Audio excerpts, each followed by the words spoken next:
Hello, hopefully the audio is working properly now. And my voice, yep, it does appear to be coming through on the scene. Apologies for the quick stutter and start there. There was an update on my audio software that apparently could not wait, but we do seem to be up and running now. Hopefully the microphone is fully working. We've seen plenty of action out on track while I've been trying to get this working, and it's there has been a change up at the front, but it's only the drivers. It's Harold Rambut that is out for the leading team, Sim Racing Belgium, in the Lambo. Still got a 10-second gap over Velazzi, who's come back out for the flat-out Sim Racing team. It's Harry Hotte out in third place, and Jan Duffner for MSR Esports has done exactly what his teammate was doing, Jakob Schaeber was doing. In the closing stages of stint one at the start of stint number 2, he's closing in on the McLaren in third place. Benjamin Eckner finds himself in fifth, ahead of Johnny Mann on the MSR Esports car. Dropping a couple of positions through the pit stops. Kika Leinen is out, as I mentioned, for TalkSport in 7th. Vinogradov and Marco Keddy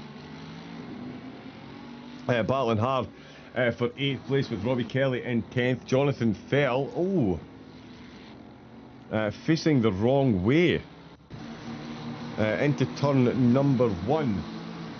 That's Wilson Fernandez that he's got behind him as he looks to make a move into turn 1. Is he close enough? He's got a whole lot of slips in there. Does have a look up the inside. Oh, and he's pulled out because he saw the race leader, and he's put it fully into Jonathan Fell there. Oh, Fell completely unsighted. Oh, well, sorry. Fell was fully sighted as to what was going on there. Wilson Fernandez most definitely was not. He managed to avoid taking out the race leader, for which I'm sure he is eternally grateful. I'm not sure the Ferrari driver on the receiving end of the ice hockey tackle will be.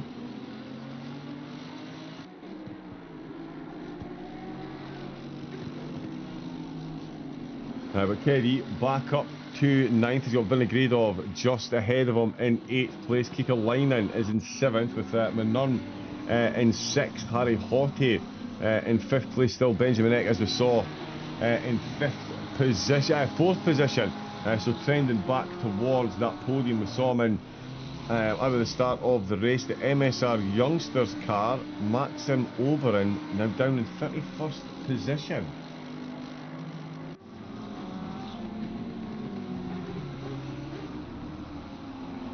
Oh, so they're the second stop in the pits for 2 minutes and 40 seconds.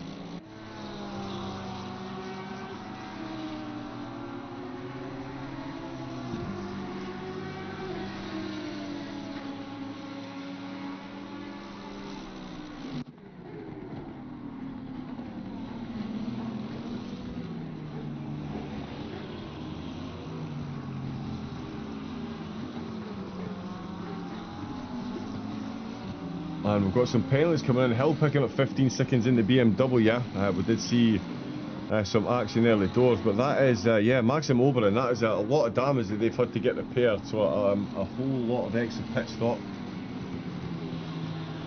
that they've had to get done, and that has dropped them massively down the order.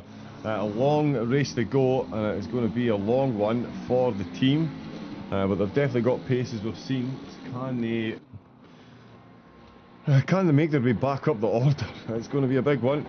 Lucas Kiel, another one of the MSR Youngster cars, just getting the move done there on Bigiani, who's out for the Arrows Factory car, and that is one of the Advisor cars just behind Fabian Carlin in 29th. So he is a lap down at the minute. We've got Benjamin Eck still in 4th, still closing in on Jan Duffner, and Harry Hotte has been overtaken by them both, so no longer in 3rd place, and there is not Johnny Manurn, that's the other Advisor car. So Rombot and Velazzi are still leading the way, with Duffner in 3rd place now. So the MSR team did have the Youngsters car up there, but the full car, if you want to call it that, the full fat edition, and it finds itself on the podium. Eck and Hotte just behind Johnny Manurn will be looking to close up there as well. Vinogradov has got a tough battle on his hands with Marco Keddy.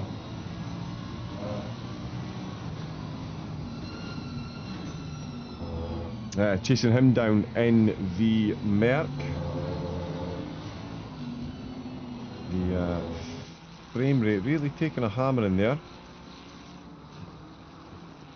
So hopefully that's looking okay at your end. First it was the sound, then it was the picture. Do love technology. Said absolutely no streamer ever. Johnny Manon is now up to 6th position.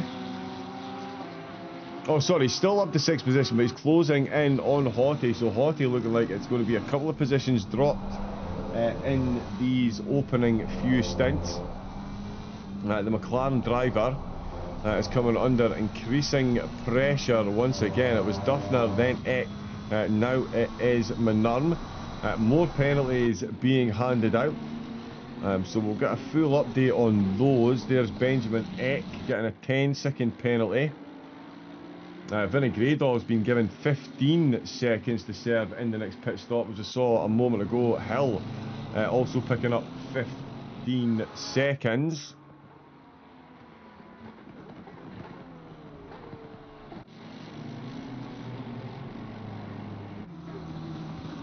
And yeah, we'll see if any more penalties do come through. These, of course, will all be served during the pit stops. It is 65-minute stints. And over the 8-hour race, every single second counts, as we're going to see from some of these pit times as well. 1:31 seems to have been the quickest that we've clocked at the minute. Some drivers in for damage have been in for as long as 3 minutes and 20 seconds. So that, of course, is going to be hugely detrimental to their overall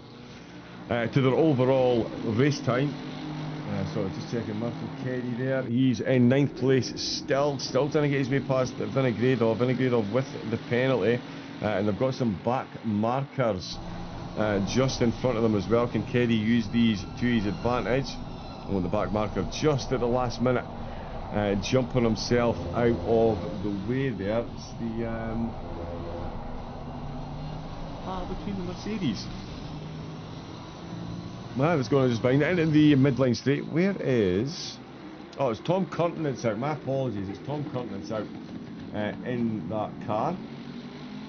So he's almost getting himself involved, but just very quickly getting himself out of the way. That's the E-Trax Ferrari that's just behind.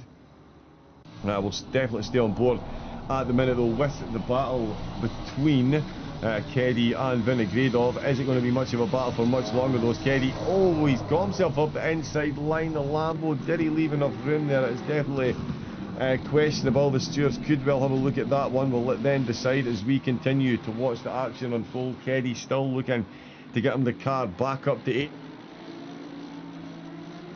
Now we're as high as 7th just before they came into the pits. Oh yeah, the back of the car, that's two-tone. And is he going to get it done this time?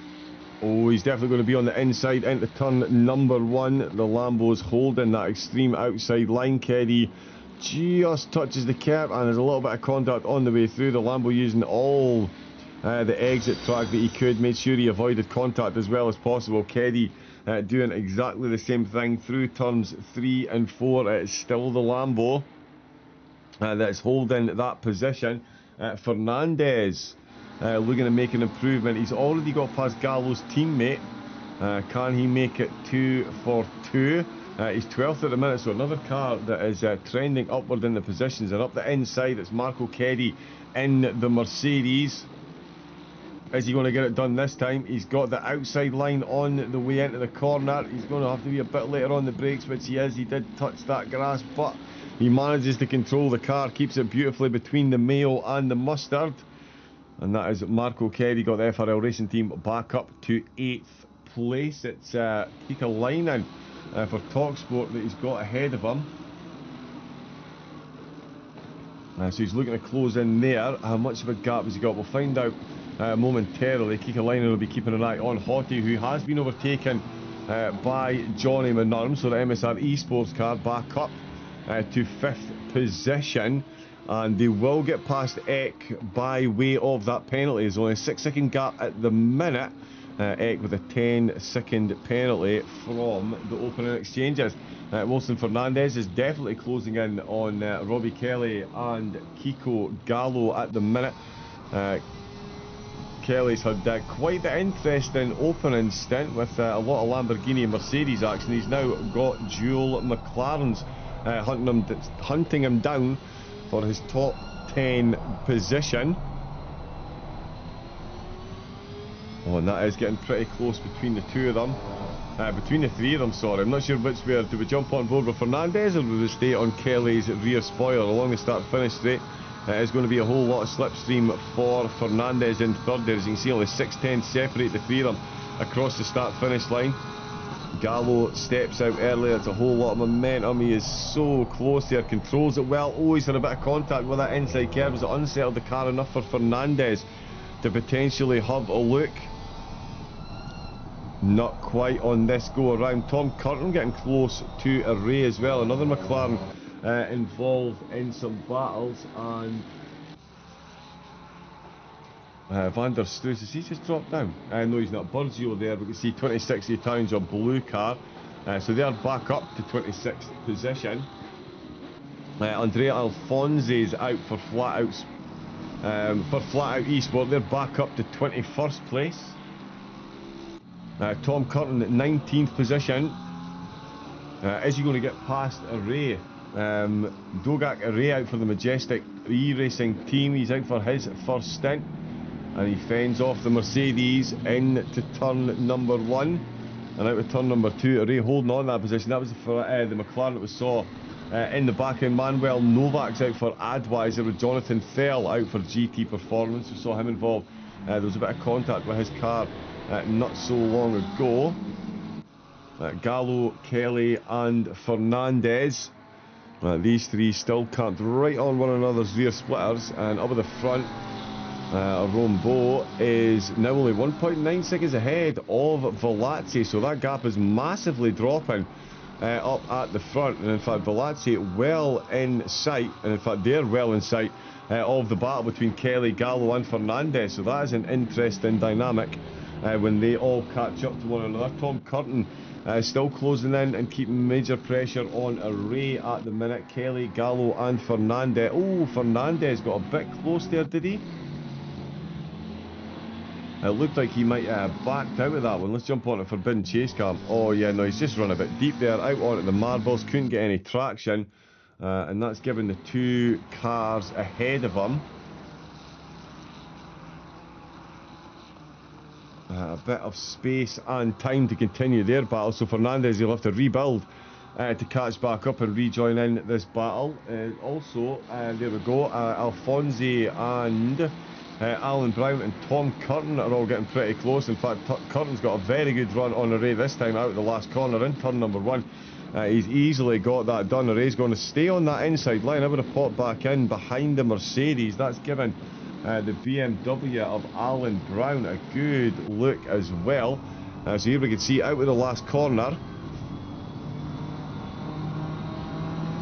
Yeah, the Mercedes just a lot quicker and a lot smoother through turn out of the last corner and into turn number 1. Yeah, the McLaren, see at this point I would have slid over, but instead, yeah, because you can't carry as much momentum on that tighter line, certainly over that curve. You can see just how close Brown manages to get the BMW. He's been hurried along, of course, by Alfonsi in the Ferrari, the flat out eSport team. I know I've definitely got top 10 pace.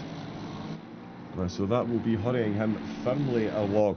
Let's see what's happening with Gallo and the gang. Fernandez trying to close in while he's got the race leader getting closer, and Velazzi is getting even closer now. 1.3 seconds separating the top two.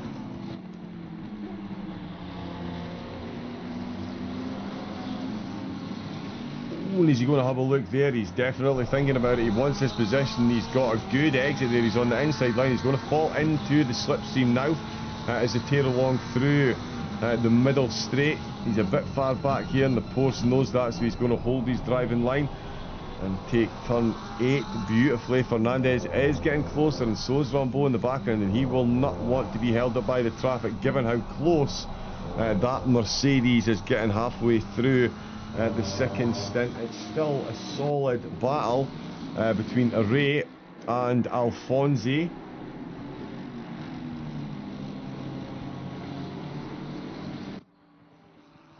Lucas Keel, oh, that MSR Youngsters car not looking happy at all. No, so you're a touch of the grass there. So they've picked up some extra damage. Well, that is definitely one thing. You can definitely easily clip the balls. It's run a bit deep there.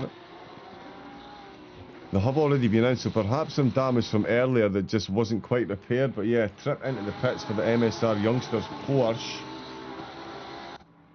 And that is, I believe, their third trip in. It is indeed.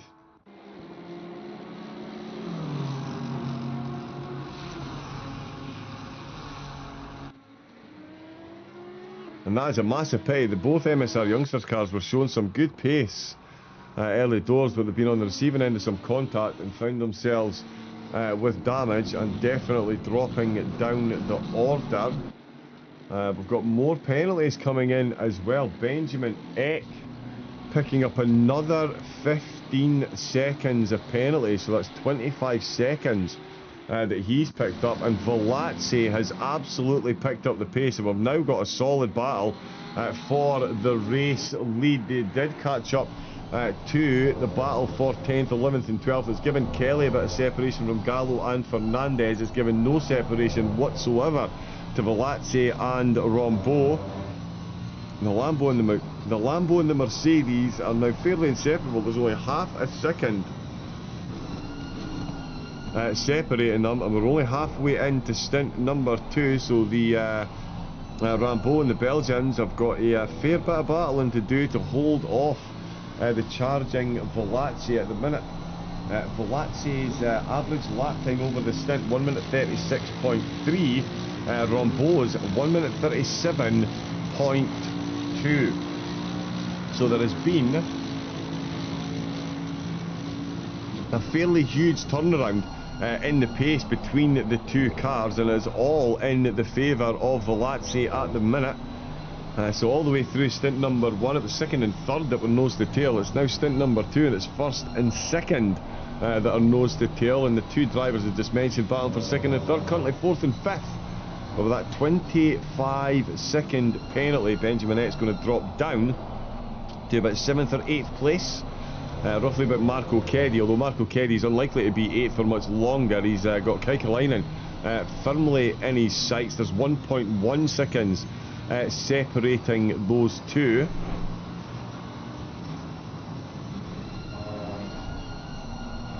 Fernandez as well, 12th place. He's got right back up on the back of Gallo as the race leaders battled their way through. The Lamborghini getting a good to sector 2 then. The gap trending in his favour this time, rather than Velazzi's as it has been lap after lap since the start of the stint. The Mercedes no way giving up in the hunt for this one.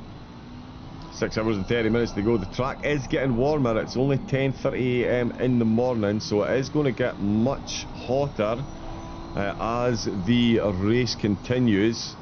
And in fact, over the next 2-3 hours, we'll see the track reach its peak temperature, you would imagine, under the midday sun. Only mad dogs and Englishmen go out in that. Apparently, sim racers do as well. Thankfully, although I was going to say thankfully, from the safety of a rig, it doesn't mean it's any cooler, that's for sure. Look how close the Mercedes is getting. That is nose to tail. You cannot see the badge of the Merc underneath that rear spoiler because how close the two of them are getting. You feel that Velazzi has got all the pace at the minute, and they do have that Porsche as well. Can he use the blue flag traffic to his advantage? We'll see Kelly get out of the way pretty quickly, I'm sure. Fernandez has caught right up to Gallo as well, so they're still battling. There is Kelly quickly getting himself out of the way. Doesn't lose too much time. Very clever place to get that overtake done, or to let that overtake happen. Gallo and Fernandez have caught right back up, so that battle has renewed 2 laps later after the battle for the race lead has made their way through. It's Velazzi for the RNF Flat Out Esports, and he is going absolutely flat out at the moment. As I say, there's over a second. Oh no, sorry, 0.8 of a second between the average lap times of these two so far over the race. And you feel that Velazzi at the minute is going to be a bit slower just because he is behind. Vinogradov is into the pits after only 19 laps. So that is a short stint. Doesn't appear to be carrying any damage. But that is a short stint for Vinogradov, and that's going to see him tumble down the order. Marco Keddy not yet able to find a way past Kekalainen. Still certainly pressing those buttons and looking to do so. He is as close as the two race leaders are, so we'll keep an eye. Or will we keep an eye on those two? Is Gallo trying to put the pressure on Kelly while fending off Fernandez. So it's a three-way battle here for 9th position. Would have been 10th, but of course Vinogradov comes into the pits. Well, Novak's going to come past as well. Tom Curtin could get pretty close as well.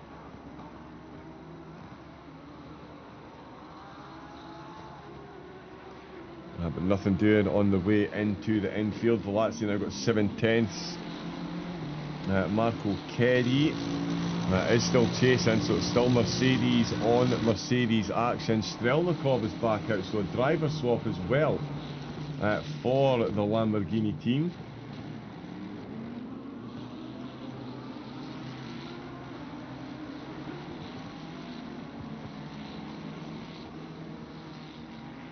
So yeah, I'm not sure. It's certainly a brave strategy. Well, 1 30-minute stint, but when your first stint was only 58 minutes long,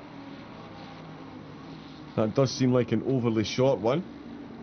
There is one Mercedes getting out the way. Yeah, Tom Curtin just moving himself out the way under blue flag so that he can let those two Mercedes through.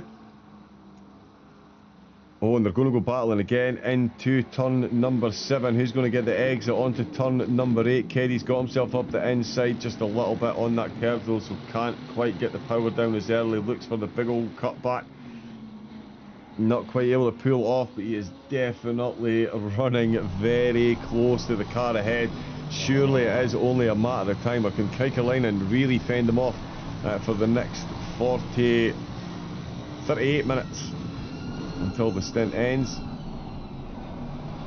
And it is very close once again. Mercedes on Mercedes action. Tom Curtin watching this battle, and he's got Alan Brown about to blue flag through. Brown still being chased by Alfonsi, the battle for 18th and 19th. Still very much alive. Keddy and Kekalainen though the two closest. Velazzi now got 1.3 seconds. Wow, that's some big separation that he's got.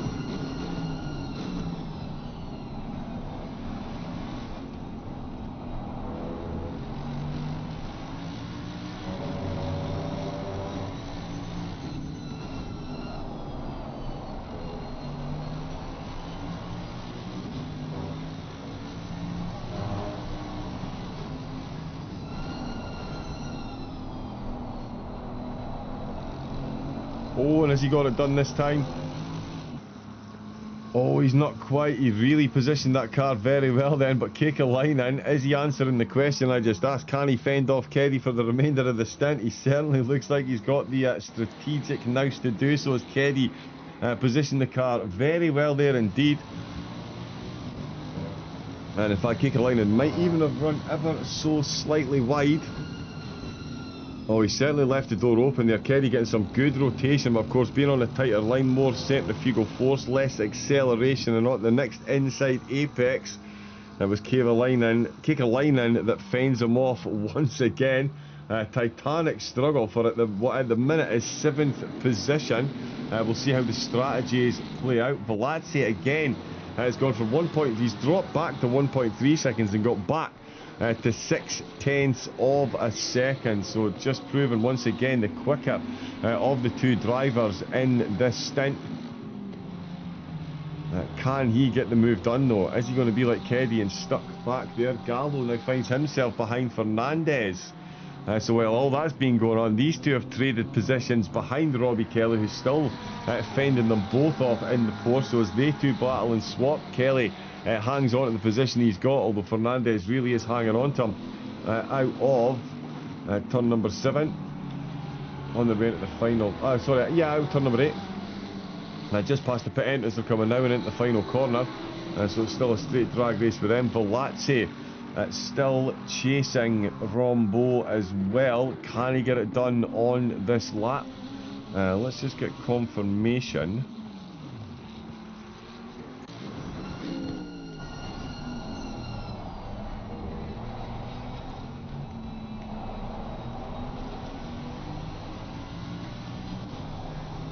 Okay, so yes, so still got 32 minutes left of his stint, so still plenty of time for Velazzi to work his magic, as you can see there on the race logic timer.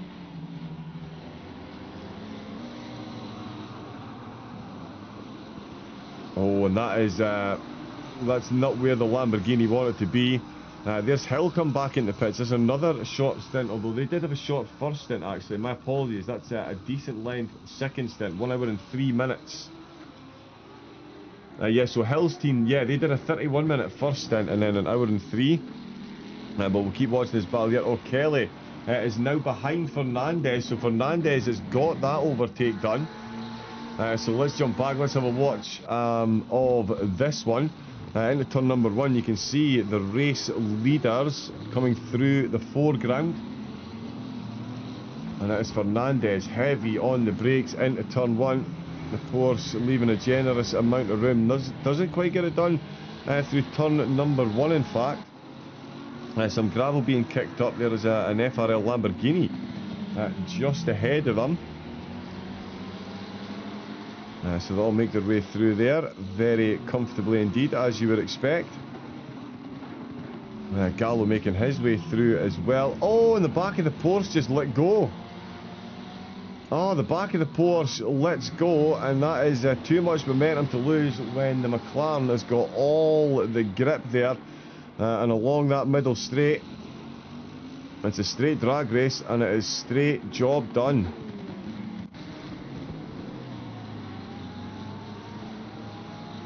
So yeah, Wilson, Fernandez for Backham Racing up to 9th place, Robbie Kelly in 10th. In fact, Robbie Kelly down in 11th as Kiko Gallo did continue the misery for the Porsche driver and get that overtake done as well. Marco Keddy is also, as we saw, got past Keikalainen. So he's up to 7th, so that's the FRL car back up to 7th once again. But still this battle rages on up at the front, as we can see out of the last corner again. All the running being done by the Mercedes, really destroying that gap massively. Oh, and he almost goes into the back of him. Has a look around the outside. Oh, there was a slight bit of contact on the way into turn 1, just absolutely minor. That might even have been neck code there, just the wing mirrors touching. But that was the incident that popped up. So Rambo again fending off Velazzi, but for how much longer can he do it? He's still got 30 minutes of this stint to do so. And yeah, given the pace, you can guarantee that Duffner is going to be doing his best to close up as much as possible as they battle. Benjamin Eck as well, currently in 4th with a big penalty. He really does need to put in, him and the team need to put in some extra level stints if they're going to get themselves back up the grid. Denis Strelnikov back out the Lamborghini, another car that had a seemingly out of place, out of time, out of strategy pit stop. They're in 16th position, just back ahead of Tom Curtin, another team with top 10 pace, so we'll see what they can do in the closing stages. And Van der Struis, the Orcapuz racing car, guided by Gaz Gasolina in the opening stages of the race. Now find themselves in 22nd position. There is James in the chat a few moments ago, and we have the incident sheet, so if anyone wants to keep up to date with the incidents as they unfold and the stewards' decisions. You can do with the sheet that James has now shared. So give that a link. So you've got all the telemetry on Pitwall Live and the incidents on the outcome sheet as well. Yeah, a few penalties served in the opening stages. The biggest one we've seen so far in the race still to be served, of course. Benjamin Eck, 25 seconds. Accumulation of a couple of penalties. Yeah, 2 penalties it was. And yeah, so he's been given, yeah, it was 2 combined incidents, giving him a total of 25 seconds of penalties. Those will be served in the pit.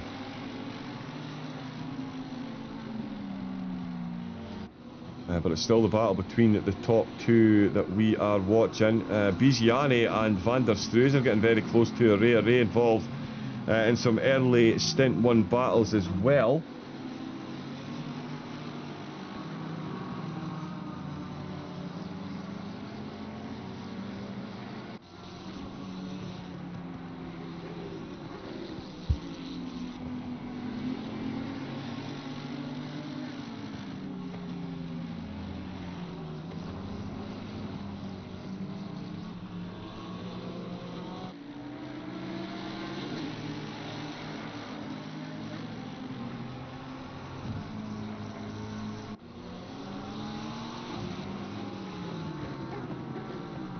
Oh, and that's very close still between these 2.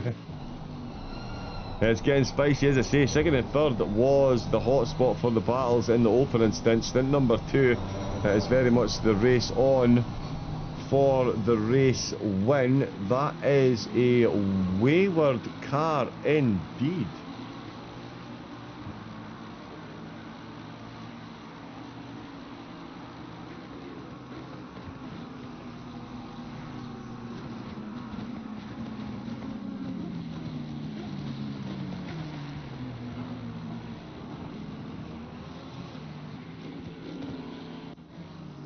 Yeah, it was the Orcapo's Lambo. Oh, 2 wheels on the grass there. That's never good.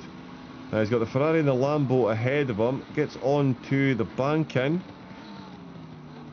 Good use of the brakes. Oh, the car was slightly unsettled on the corner exit, but he does manage to gather it up and keep it going.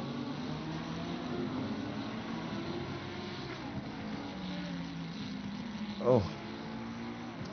Touched the back of the McLaren and then went up the inside. The McLaren gave the Lambo a tap and that sent him into the wall. All the fun of the fair in the 8 hours. And yeah, that's another position or 2 that the Orcapo's Lambo is going to have to make up. After, yeah, some serious early promise, given the overtake that was shown and the positions they made through the field.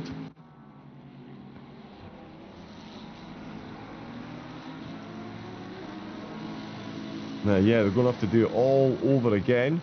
Robbie Kelly still in full defend mode. He's in 11th place at the minute. It's Van Antal in the Armamentario Ferrari that is now applying a serious amount of pressure.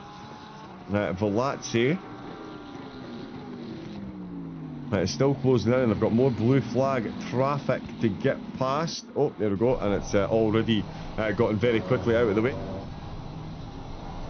To let these 2 continue on with their battle. 3/10 separating the top 2, an hour and 45 minutes into this. They've still got, as I say, plenty of times left on their stint of 26 minutes in fact. Before they'll be coming in to clear those timers. Potentially swap drivers. We'll see how the lineups change. Velazzi's come out for a second stint. Rambo's out for his first. Duffner's out for his first. X on his second. Manurm is on his first. Keddy is on his first stint as well. Kekalainen and Hottie both on their first stints as well. Excuse me, quick hydrate.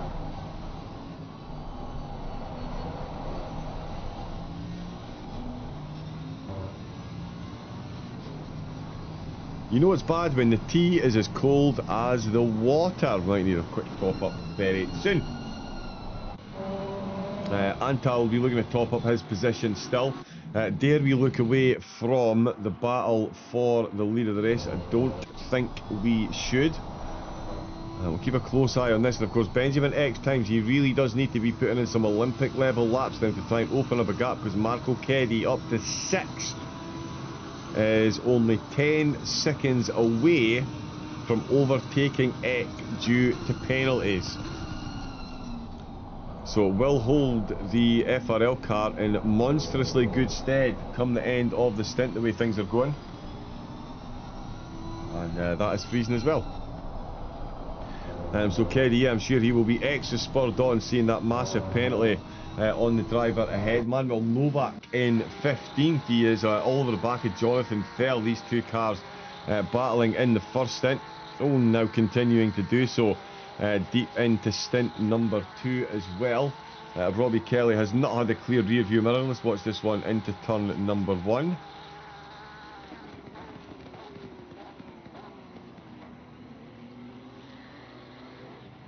Oh, and they've had a bit of contact on the way into turn number 2. And that is Novak up to 14th, Fell now down to 15th position. So yeah, a bit of contact there. Rambo's car still holder of the fastest lap with the 1 minute 35.3.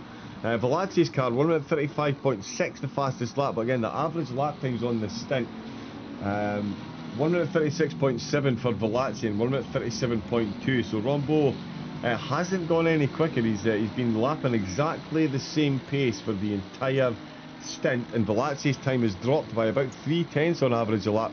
And at the minute, you've got to guess that's got something to do with the fact that he is behind the race leader, trying to craft out this overtake any which way he can. The Mercedes really is hunting them down at the minute. How was your stint, by the way, James? How did you find it in the pig? It's good to see the livery back out on track. Big fan of that one.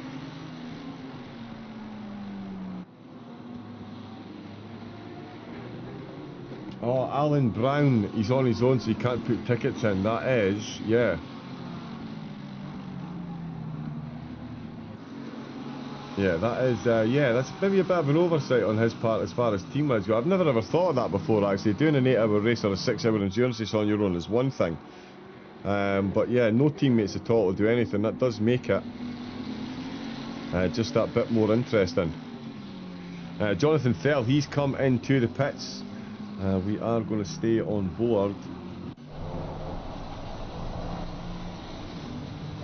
with Michel Velazzi, though. This is still the battle for the lead. The track temperature really is rising now. It's up to 30 degrees.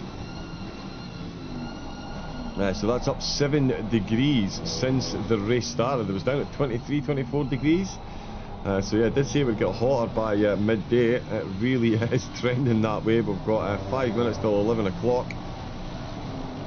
Oh, and that's a brave move, and they've both made contact with the wall. Monkey see, monkey do, and that is a big mistake. Rambo's really clattered that wall there. I've no idea. Can't fathom what the strategy was there. So let's see them. There's the pit in. Oh, so he's had a bit of lateral movement there. He's had to steady the car. That's maybe thrown him off ever so slightly. Maybe the pack tires is game. Not enough turn to both of them. Oh, hitting that grass, clattering the wall as well. That is going to be some aerodynamic damage potentially, but it is the race lead changing hands, and there's now got a blue flag separating the two. Not only that, Benjamin Eck now finds himself 6/10 once again behind third place. This time it's Jan Duffner in the MSR Esports car. So just as the battle for 2 podium positions subsides, the other podium position decides to throw its hat into the ring for some overtaking action, and it's Benjamin Eck. I did say he needed to put in some world level stints to have any way of trying counteracting anything at all for that 25-second penalty. Oh, the Lambo really firing on those curves. He's really not shy on those curves. There's Benjamin, and it's Jan Dufter's ahead of. Oh, and there is Antal in the Ferrari, the Armamentario car in 12th. He was all over the back of Kelly, so Kelly should be just ahead. He is indeed. Oh, so much later on the brakes, carrying so much more pace into that corner than the Mercedes does. Is it only a matter of time? The Mission Spin Now car, of course, leading the championship, taking home points in 7 of the races so far. At the moment in third, but for how much longer? Velazzi not wasting any time now that he's ahead of Rombaud. That is 1.6 seconds that gap now finds itself up to. And how close are these two? I'm going to quickly pour a drink before next pit stop we go. Is that the Pink Pig? No, it's not. 15th place. Strelnikov just behind Marco Keddy.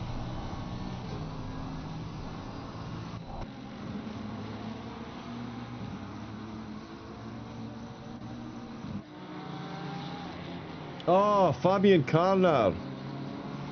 Yes, that was absolutely 100,000,000% the most bizarre crash that's ever been seen on ACC. I would 100% agree with that.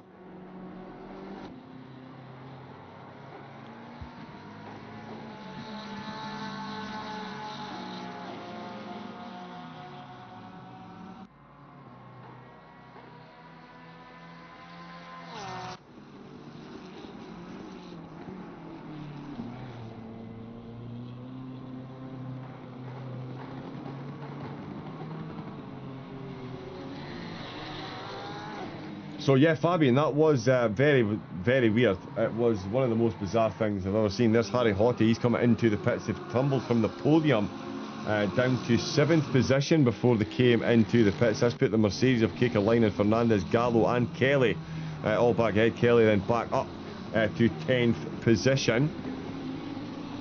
Benjamin Eck still knocking on that podium door. Just for the pit stop chat. Bear with me a second. Quick pit stop for the comms team. I'll be back momentarily.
And there we go. He and Glass firmly filled it just in time to see Marco Keddy in the pits. 1 hour 1 minute stint, so slightly longer than their first stint, but definitely not the full stint allowance that I was expecting.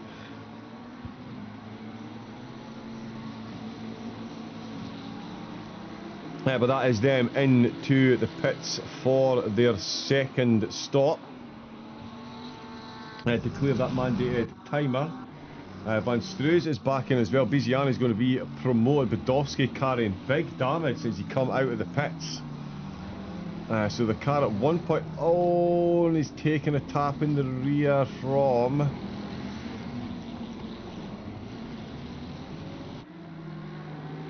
that was it wasn't Antal, it was Biziani. It was Biziani and Budowski. The two of them are battling for positions, and he's got a 5-second penalty as it is. So that is going to make it a much longer race.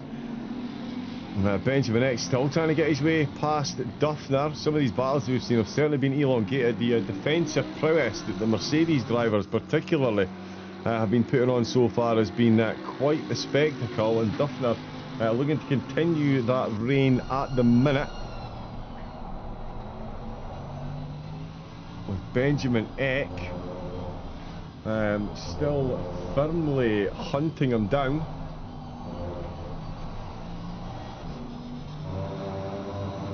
Let me see, how is the commentating mate? Our car doing well at the moment, P6. Yep, indeed, the Mercedes doing well. But yeah, commentating's been going great. The race has absolutely flown in so far with the amount of action that we've seen. I've had a few audio issues, but that's what happens when you use lots of fancy software. Oh, of course, you're in the... Yeah, you've just pitted. Sorry, yeah, you're in the FRL car, of course you are. Yeah, the Marco Keddy's just come in to take a pit stop. So that's why that one threw me off ever so slightly.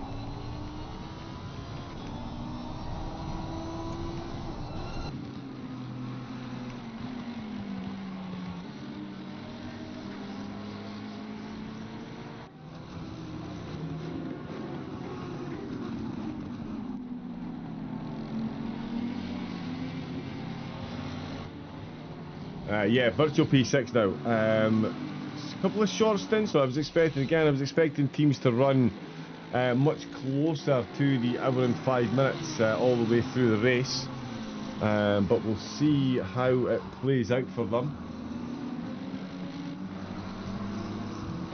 Quite a few of the teams.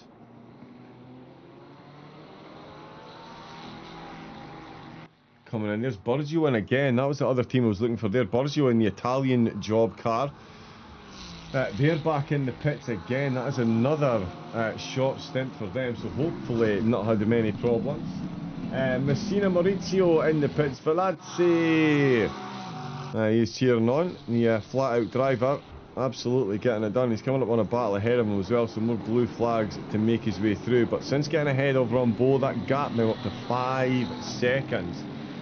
So it has been quite the gap. I did say I thought it looked like he was being held up ever so slightly, and can confirm that since he's got past Rambeau, his average lap time has dropped by just over 1/10 of a second, and it is absolutely trending even further downwards, although that might come to a halt soon with the track temperature trending very much upwards. How is the bottle of water?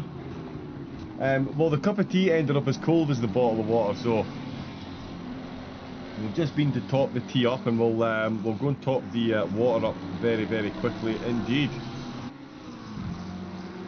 And get that done. Of course, you need to stay very well hydrated, especially when you use the voice as much as I do. There is Istvan Antal in and out again for the Armamentario team. So the strategy is starting to come fully into effect for a lot of the teams. Benjamin Eck is likely to be the next driver in out of the top 10. He's just reached and breached the hour and 1 minute mark for this stint, so only got 4 minutes left. John Beaton indeed back out. Why has that done that? There we go. John Beaton back out, replacing Marco Keddy. 1 minute 33. So a decent lap time there, of course, losing 20-second pit time, losing 20-second.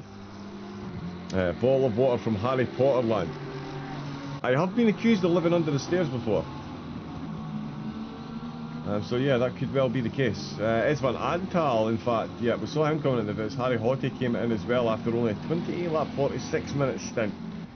So Marco Budowski back out. We saw with that damage, in fact, we can see him. Oh no, he's back out and he is. He's got that damage repaired. Benjamin Eck still unable to get himself past Duffner at the minute. John Beaton back out for FRL. It's the third stint for the car, second stint for the driver. And they find themselves still inside the top 10, so the strategy definitely working well at the minute. And we'll see if that continues. Davis into the pits as well.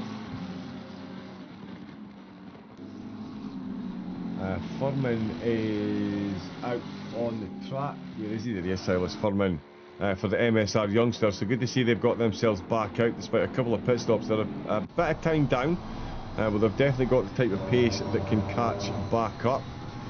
There is Budowski. So Budowski in 17th, who at one point was on the podium. Benjamin Eck actually overtook him to get onto the podium. He's back out on 17th position, and he is now keeping pace with Eck and Duffner ahead. In fact, Duffner now 1.1 seconds up the road. So this is an interesting equation for these drivers to deal with.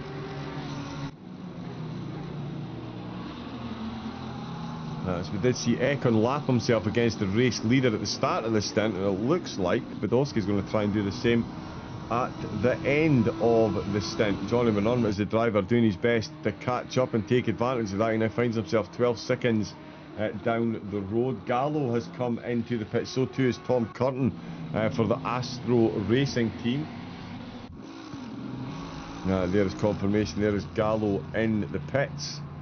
Benjamin Eck still 1 second down on Duffner. He's got a car effectively a lap down behind him. Duffner's got a lap car ahead of him, and the cars either side of these two battling for the podium are themselves battling for position. It's 16th and 17th. Duffin out in the Simply Racing BMW. He finds himself right in the middle of the battle for third, while he's got Budowski in 17th, very close in attendance. Oh, the Lambo. Ooh, tries to get the run, doesn't manage it, and it is Budowski. Oh, and there we go. I did say he would probably be the next car in, and he has to be actually. 1 hour, 4 minutes and 27 seconds for that stint. So Benjamin Eck running the fullest stint possible there for the car's second stint. So we'll see where they come back out, and we'll have a look. Sanchez has just got past Alphonse. Robbie Kelly has just come in. That's another hour and 3 minutes. So we'll see where he comes back out. Manuel Novak not long out of the pits. Back up in the 10th. So the advisor team do some good running. Can Budowski get his car back anywhere near the top 10? He's got a battle with Duffin at the minute if he wants to. Still a lot of pit stops to come. And it does look like he's got a very good exit onto the infield. Is he going off the outside line? He already used. Oh, he's going for a big comeback on that inside curve, though. Really throwing it over there. That is an overly brave move. And it's just going to unsettle the car, but it's not unsettled his enthusiasm going for that overtake. He really is giving the Simply BMW a whole lot to think about. We've got more driver swaps up at the front. It is Franks who's coming out in the Porsche. As we've just jumped on board, it is Wilson Fernandez. That is all blue flag overtake there. Yeah, Seth Franks coming out for the red car, White Rose Racing. Budowski is where we were watching with Duffin. Kekalainen comes into the pits from 7, so again we'll see where he comes back out, where the car comes back out. Big look up the inside, the BMW making sure he's on that inside curb.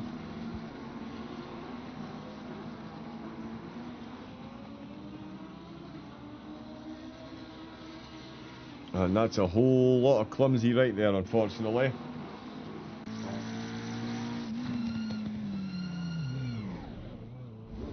Yeah, the BMW really swinging over on the way into the corner. Lewis Piper comes out in the Mercedes. Antal is closed right back up to Alan Brown. He's got Sanchez and one of the Advisor cars ahead. I believe that is Novak in 10th. That's just ahead of him. Of course, he's still battling with Fernandez, who's up in 5th place now. So the Wilson Fernandez now up to 5th position. That's more blue flags he's got ahead of him than the MSR Youngsters car. So the traffic really is getting mixed in about itself at the minute. And yeah, Fernandez, he's had enough of that. He comes in. So too does race leader Velazzi. 1 hour 4 minutes. Rambo's got one more lap he can get done before he comes in. So Fernandez in, so we'll see what Rambo can do. Velazzi in, Fernandez in. Duffner has stayed out. Just have a quick look at some of these pit times then.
Yes, just checking those pit times, all in the low 1 minute 33s, a 1 minute 29 from race leading Velazzi.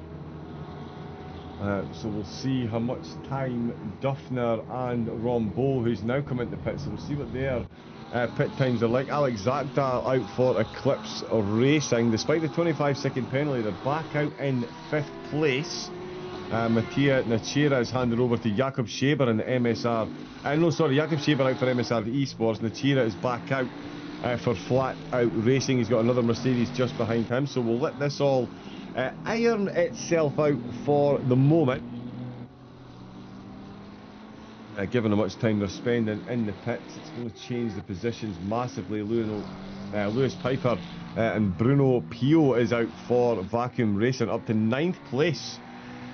For them at the moment. Alan Brown doing this one solo. That's him in and out of the pits. Maxim Oberon for the MSR Youngsters. The car running easily in the top 10. They find themselves 29th place, unfortunately. Giannone, the E-Trax Ferrari, that's had a couple of incidents to say the least, and a whole lot of damage as well, in 31st position. It's Ian Thompson back out at the helm of the Pink Pig.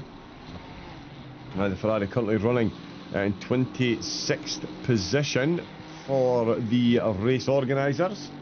There is Frederick de Broer coming out for the Sim Racing Belgium team. Mattia Nachera and Yannick Plus is out the pits. Alex Zakdal is coming along the start-finish line. Nachera is going to maintain the lead of the race. Already on at the infield straightaway, so that is a great run ahead he's got. He's definitely maintained, if not increased, the gap ahead.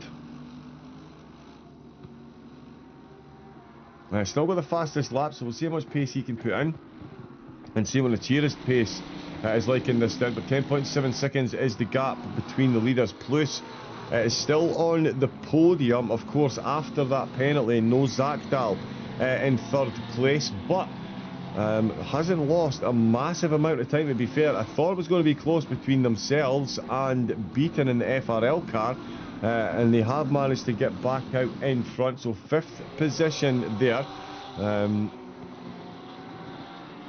That is Franks in the Porsche in 12th position. It's just behind them.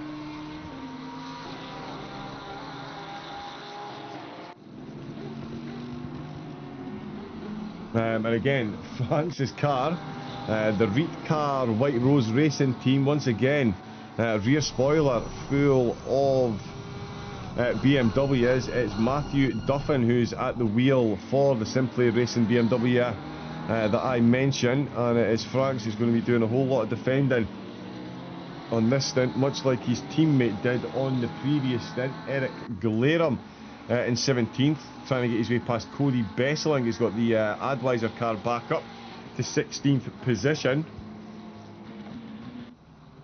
Mattia Nachera, 15-second penalty for car 27. Well, that's Valley down the order. Luciano Valli for the Arrows Factory e-racing team. We did see a bit of damage on their car as well. They've been at the pits a couple of times wanting to get that damage repaired. And that is a 15-second penalty. Again, there is a spreadsheet that you can jump on and have a look at. And it will keep you up to date with all of the incidents.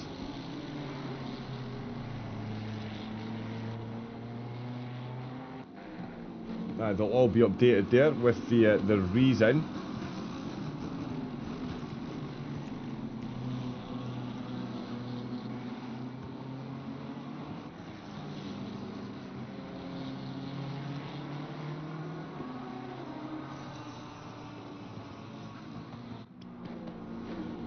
Yes, so James and his wonderful spreadsheets. We've got all the updates there. It tells you the driver and the steward's decision behind it.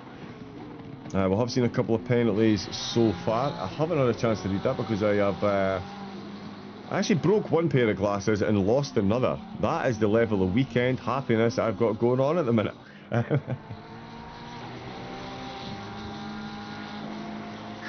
So I'm not quite able to read that on the screen that I've got on the other side of the room at the minute, but I believe one of the penalties was slightly reduced for redressing a position, which is always great to see. It's always better to see, of course, no contact at all, no penalties needed, but that is the nature. Nachera, he has hit the ground running. He's come out for his stint. He's taken the wheel of that car and he's found 1.9 seconds already over the chasing Lamborghini. Frederick de Broer out for his first stint and now finds himself with an equilibrious 12 seconds front and back. Nachera ahead and Yannick Plus behind. Plus they're just making his way past solo driver Alan Brown. There is another driver that is solo today as well.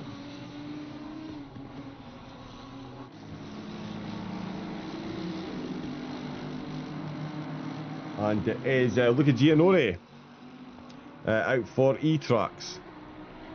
So extra special bonus points to Giannone and Brown for the madness.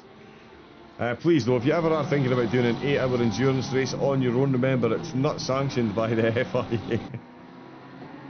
65-minute stints. If you are going to do it, make sure you give yourself some circulation, keep hydrated, and I mean, it's great for the viewers to speculate on, and it's great as a personal achievement, but yeah, physically it would be very, very, very demanding. So please make sure you do look after yourself if that is the road you decide to take.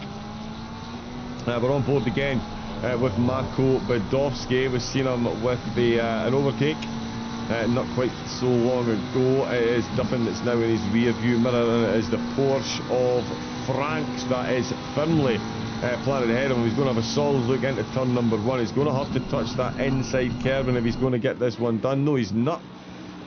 Franks backs right out of it then and almost loses the position to Duffin as well. Yeah, but does manage to just about fend him off. But the two of them still battling hard just outside the top 10. It's Badowski and Duffin. Glarham's in 17th place. With Nachira in first position. It's still De Broer. Got that second place, but now 12.3. So Nachira really is getting the foot down. Don't want to spec. Too early in the stint about average lap time, of course. They've only been out for a couple of laps, but at the minute, safe to say Nachira is definitely looking the quicker of the two. So it is quite the run that they've had. The Lamborghini was all conquering. Lap 1, turn 1 and 2, side by side with the Audi. That was fended off, and they got themselves a 5-second gap. And then came Velazzi, and what a stint he had. And Nachira still in the Mercedes in first, De Broer in second, and Plus, as I say, still in third place. Glarham is getting ever closer to Cody Besselink, Ian Thompson, and there is Spallino. Just confirmation, is Michele Spallino that's out for the Italian Job blue car. My apologies, I was getting the two Italian Job cars mixed up earlier in the race. The Italian Job blue car, Michele Spallino just getting his way out of the way. That's Jakob Schaber going through. Again, not sure why only half the MSR team liveries have worked. We do have most of them. There's Gaz Gasolina's car just behind, and it is Gaz that is back out behind the wheel. Couple of penalties for the Lambo as well, and they see themselves in 20th position, but that is quite the run that they have had position wise.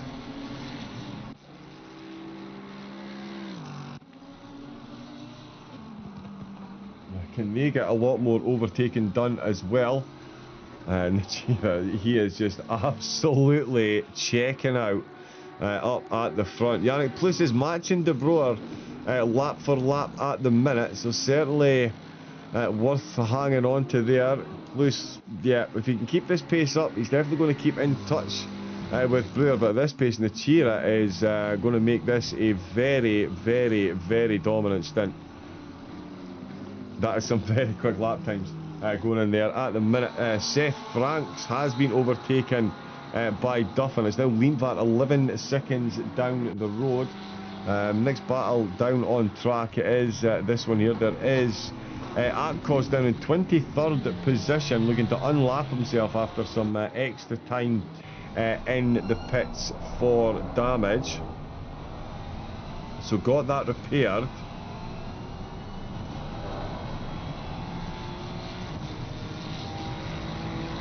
And back out, but got some blue flags and some action to try and get past as well. Let me just see, in fact, that was...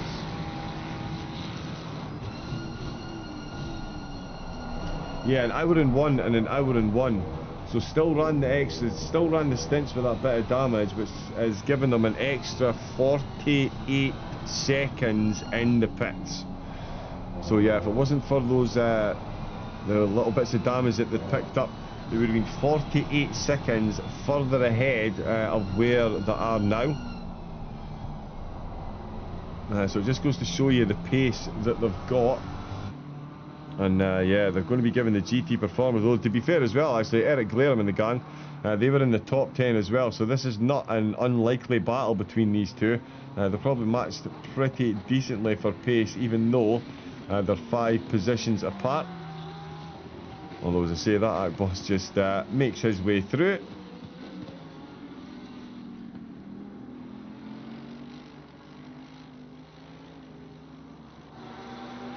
Where's Gaz gone? There he is there. He's in 19th. Oh, bit of net code. Wow, that's the second time we've seen his car glitch like that through that corner. The last time, of course, the Advisor Porsche went flying into the wall. Not that I'm saying that had anything to do, that was just a weird glitch. Engine went red, but yeah, it's that same corner section. Anyway, Alex Zakdal, is he making any improvements on his position on Schaefer? 9.7 seconds is the gap there, and Schaefer is doing his best to close in on Plus. Plus has found half a second on De Broer. As they make their way through the traffic that is stuttering ever so slightly.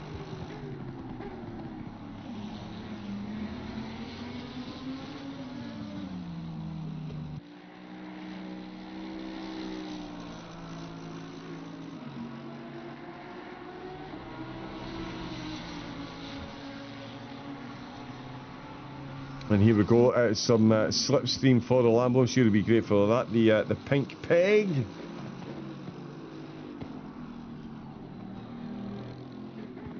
There we go. Let's watch the pink peg as the Lambo goes past. I'd actually like to change my nomination for driver of the season and change it to James Williams. I think Chris Gedman definitely got some well-worthy nominations given the amount of driving that he does across all the leagues, but yeah, James's dedication to running the whole thing, the spreadsheets, the livery, and actually getting out on track himself. You've got to love it. There it is, the pink pig. More gratuitous camera time. 23rd place at Ross is all over the back of Luciano Valley, the Arrows Factory racing car, picking up that penalty.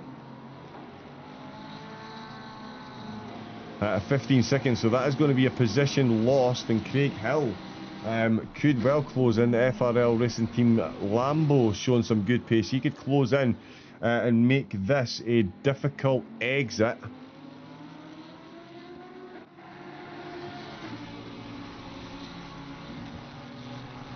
And the Chira again, 14.6 seconds. He is not messing about up at the front. Making hay while the sun shines. He's just gone past Ponticelli. There in 18th, the RNM's second car. 18th place at the minute. Just been overtaken at Ross. Oh, he's 3/10 behind. Do we check on that one? And see what's going on there. And he's definitely looking the quicker of the two. And there is Strelnikov as well.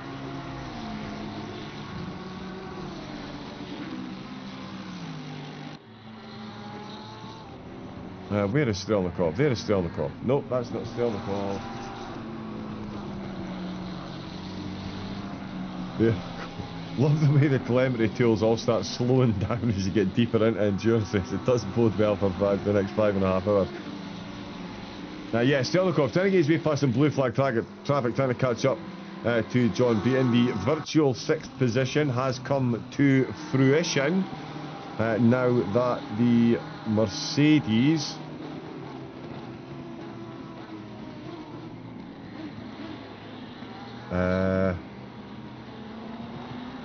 has got their pit stop. So I thought it was a bit of an early pit stop and it was a bit long, but has got them back out in 6th, ahead now of Strelnikov with Piper and Pio. What a great race by Bruno Pio and the gang. I was surprised where they qualified given the pace of the team overall.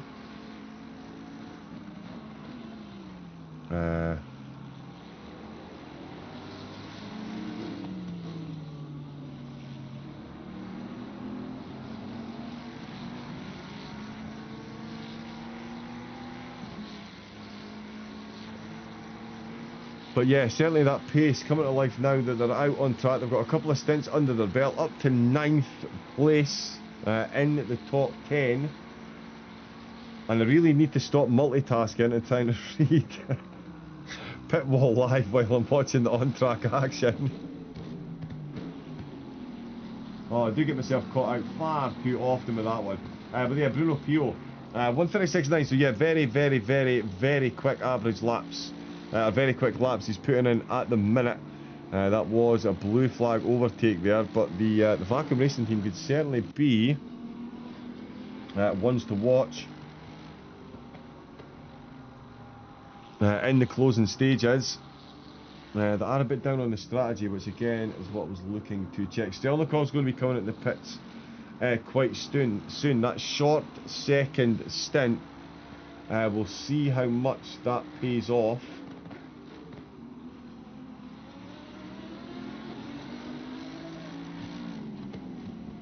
And yeah, actually, because Pio's only been out for 10 laps.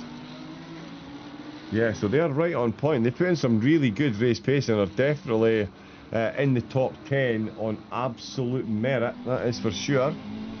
There is Alex Zakdal again, more blue flag traffic. Gets his way past very quickly indeed, no problems at all. Jakob Scheber up in 4th is the target that he is chasing once again. That is Sanchez just behind in 10th place, so the drivers up at the very top really are getting the job done very comfortably at the minute, and they've lapped quite a few of the field so far, only an hour and a half in. Some big difference in the lap times that they're able to put in, and those times is, again, I do think they're going to get a lot slower. That's another 2 degrees. The track temperature has increased in only 36 minutes. So that is not a lot of time, and that is a large temperature increase. No cloud cover at all for any of the drivers.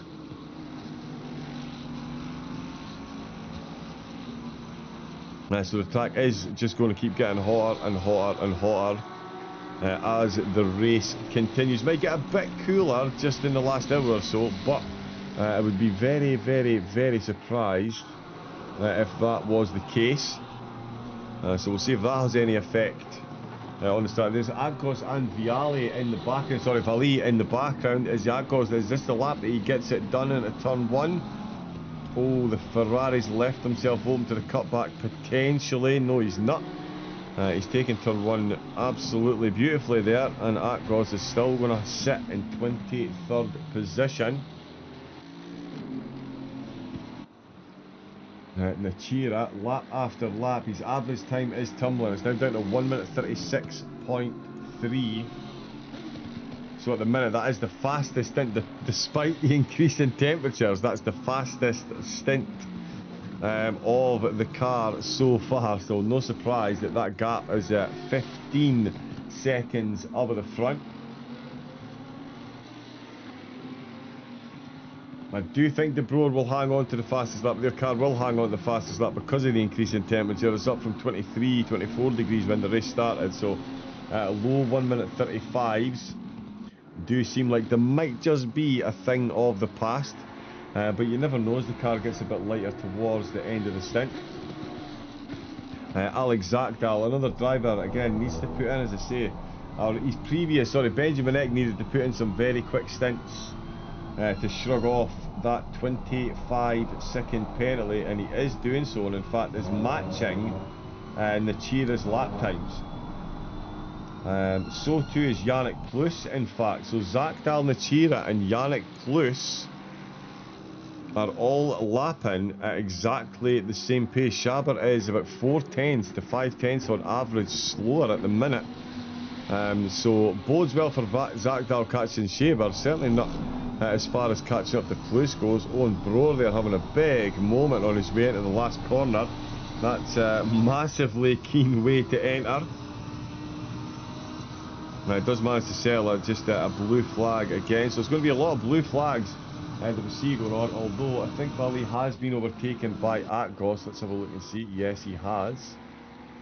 Oh, and the move was already done by then, so Atgos now ahead. Let's see what type of pace he can show. Vali certainly looking to try and come back. I'm not going to make that one stick.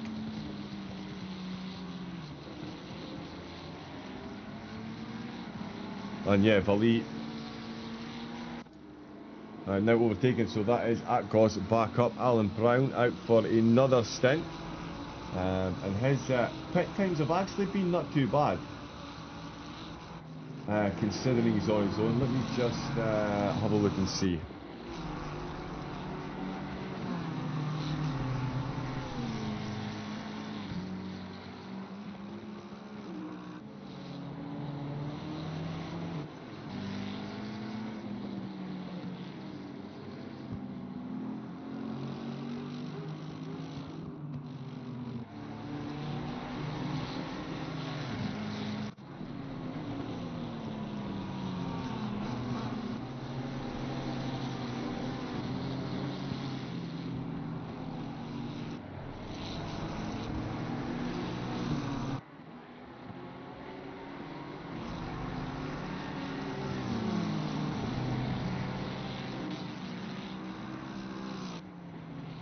Alright, it was Derek Duffers out for the second stint. Why can't I see Alan Brown's? There we go. Yeah, 1 minute 44 and 1 minute 37, so he's not exactly taking long pit stops at the minute, but we'll see them stretch over the end. It's again 8 hours is a long stint. It's a long race to do single-handed. He is running well at the minute. Badowski up to 12th. Another one of the McLarens up and down the order throughout the race. Oh, and he almost has a bit of a wiggle in the backwash there from the E-Trax Ferrari. Giannone, another one of the drivers doing this one solo. He's been into the pits 3 times already. The second pit stop, 2 minutes 10, one of the longest that we've seen for a non...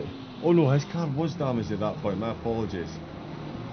That was a damaged Inspire stop, of course, for Giannone. But the 2 solo drivers now right next to one another on track, one a lap up on the other. Strelnikov coming under pressure once again. Now this time it's not Ponticelli.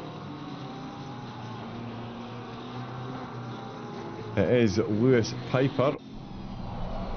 Oh, and he's almost climbed into the boot compartment of that Lamborghini, if the GT3 has such a thing.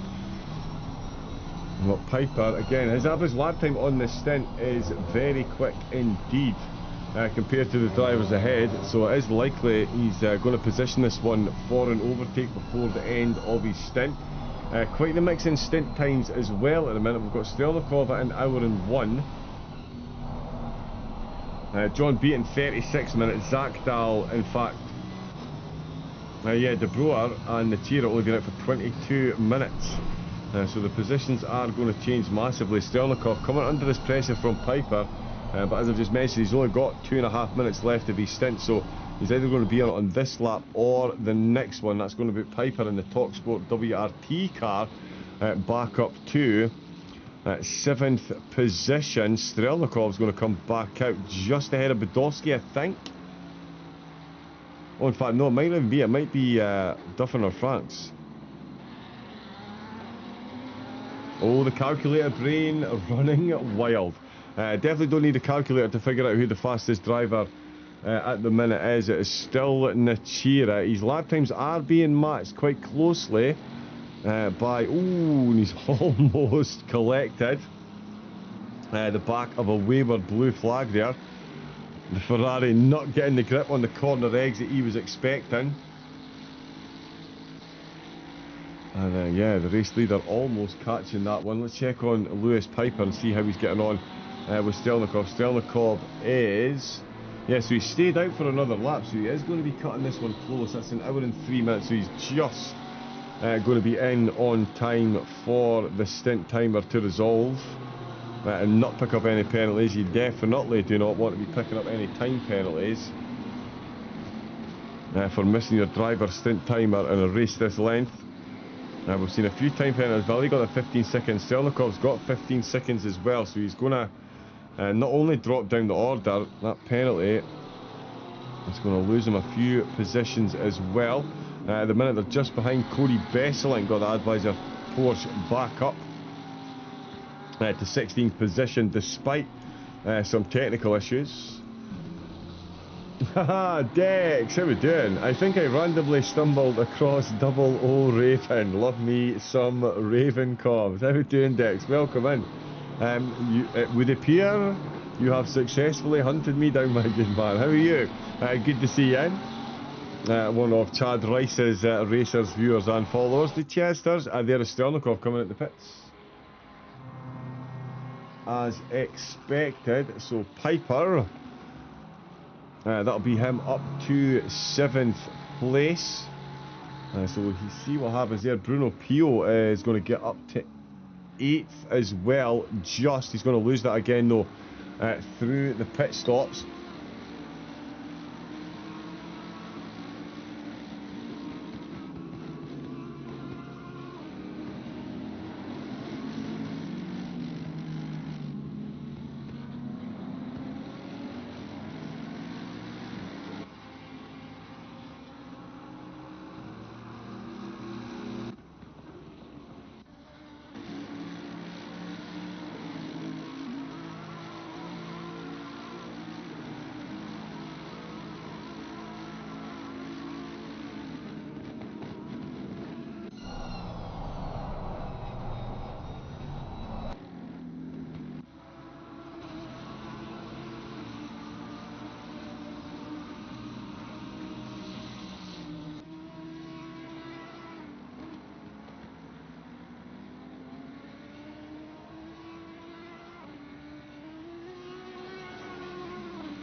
We'll be hoping to not replicate that, of course.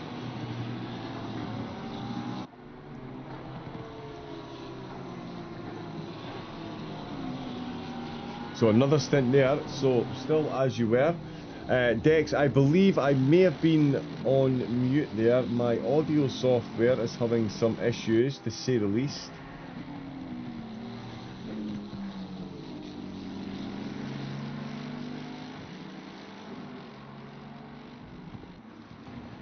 Apparently Elgato and SteelSeries do not like one another, and yeah, it keeps me in the microphone, so that whole thing was on mute. Again, my apologies. Sorry, but hello Dex.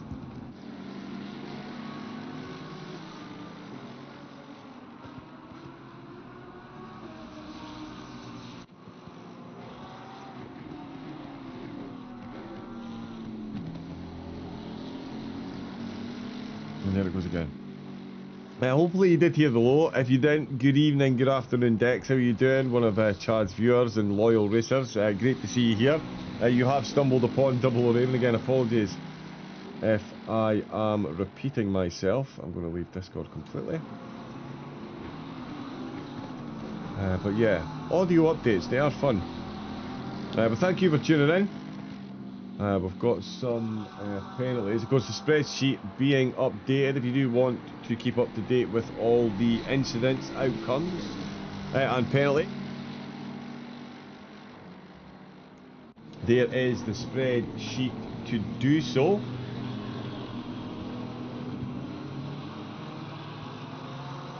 And of course, on Pitbull Live as well. Just pop in FRL. In fact, I think.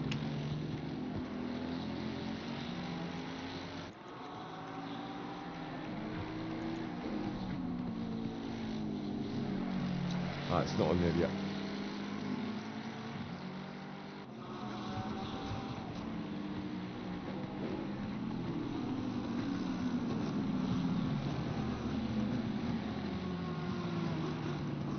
Yeah, just looking to see. Yeah, there we go.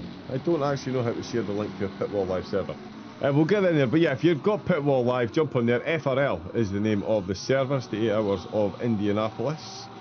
As you've seen, the race leaders been into the pits twice so far. We've seen an average stint time so far of 1 hour and 1 minute. In fact, I think...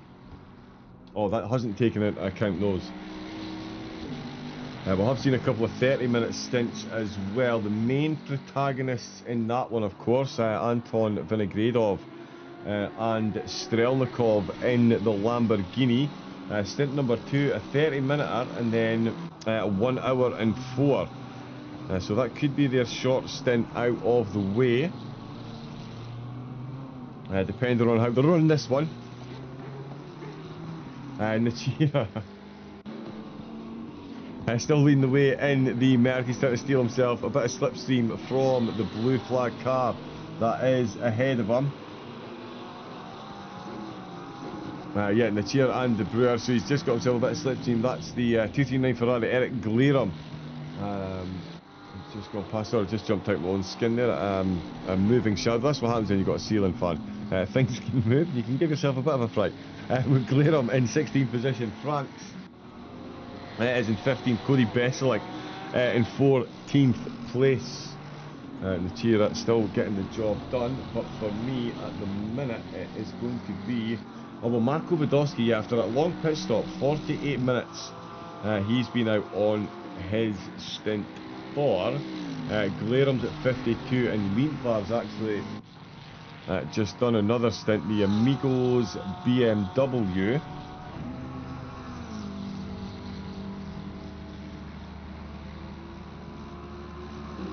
So the Amigos BMW currently in 19th place again. They're going to lose a couple of positions. Alan Brown is going to make up some ground there, and he's going to need to keep doing so because Akos behind him is definitely moving quicker. So that is a long-term battle that is brewing there. Jan Bath back out on the track, so is Mick Schultz.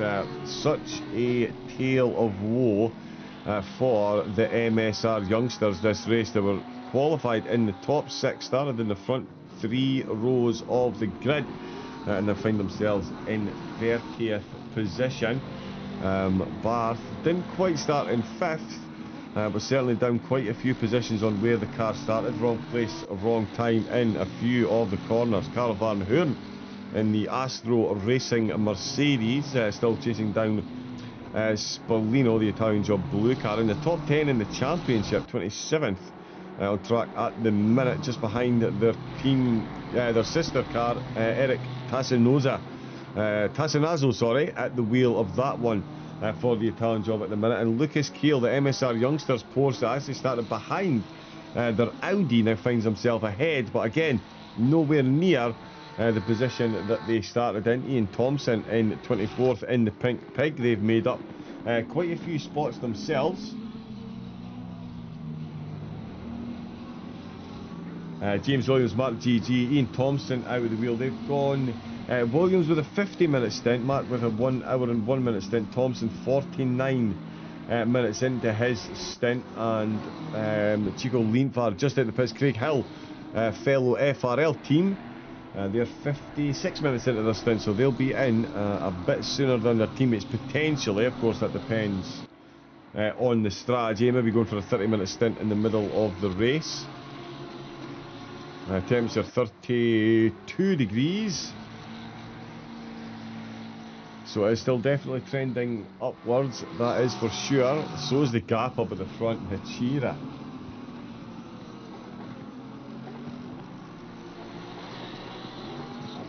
yeah, 1 minute 36.4 his average lap time. Alex Zakdal's average lap time 1 minute 36.4.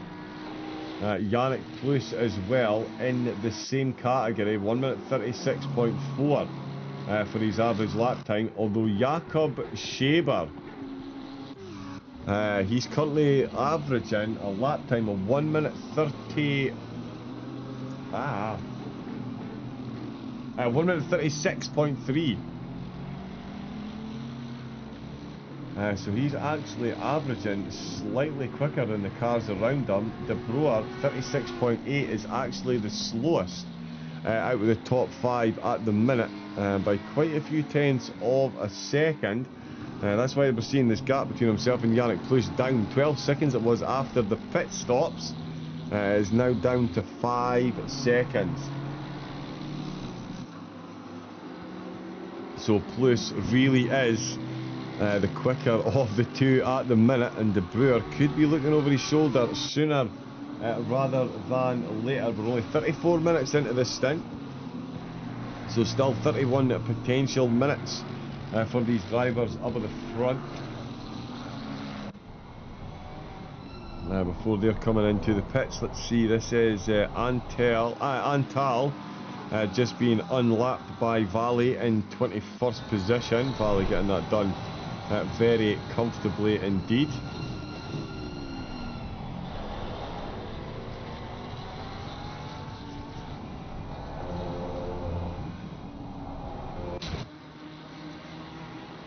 There is the Arrows Factory team. They're just being blue flagged now by one-time and long-time race leader Simrace Belgium. The Craig Hill FRL car just involved there as well, because of course they were battling for position until second place. Popped himself in the middle, so we'll see how quickly he can get himself out of the way and see if Valley can use any of the slipstream being afforded to him by who's that up there? De Boer, of course it is De Boer. Who's up there in second place at the minute. Valley, Arrows Factory. 15-second penalty, but you'll still want that overtake done. Again, another blue flag there, essentially getting out of the way on that middle stretch. Doesn't lose too much time to the car behind. More importantly, doesn't lose track position. So these two are free to continue their battling, which they will. Yeah, they're definitely keen to do so. There's Luca Giannone, one of the solo drivers in the race. He's into the pits. This is his fourth pit stop. This one out of sync as well. He's only been out for 2 laps on that stint. Doesn't seem to be carrying any damage.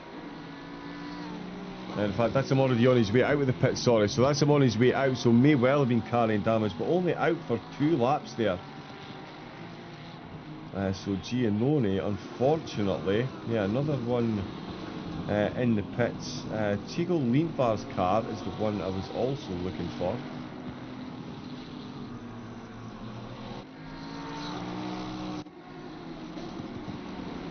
Yeah, another car, not so much a short stint, more a long pit stop, 2 minutes 20. And given that we're seeing times down in the 1 minute 29s, that is a lot of time to be losing in the pits, even for a full service stop. So potentially some damage there repaired. There's some problems swapping the drivers over, but that is a very slow pit stop when you're battling for position. There's Ian Thompson just off track there. We'll jump onto the old Forbidden Chase cam and have a look. So out of the last corner, the Pink Pig is being chased by the Porsche. Oh, the Porsche, look at them run he's got in the slipstream. Positions the car up the inside. He's just about side by side in the braking zone. The Ferrari just a bit late on the brakes, couldn't quite keep it between the all-important Mayo and the Mustard. And that is Keel up a position. Thompson dropping down. Thankfully no contact with the walls, no damage to deal with. So they will continue onwards.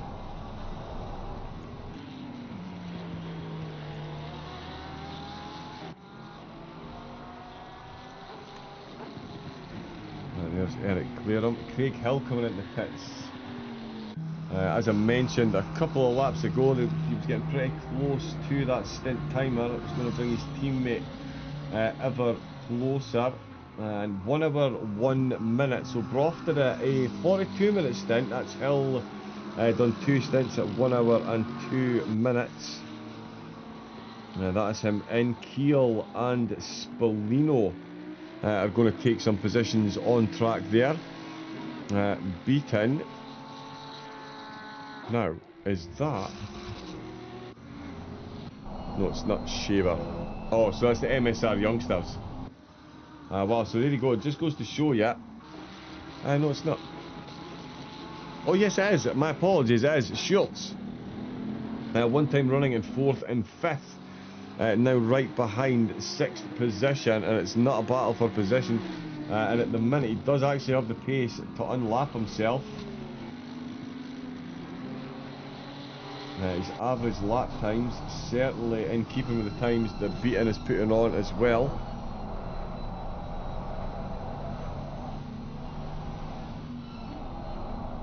So is he going to manage to unlap himself? Badowski and Antal, they're still looking to change position as well.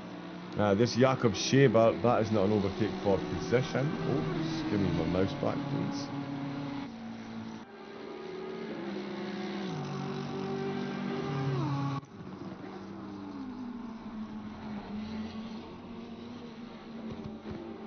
And yep, the BMW lets him through very quickly. Yeah, Eric Laram out of the pits, 1 hour and 1 minute. So that's the longest stint the GT Performance team have done so far. And we'll see how that holds them. And where is Badowski? There we go.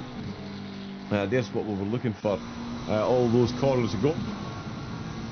It's the Armamentario car ahead of him. It's Antal holding on to 10th place at the minute. Can he hold on to it into turn number 1? Though the McLaren has a big look up the inside. Later on the brakes, avoids the curve absolutely beautifully, and that is how you get the job done in the slipstream. He's already long past there. Very nicely done. Avoids that inside curve absolutely beautifully, and gets the car up to 9th position. Sorry, 10th position. Antal now in 11th. At Gosling Lean class, he's just come out the pits. Oh, Eric Laram's car, of course. Which means it's Jonathan Third. There he is for the GT Performance car. They come back out in 19th position. Gasolina did get back ahead, but that position again will change when they come in for the next pit stop. Can Antal hang on to the back of Badowski? That will be a solid, a resounding no. Badowski absolutely flying. Now he's passing the Chira. 22 seconds. So that is, can confirm, 12 seconds, 11 seconds that he's put on 2nd place since coming out of the pits. And that is quite the pace to be showing. And definitely bodes well for a solid finish to the race. We've got 5 hours still to go, so not even at the halfway mark yet. Still a lot of action to come, still a lot of tyres to go through, although the track temperature has dipped. It started to drop again. So it did peak bang on 12 o'clock, and it's already started to drop back down to 31. So it'll be interesting to see which direction it goes next.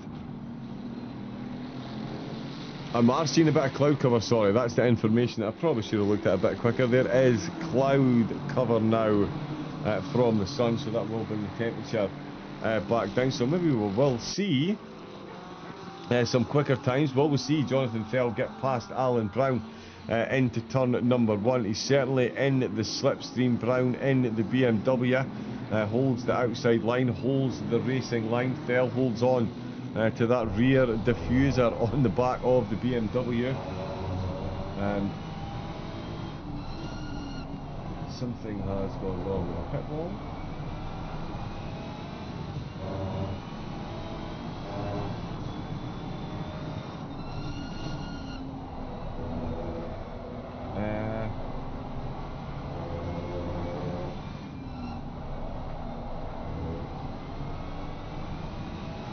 Sorry, yeah, bear with me a second. Yeah, pit wall life has just seemingly reset. It says that some of the drivers have done 0 laps, so let me just reopen my telemetry as we watch this battle between Thel and Brown.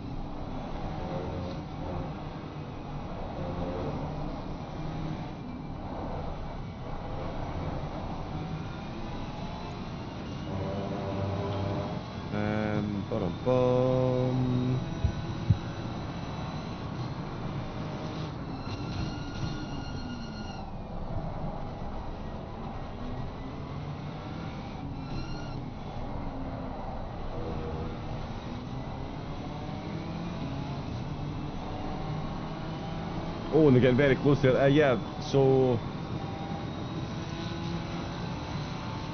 Well, how's the race? 3 was down, 5 to go. Yeah, the race has been really good. My pit wall live has just taken a momentary lapse there, so I'm not sure 100% what's going on with the stints. I was going to have a look at the stint times. Hopefully it will catch back up. But yeah, going well. Sean, my man, how are you this afternoon?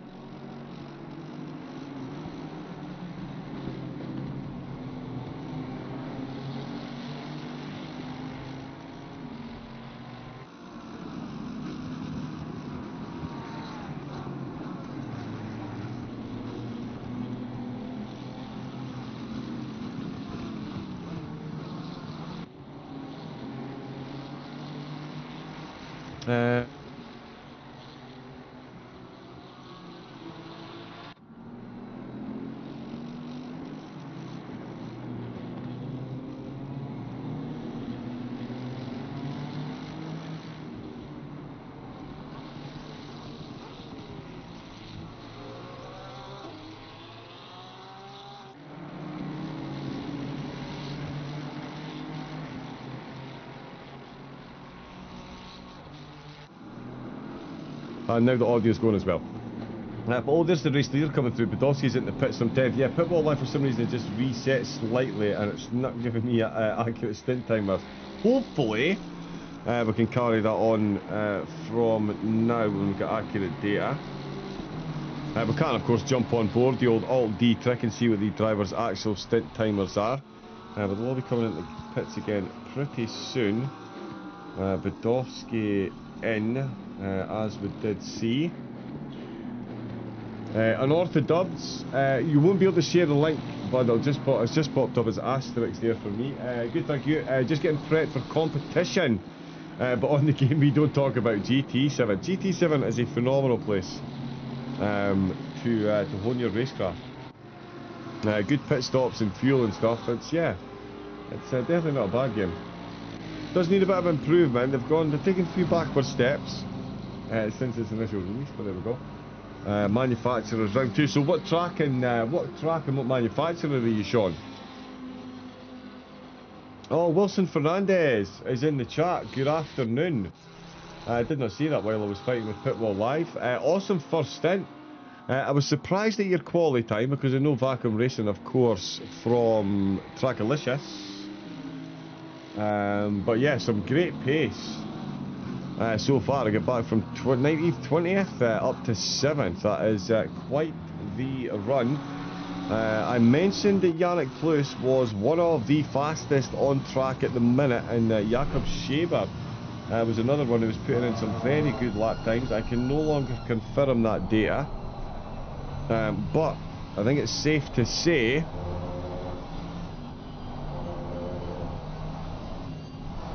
that Plus is definitely the quicker of the two at the minute. Again, a battle for third place is brewing, while Bell and Brown are still battling. Well, Brown getting a good exit out of the last corner to break away, so let's jump back up and see what happens here.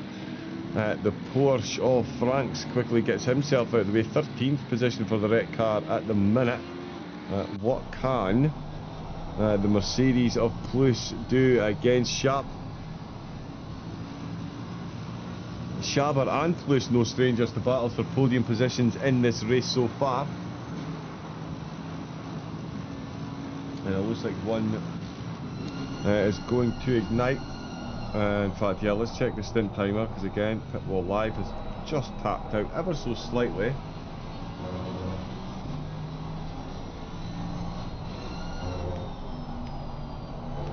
So there we go, confirmation then. Yannick Plus has got 16 minutes left of this stint to try and get the overtake done if he can. Fell still trying to get past Brown and Ponticelli, and all over the back of Pereira as Antal comes in to take his pits. Jenny just let Jacob go.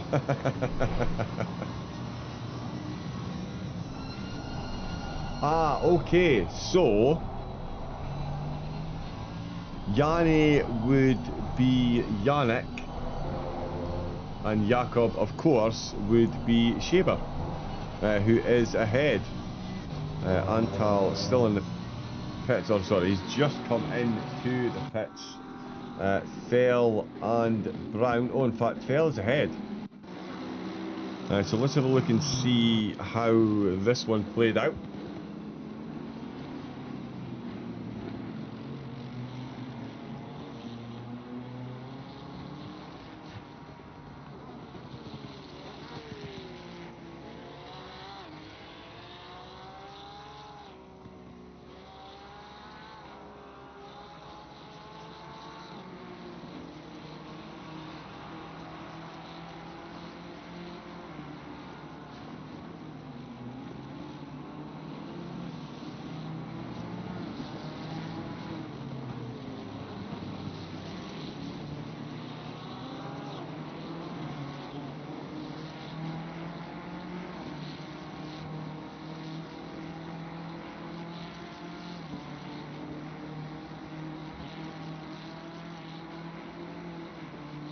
I'm going to be honest, I missed that because it's just tried to update again.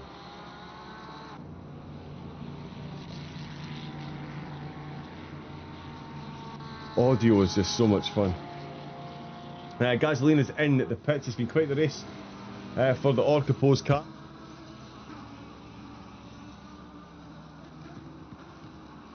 No confirmation on how many times they've been in the pits. Hopefully, no, that's not updated. Okay. And the cheer is definitely still leading the way with the Brewer in second and Shower in third. INDIANAPOLIS trying to close in. They've now got the FRL Lamborghini separating them. Valley currently the only driver on track with a penalty to serve. That's 15 seconds that he's got hanging over his head as Yannick goes past the aforementioned Lamborghini. It's now a straight chase to once again catch up to Yannick Jakob Schaber.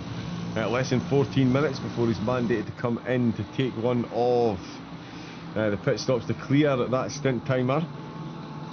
Again, that's 3 times most of the lead cars have been in.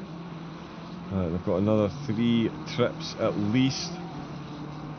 Marco Keddy is back out on track, back out in 18, so this is going to be the start of the next pit stop phase. Keddy's car inside the top 10 quite comfortably when they came into the pits. But again, back out in 18th, exactly the same as the last stint, if I'm not mistaken. Can't quite check that, unfortunately. Jay went for an audacious late move. In response, Brown went wide on the exit in fear there could be contact. Right, okay. So Fell really using that full open door policy on full sends.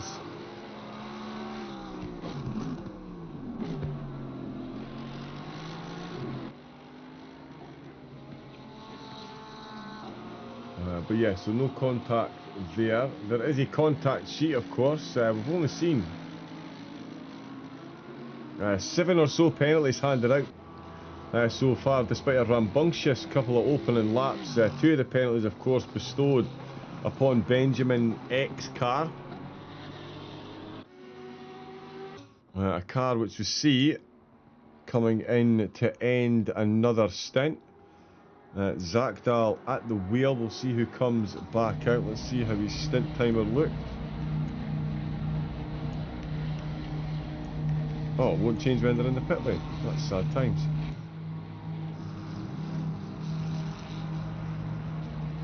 But that's the one, yeah. So Alex Zakdal in for another stop. Sanchez comes in as well. Himself and Gallo have been running well. They're inside the top 10 at the minute. Matthew Duffin coming in for Simplay Racing. We've got Spallino. Actually, Spallino's already handed over. It's David Monceau.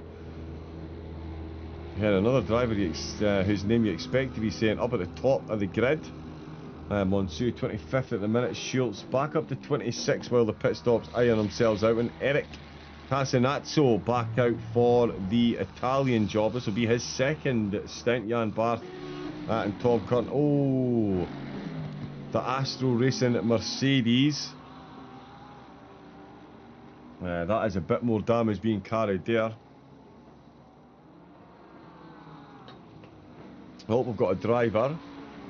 Almost spilt a glass of water. Commentator almost spilt a glass of water. We've got a driver. Sobolia Tibor. It's always the ones that you practice.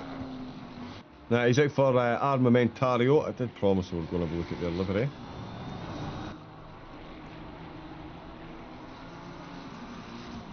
It is one thing to drive cars on ACC, it is entirely another to make liveries.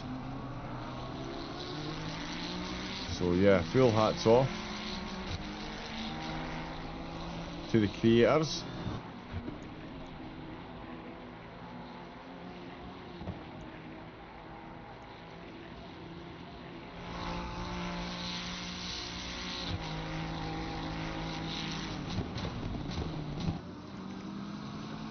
But yeah, that is the Armamentario car, 14th position. They find themselves in now. Giorgio Ponticelli and Rafael Pereira are currently battling for 12th place ahead. So Tibor could look to make some good ground over the stint. Yannick Plus and Jakob Scheber. I think someone...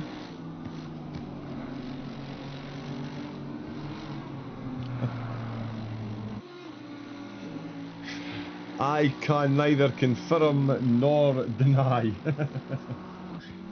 No, I'm not even... Yeah, no, okay. Yeah, I'm not making jokes.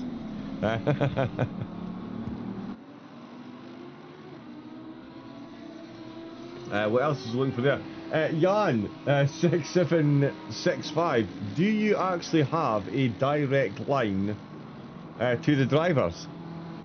Because since you've typed that in the chat, Yannick Plus has suddenly dropped a whole lot of pace. The gap between himself and Schaber, 3.1 seconds.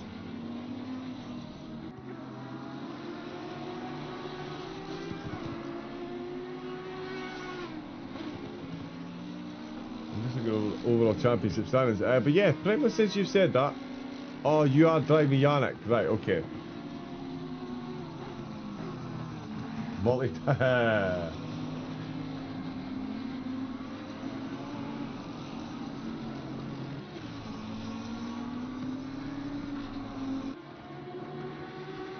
Oh, Jan Duffner, of course. The other Jan. Sorry. Lots of Jans. It didn't mean that like there's a good Jan and a bad Jan. It just, yeah. That was me vocalising that idea. The penny finally dropping. Welcome into chat, Jan. Been a good race so far. Certainly an interesting one.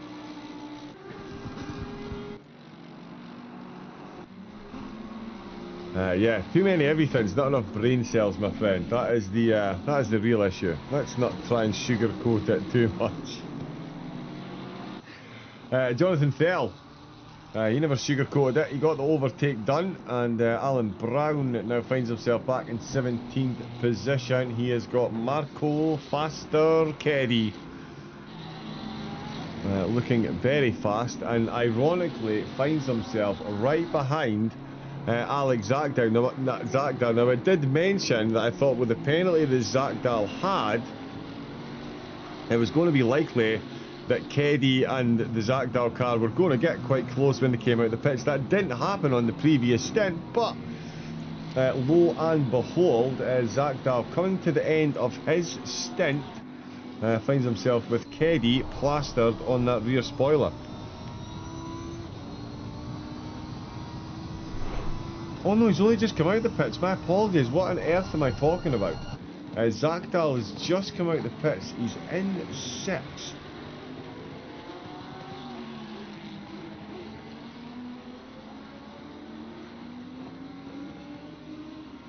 Yeah, confusion reigns supreme. So Keddy definitely down the order on where he should be at the minute then, showing 17th place. It's going to make up quite a lot of those positions, but that just goes to show you the gap that the top 6 had. They are a full lap up already. Lewis Piper in the Mercedes coming in for Talk Sport WRT's 3rd pit as well. We are once again in some form of pit times. Excellent. So we will get another roundup of the pit stops on this go around once everyone's been in.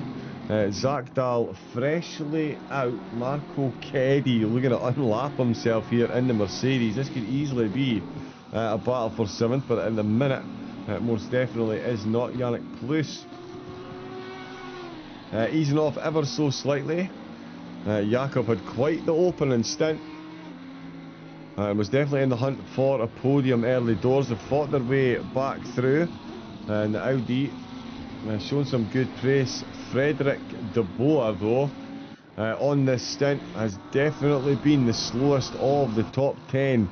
It is safe to say, and that is Jakob Schaber. So despite Plus dropping a bit of time and giving Schaber a bit of a gap, he might still find himself in 3rd place if De Boer his lap times keep trending in this direction. Again, we'll see.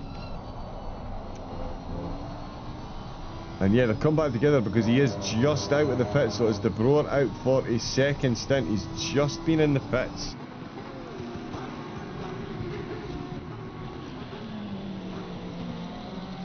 With that information not appearing on Pitwall Live.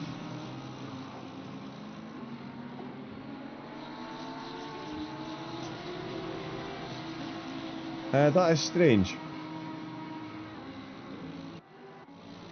But yeah, Pitwall Live's recessed, so some of the pit information won't be accurate or available at all, so we'll just crack on with the pit times that we've got for the minute. And well, the most important times that we need to see at the minute are Jakob Schaber's times.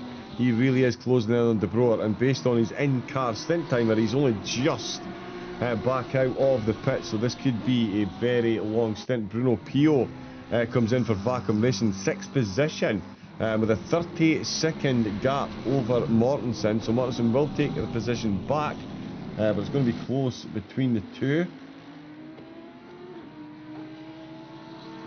As you see, another car pulling into the pits. That's Ponticelli. There he goes in the Ferrari. Again, that seems like a bit of a short stint. Marco Keddy now looking for a position for an overtake for position. It's Alan Brown in 17th. He's coming up behind. He's definitely got the pace over Brown. Brown taking the outside line, inviting Keddy up the inside. Keddy, no problem at all. Gratefully accepts the invitation and gets that done very nicely indeed. And that's a good exit he's got out of that last corner. Pio is in the pits, and so too race leader Mattia Nachira, the RNM flat out esport car.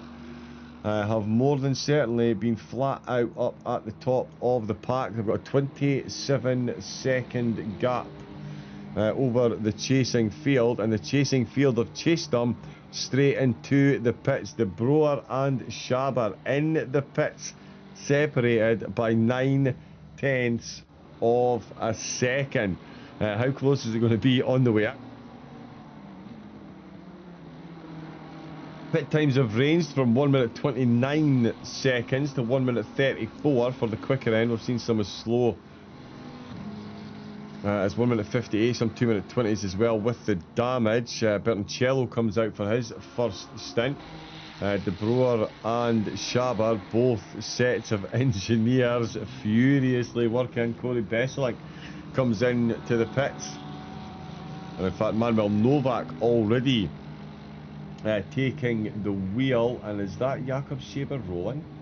It is. Johnny McNurn is rolling. It's Van Thielen. Is Van Thielen behind? He is. Van Thielen is behind, so Van Thielen is retaking the wheel, and that is blue flags he's got ahead of him. For bin chase cam, please. Yes, so there we go. He's got a blue flag Ferrari ahead, and Johnny McNurn has got the overtake done.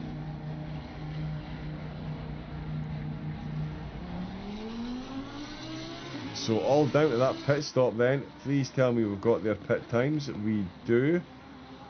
Nachira 1:34, Schaber 1:33, and De Boer 1:36. So Van Thielen's pit stop 2 seconds slower, and that has been the difference. Johnny Manarm up to third position. Yannick Plus comes in from the lead of the race, so Christian Bertoncello will retake said lead. Let's see where Plus comes back out.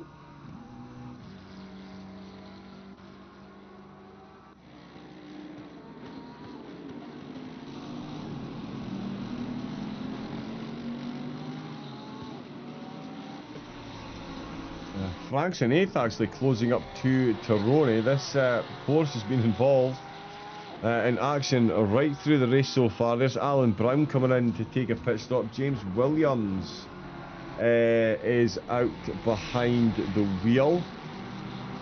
26th position for the Pink Pig at the minute. They've got David Monsou doing his best to catch up if he can. Tassinazzo for the Italian job at 28th, Maxim Oberon in 29th, Tom Curtin still got a bit of damage on that Mercedes, and Giannone 7 laps down on the leader, but he is driving this one solo. Herculean effort so far. There's Jan Duffner, exits the chat, enters the car, exits the pit, back out on track, and he will be in third position. Back out in third.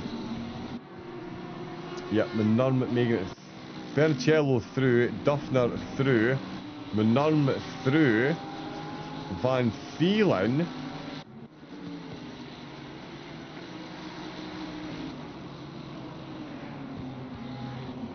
is still in third. Yep, just hanging on to third. Got Jonathan Fell just ahead. Fell quickly getting out of the way. Oh no, that's Zakdal, sorry, they're just getting ahead. There's Van Thielen there. I was looking at the wrong car. Van Thielen, yeah, in third. Duffner in fourth. Zakdal back up to fifth. Mortensen sixth. Vinogradov in seventh. Bruno Pio back out in eighth. Vacuum Racing, ones to watch. Gallo in ninth. Pereira rounding out the top 10. Marco Kerry only back up to 15th position. That is, has to be said, a massive surprise to me.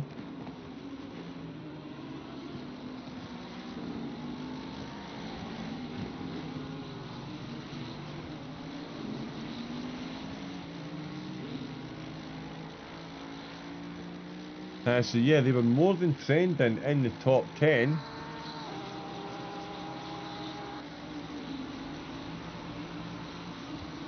And Pitwall Live is running even slower now. There you go, that's confirmation that that's just popped up. That they've swapped out of the pit, so that's not actually an active overtake, but what might well be is Van Thielen has just got his way past Manurm. So Manurm came out of the pits, but it was pole sitter and stint one dominator, Jentel Van Thielen, that come back out of the pits right behind him. You can see he's showing some immaculate pace on his outlap. No fear of the cold tyres. Van Thielen all over the back, and neither of them touching the grass, both of them making their way on to the outer banking very smoothly indeed. Going to be heavy on the brakes.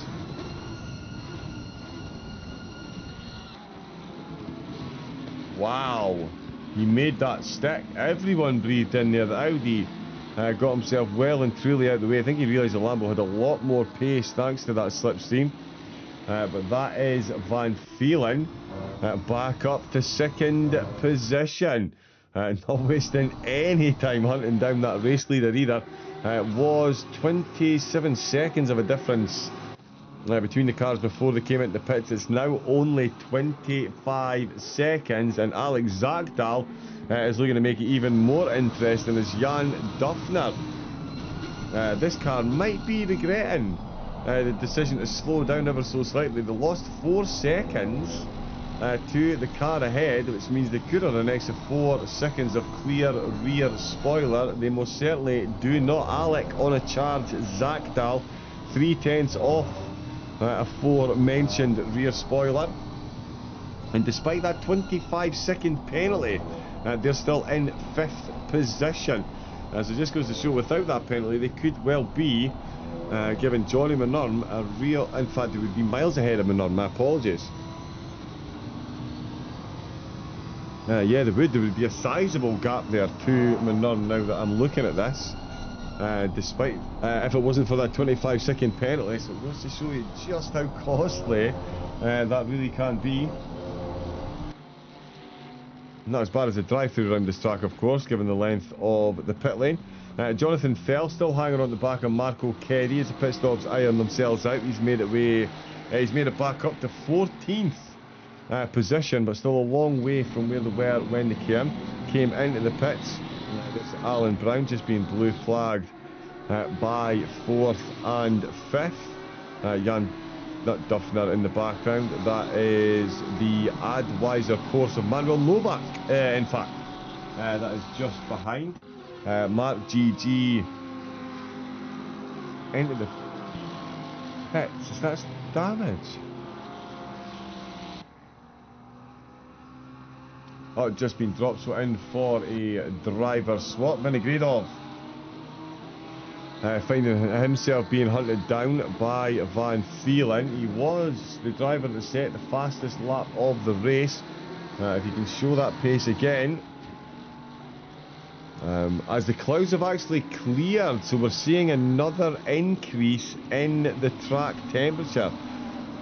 Is this going to cause any of the drivers problem as per their tyre strategies?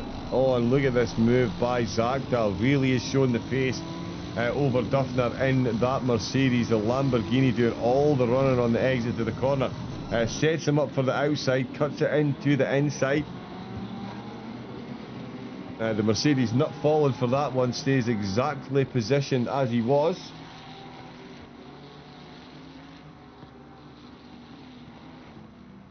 And it's all to do again for Zagdal. So many cars being involved in so much consistent battling throughout the race, and it looks like Derek Groff has been in the wars. That Lamborghini, yeah, that is a fair bit of damage on the front of the Lambo. So Derek Groff, FRL Lamborghini, not running at prime running at the minute.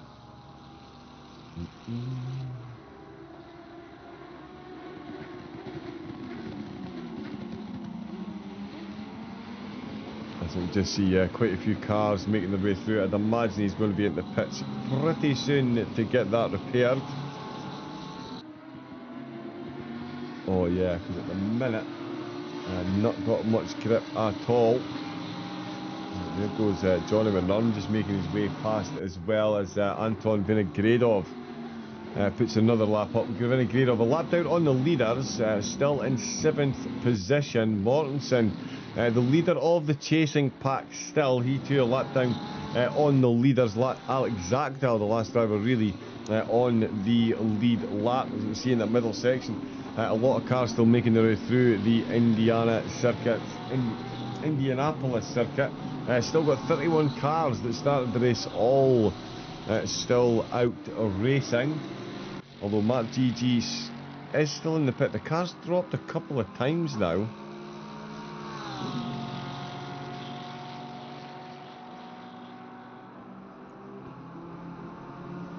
And they've been in there a while, so hopefully they're not having some kind of technical problem. But while they are stationary, Roberto Costa most certainly is not. He has just taken a position from the forlorn Broth in the Lambo. The FRL car another position down. It's now Jan Barth ahead, and 23rd for Costa to catch up. The Arrows Williams, very quick team, so a bit down the order than you'd expect, but then so too were Bruno Pio and the gang at the start, certainly from where I'd expected them to start, but they are currently in 8th place. And yeah, definitely on pace with Vinogradov and Mortensen ahead. Zagdal Still in that 5th position. It's still himself and Jan Duffner. They're having themselves a battle royale for 4th, all the while Johnny McNunn trying to stretch that gap. Van Vielen is back into the 39s. 35, sorry, 35.9, not the 39, the 35.9. But he is back into the 35s. That gap up at the top is dropping as quickly as it increased. 22 seconds is now the gap there, 3.4 back to Menarman. Then of course it is Duffner and Zakdal battling away for 4th place. Zakdal will be hoping that he can get past as soon as possible to try and make up some ground on Menarm ahead. Duffner is going to be more than happy keeping that Lambo in his rear spoiler. Again, we've seen the Mercedes do some great defensive work around here in the opening stages of the race, and we are going to see even more of it now from Duffner. And it's going to need to be if he's going to fend off the charging Zakdal. Good slipstream along the start-finish line, but not enough to pull him into striking distance as they made it into the braking phase. And in fact, the Mercedes gets a good exit out of turns 2 and 3. You can see a lot of polystyrene on the side of the track. And in fact, he might be getting a slight tow from Vinogradov ahead. So Vinogradov in 7th.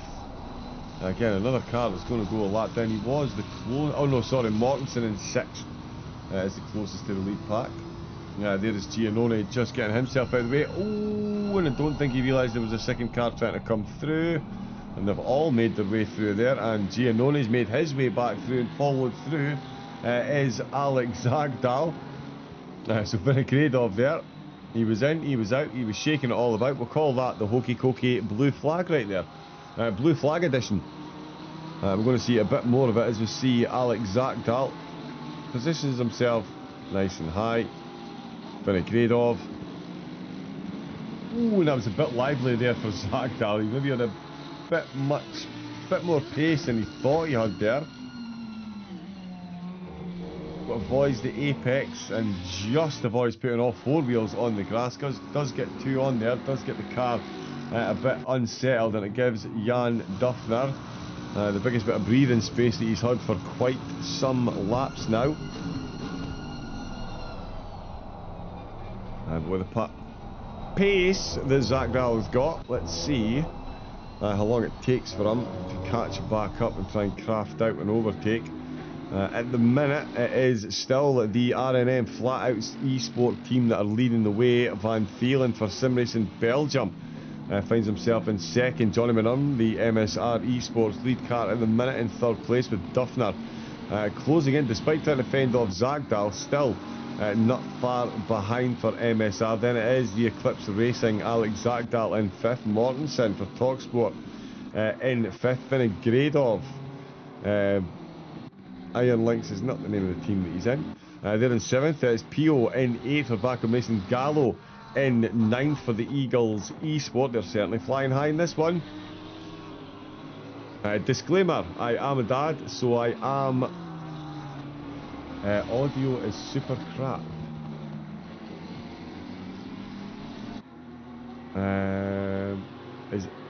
Yeah, I have been having some issues with the audio, to be fair.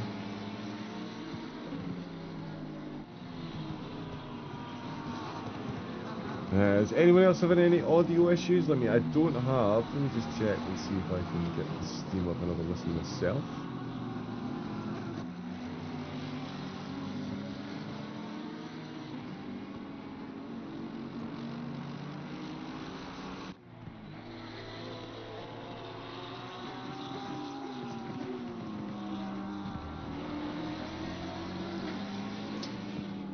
Okay, yeah, it does. Yeah, the audio does seem to be okay at my end. My microphone's not sounding the sharpest, but that I would put down to the updates. But yeah, no, so apologies, I'm not sure what's going on there, Moose, but welcome in anyway. The race is going great, Rob. It's going really well for a lot of teams. some teams have been a bit up and down through the order, as you would expect, over the open 3.5 hours that we've had. And luckily for me, Pitbull Live reset halfway through the race, so no stint for the opening 3 hours. So yeah, all the technology, fun and games, whether it's sim racing or real life racing, technology always has a way of keeping you on your toes. Always has a way of keeping you on your toes. Rafael Pereira just being unlapped by the Lambo of Van der Sluis, who we know to be very quick.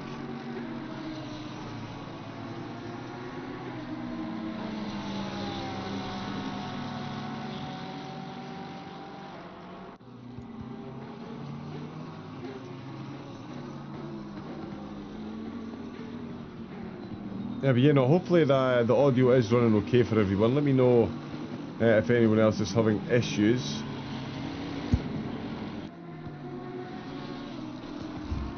See if we can maybe change a few channels over. Manuel Novak, he's looking to change over positions. It is Vinogradov in 7th that's just gone past, but it is Marco Keddy who is looking to go past at the minute. The Mercedes looking to make up some ground after being as high as 6th not so long ago. Keddy now finds himself in 14th position. Now the colour for seeing a bit lost out as well. And into the infield section. Oh, big look up the inside. Not much defence there from the Porsche, in fact. I think he realises that Keddy is one of the top 5, or was shown pace commensurate to top 5, so lets him pass, lets him off to run his own race. So that's confirmation there. Keddy up to 13th position. Let's see what this gap is up at the front as Van Thielen has caught up to another blue flag car into turn 1. He's going to pop up the inside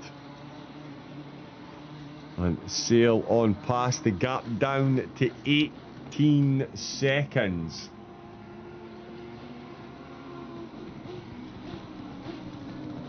So that's approximately 9 seconds and 11 laps. That's not too bad a return on the stint for Van Thielen so far, and if it keeps going that way, he will be a race leader when he comes in at the end of the stint. Well, he's got the pace to be the race leader. Can he overtake Bertoncello? The Mercedes have been pretty decent round here as far as defending goes. That's going to be put to the test when Van Thielen gets there in the Lambo. Johnny McNunn still in 3rd. Duffner still holding on to 4th position, with Zachdal now just that little bit further down the road, as we saw. He's got some rebuilding work to get done. Marco Keddy hasn't quite dispatched of Manuel Novak, although he has just unlapped himself against Vinogradov, and so too has Novak. So Vinogradov losing a bit of pace, and in fact Vinogradov and Keddy were very close to one another. So where Vinogradov is, it does give you a good idea of where Keddy, Manuel Novak, 4 wheels on the grass. That won't help cool your tyres. I found that one out the hard way myself, but can definitely confirm that was very close as well. Full confirmation, signed, sent, sealed, delivered. So 4 wheels on the grass once again for Novak there, just getting himself a little bit out of shape, letting the blue flag through. But does survive, no contact with the wall, no damage, just a bit of gravel on the tyres to deal with. But that is Keddy, as I say, so he's unlapped himself once against Vinogradov. He now needs to do it again.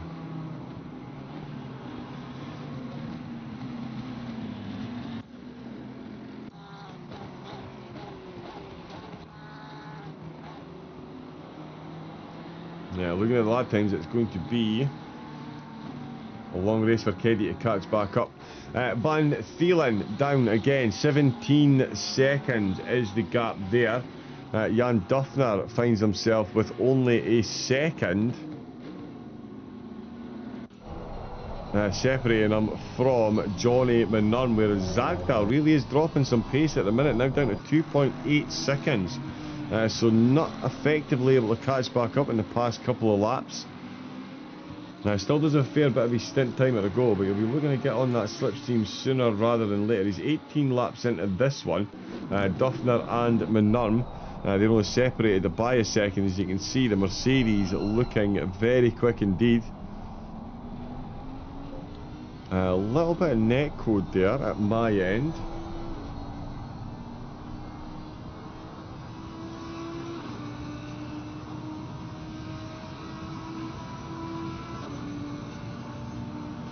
But the stream does look to be running perfectly, so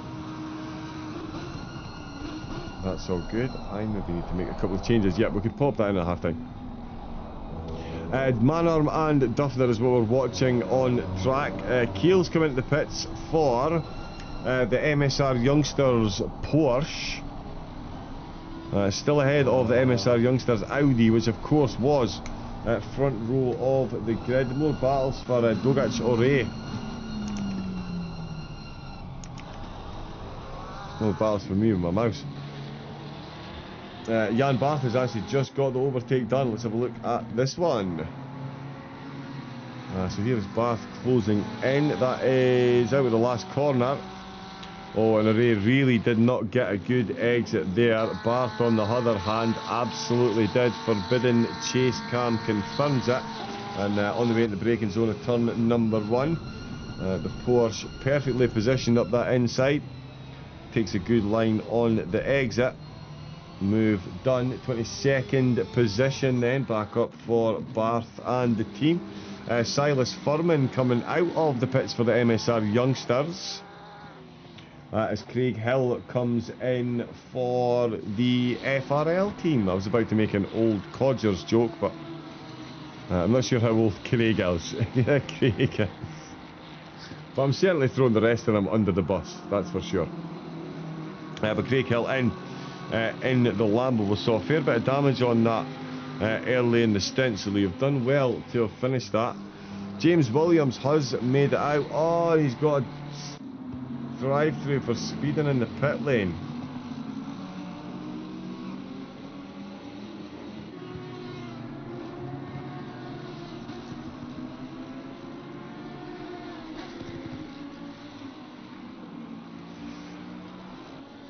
Yeah, just furiously consulting. Well, I'm not furious. I'm sure Craig Hill and his team are. That's yeah, he was in there for 2 minutes 17. Right, so I think it's a graphical glitch that he's still got damage, because he was in the pits for 2 minutes 17. But yeah, drive through for speeding in the pit lane. That's another tip into the pits. Giannone and Williams are going to close back in. Williams in the team at the minute. Some kind of technical issues. I'm just waiting on confirmation. I'm sure one of them will pop in the chat and let us know.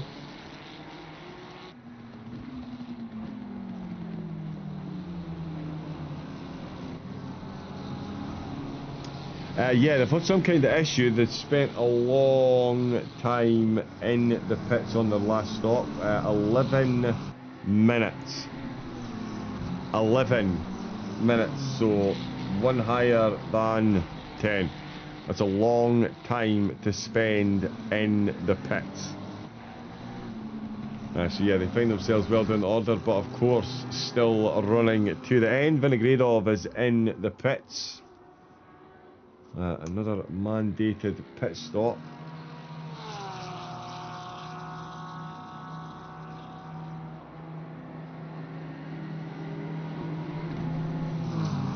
And again, no real idea on what his stint length was because the previous pit data is gone. But Vinogradov in the pits comes in from 8th place. Now, Keddy has been out for 43 minutes, so he's got 22 minutes left to go. Again, they did have a long pit stop, so I'm going to we'll be guesstimating that was a bit of damage that they got. That means that Kiko Gallo for the Eagles Esports is in 8th position. Are back up into 8th, and Bruno Pio for Vacuum Racing, they find themselves now in 7th position. So it's been quite the race for them so far. Oh, and the cup of tea is as cold as the water. A few familiar names out on track, Robbie G. Indeed there is. There most definitely is. I am going to have myself a very quick break. We're almost 4 hours into this one, so quick pit stop for myself. If you are watching, you've been here the whole time, get yourself up. Make sure you can still hear the stream, but have a wee move about, get the blood pumping, get yourself some water. Maybe grab a quick cheese sandwich and a chocolate bar. And best way to do it. Other types of sandwiches are available, of course. It all just depends on what's available in the cupboard and the fridge. But yeah, enjoy, and I'll be back very shortly to bring you the conclusion of the race.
Hello once again. There we go. Quick 15-minute pit stop for the commentary team, and we are back up and running for the final half of round number 8 of the FRL Endurance GT3 Championship 2023. That does seem massively loud now. And is that any better? That has suddenly got very loud.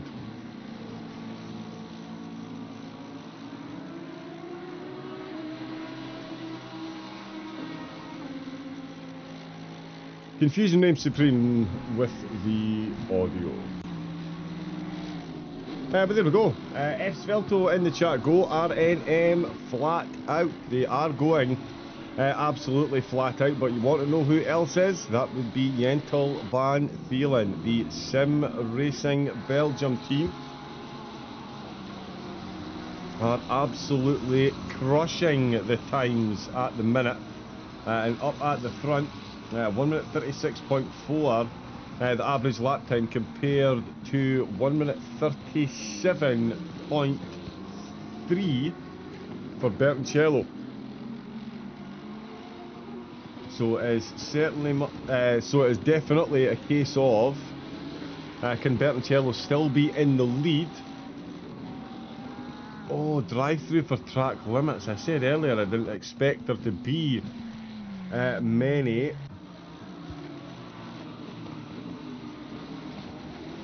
But it's Dojak's array, sorry, the Majestic E team, 29th position.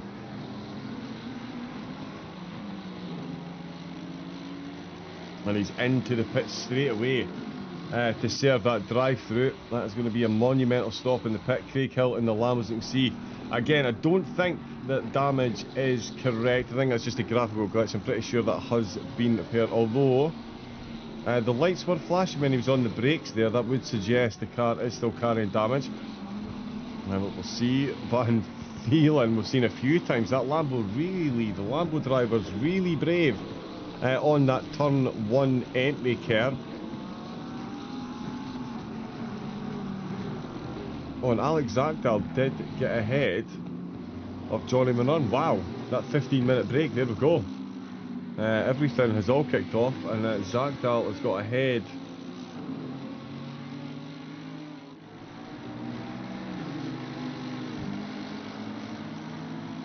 of Manon. Jan Duffner still up in 3rd. Mortensen still in 6th with Bruno Pio, 7th place for Vacuum Racing.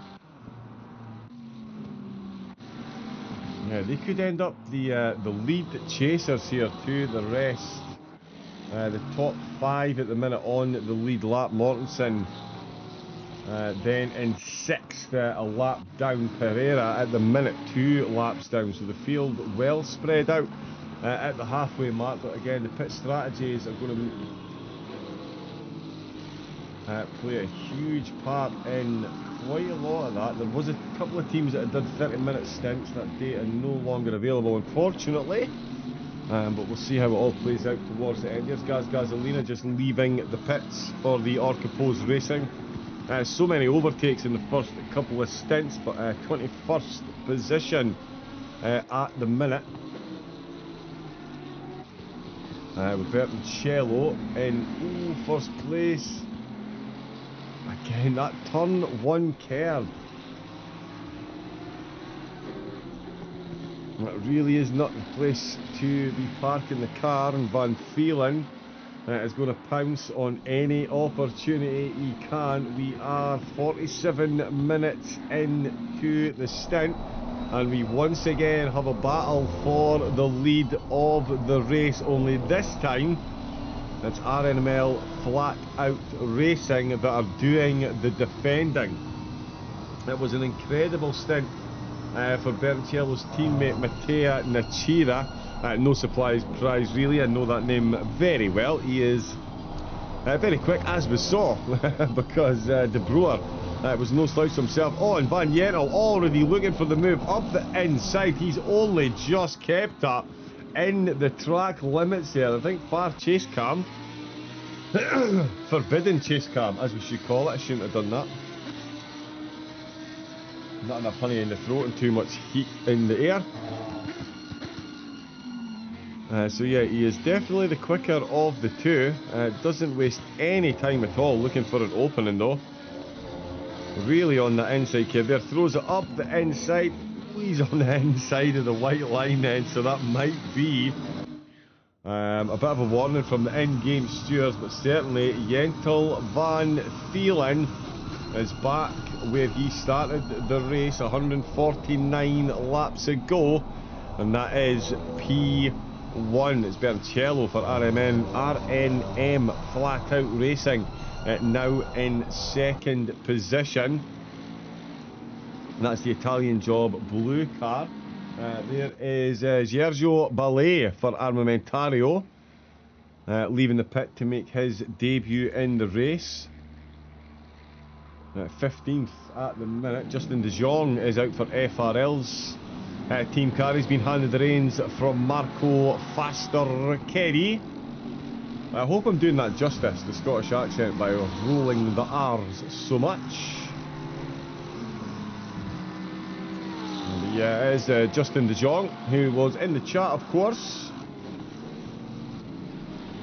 He is chasing down. It's Daniel Williamson out in the McLaren ahead of him. Terrone back up to 12th. For RNM's Ferrari. They've been up and down the order, and it's Alexei Solstev for in the Lambo. For the Iron Lynx team. That's not their team name. I should know that one off the top of my head, especially as Solstev drives for them as well. That is both embarrassing and frustrating. Nico Measure, Jan Barth in the chat. How we doing? Nice overtake, Jan. We caught that one on stream. Very nicely done. The car's certainly been a bit up and down in the positions. Bit of a magnet for bad luck recently, I think it's safe to say. Which you hate to say, but yeah, definitely a couple of races I've seen your drivers not really doing much wrong, just wrong place, wrong time, get collected, and that is all she wrote on the subject, unfortunately. But good comeback drive so far, and yeah, still plenty of time out on track. Got 3 hours 55 minutes left to go, so still another few pit stops for the teams to take. Most of them about 15 minutes into their stints at the minute. Alex Zakdal 10 minutes ahead on his stint timer, so he will be in a bit sooner than the rest of them. The track temperature ascending once again, now an all-time race high of 35. It started at 23, got to 34, back down to 30, and back up now to 35. The clouds came out at lunchtime and then went away again, so the hottest part of the day, we've got a bit of cloud, and now it's getting even hotter. So yeah, 3 hours 52 minutes left to go. 13 minutes past 1 local time. And yeah, with no cloud cover, it's going to get warm out there for the tyres. How warm? We are yet to see. Martin Duffin.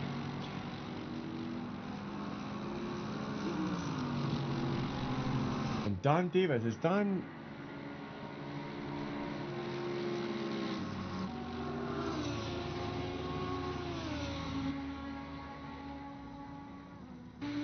let me just check.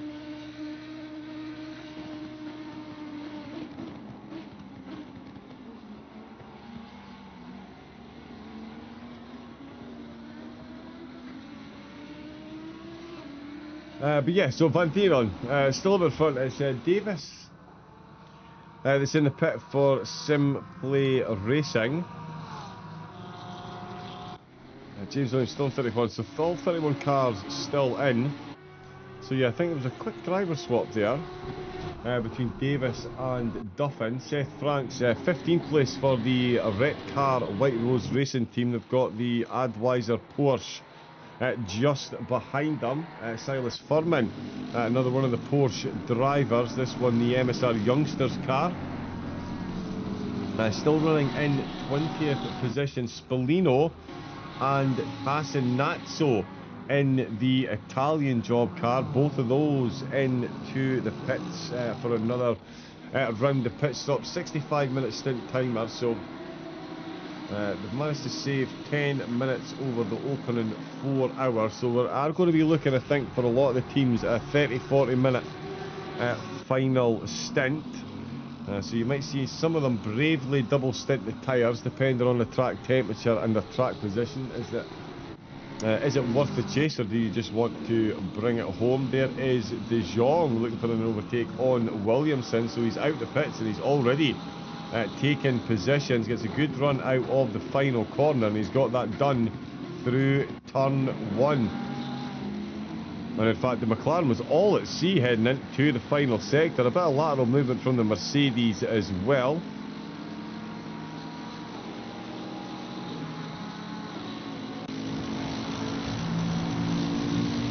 But he does get it done. Beautiful exit, beautiful closing speed. Sails it up the inside. And yeah, he's got his nose in front on the way into turn 1. Carries the pace expertly. And then through into the middle section. That is very nicely done indeed for De Jong. Up to 12th place. How far up can the FRL car get? Kiko Gallo into the pits for the Eagles team. Oh no, 1 hour and 3 minutes his stint's been. Wow, that has absolutely flown in that stint. But yeah, 1 hour and 3 minutes he's been out for. I thought that was maybe a bit of a short stint, but no. I sit corrected. Bruno Pio, 7th place, ahead of Gallo. And that is not Manuel Novak, that is the other. It is Manuel Novak. That is behind Pio in the standings, but it's Novak's sister car.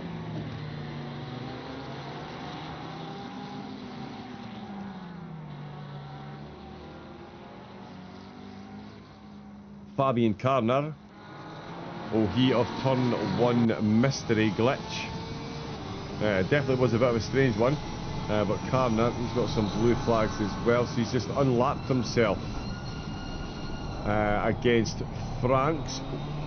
That BMW Hill is on a bit deep. He's looking to unlap himself against Hill as well.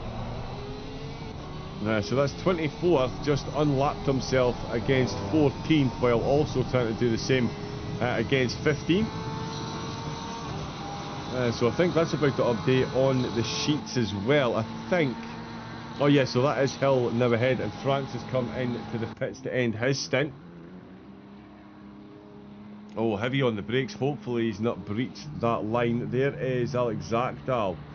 As predicted, next one in. 1 hour and 4 minutes. So yeah, really did nurse that stint to the absolute fullest.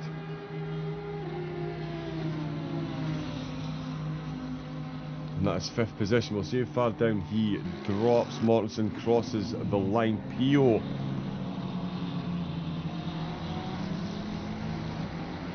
is a lap down.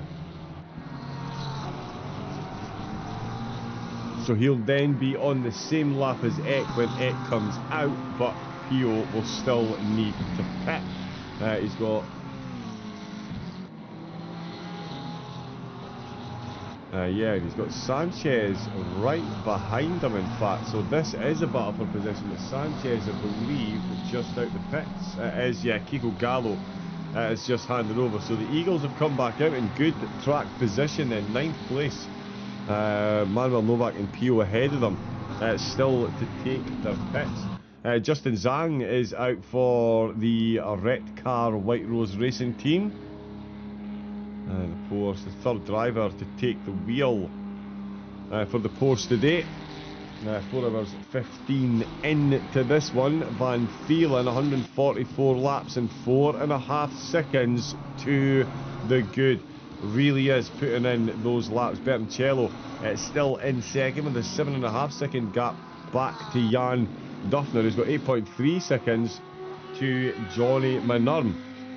Then the Eclipse Racing team in and around this area, but they've just taken a pit stop. So it's Magnus Mortensen who's up into 5th, and there is Benjamin Eck there in 6th position, and not too far behind Mortensen.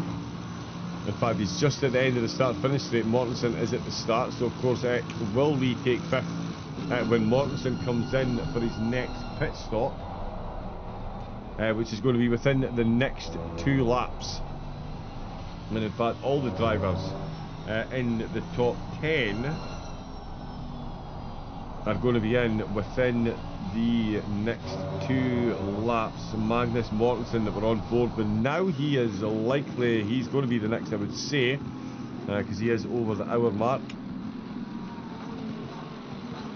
Raising track temperature. Will anyone shorten their stint by a couple of minutes now? It's unlikely, given how close we're getting to the end. We did see a couple of drivers go for a 30-minute middle stint, 30-minute second stint. One team took one in the third stint as well. So we'll see what sort of track position that gives them when the rest of the teams come in to take their shorter stint right at the end, or will we see some now? With the track temperature going the way it is, maybe not going to be the best idea to double stint tyres at the end if it is only an hour and a half. Maybe pushing it ever so slightly, but might be worth it if there's a few positions up for grabs. Bertoncello 5.6, so still putting in some very quick laps. Average 1 minute, 1 minute 37.4, sorry, saying that is down on the previous stint, that is for sure. No average lap time there. Van Vielen, no let up in his times at all. Mortensen, as suspected, an hour and 2, just short of an hour and 3 minutes. So could have snuck another lap in, but better safe than sorry. Magnus Mortensen comes into the pits. Bruno Pio in the middle of the lap. And actually it stayed a lap down on it. So I miscounted the distance between the two of them actually. Eck in and back out again. Mortensen still a lap down, so too Bruno Pio. Manuel Novak behind El Sanchez. EJ Sanchez, sorry, and Alexei Solnstev. All still rounding at the top 10 at the minute. Tironi doing good running for the RNM Flat Out Esports Ferrari. They've been shuffled up and down the order so far.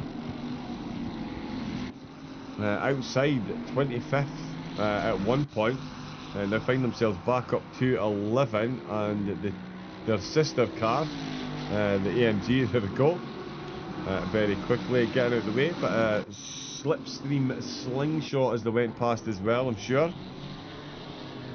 Still James Williams bringing up the rear of the field with Giannone, one of the 2 solo drivers today.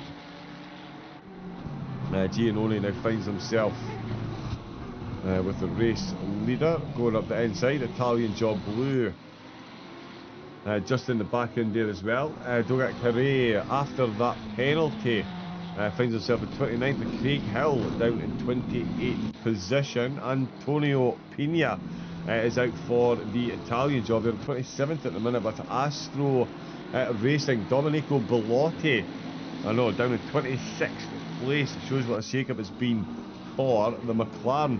Michele Spallino as well, the Italian Job blue car, that's the blue car there.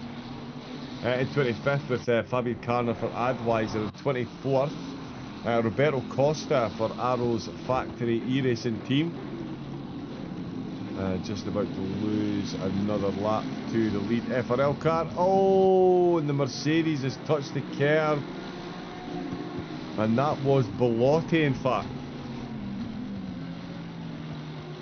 Thought he'd found a way through there. Unfortunately, all he found was an unsettled car on the inside curb at turn 1 on the right hand side, and finds himself facing the wrong way. Gasolina and Oberon are in 22nd and 21st, so back up 10 places for Oberon as well. Davis in 19th for Simplay, with Justin Zhang for Redcar in 19th. Silas Furman for the MSR Youngsters Porsche in 18th, and the other solo driver today, it's Alan Brown, who's in 17th. Glaram's just ahead of him in 16th, as we see Bruno Pio coming into the pits, and Oberon for the MSR Youngsters Audi comes in to the pits as well, but there is Pio in, and Oberon's car on the way back out, and it is Oberon still piloting. Oh no, that's him just coming in. Just getting stationary. How far did we get? Tirone's coming out the pits as well. Justin Jeong, the FRL car we just saw, putting another lap on some of the field. He's coming up to the FRL Lamborghini again. Yeah, that Lamborghini must be carrying damage. That's twice this stint the Jeong's gone past him. So that's very quick. Wilson Fernandez comes out. He takes over for PO for the Vacuum Racing team. Van Thielen is taking over the race, 7 seconds in the lead. How far did we get? Sorry, we got to Alan Brown, 17th, Eric Glerum in 16th, Giorgio Ballet currently in 15th. It's all going to change in the next couple of laps, of course. As we see more pit stops. Mick Schultz is back out for the MSR Youngsters, the driver that opened for the team on the front row on some unfortunate contact he was the recipient of, and it sent the car down the order. They did have an extra pit stop as well, which appeared to be for damage, which obviously does not help. Manuel Novak in from 9th.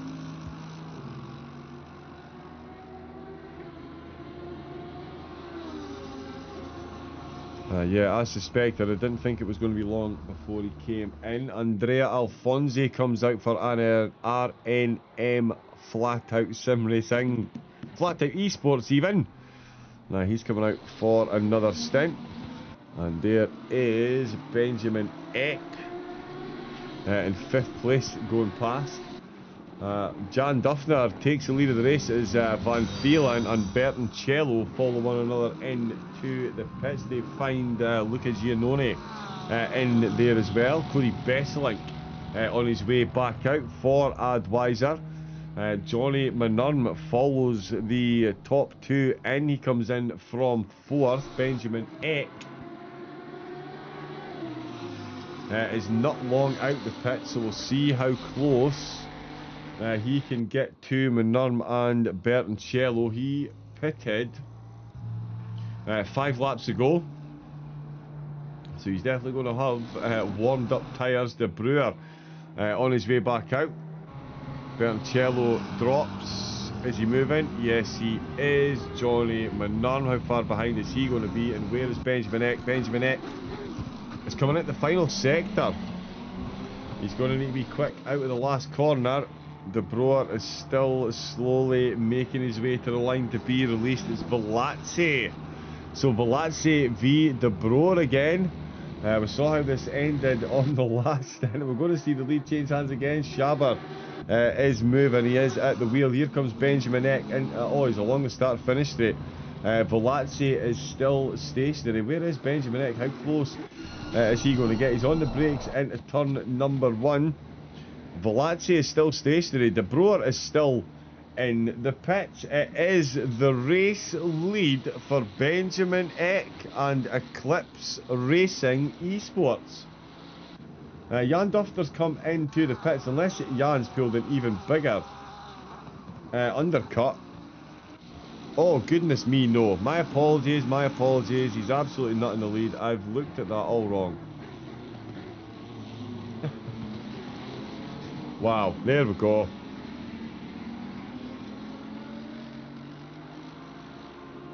Yeah, I was looking at the wrong thing there. My apologies hugely. De Brewer is still in first.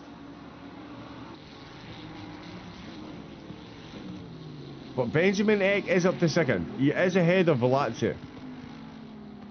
So Eck has made it up a couple of positions. He is ahead of Velazzi as he got himself ahead of Duffner as well. Yannick Plus is now on the exit.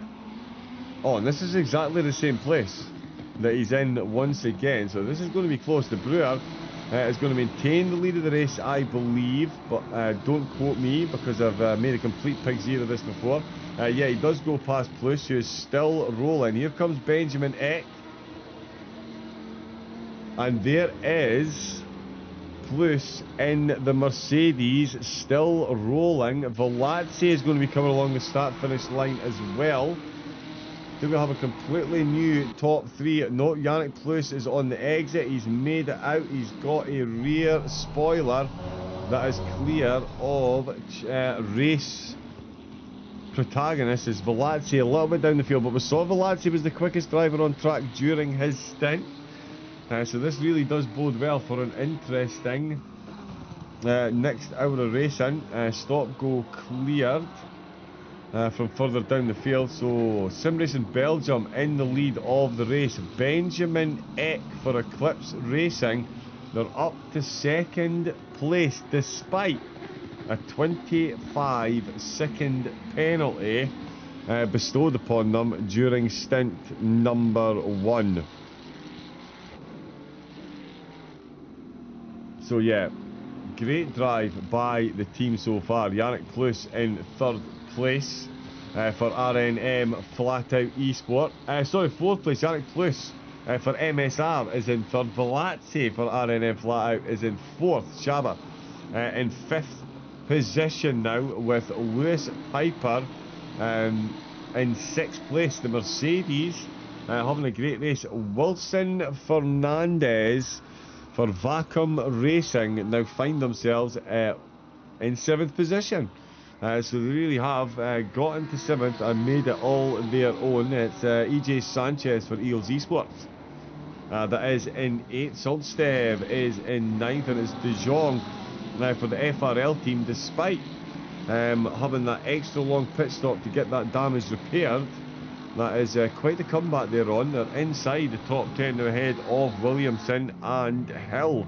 The Amigos BMW got a good gap over Armamentario Software's Ferrari at the minute, but we know that car can certainly find some pace when it needs to. Eric Glarham for GT Performance is the middle of the 3 Ferraris that find themselves 13th, 14th and 15th, with RNM Flat Out Esport bringing up the rear of that pack of Ferraris, and they are leading a pack of Porsches. Besselink for Advisor, Silas Furman for MSR Youngsters, and Justin Zhang, the Red Car White Rose Racing Porsche, the 3rd car in this formation of 3 as well.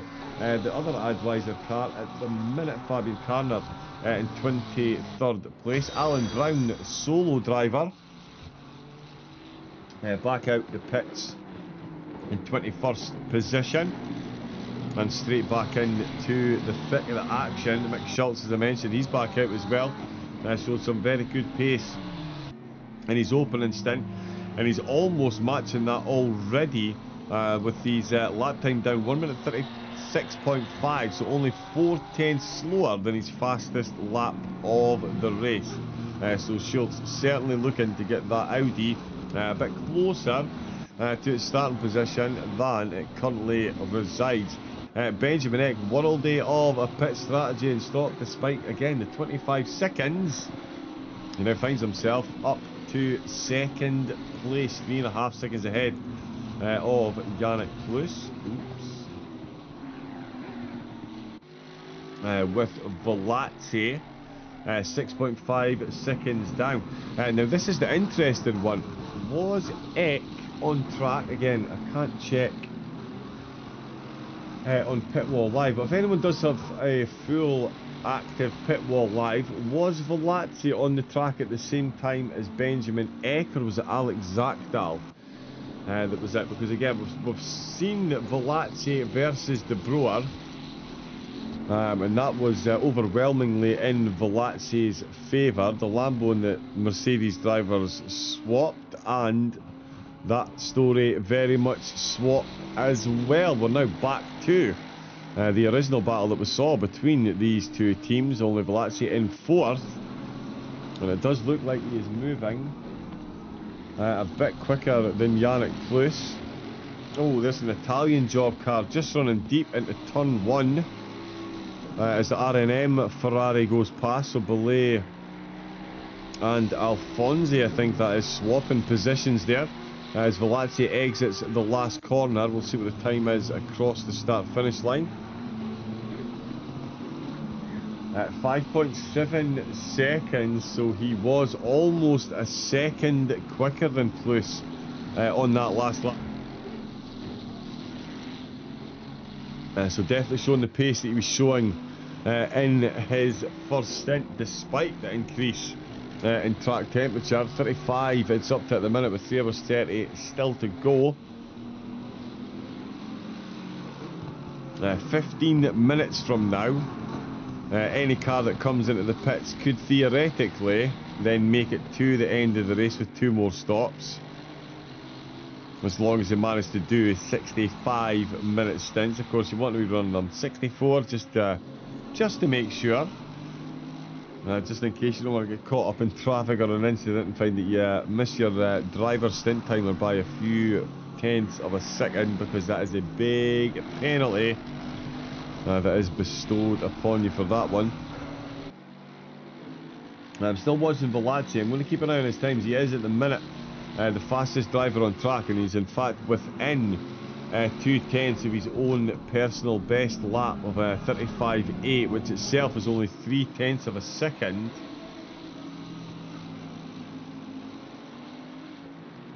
Behind the fastest lap of the race set by De Brouwer's teammate Van Thielen in that opening stint. That was 163 laps ago. That lap took place, hasn't been beaten since. Is Velazzi going to be that in this go around? 36.3. So he was a bit quicker. Mats Yannick Plus lap on lap was a bit quicker than Eck and slightly quicker than De Brouwer again.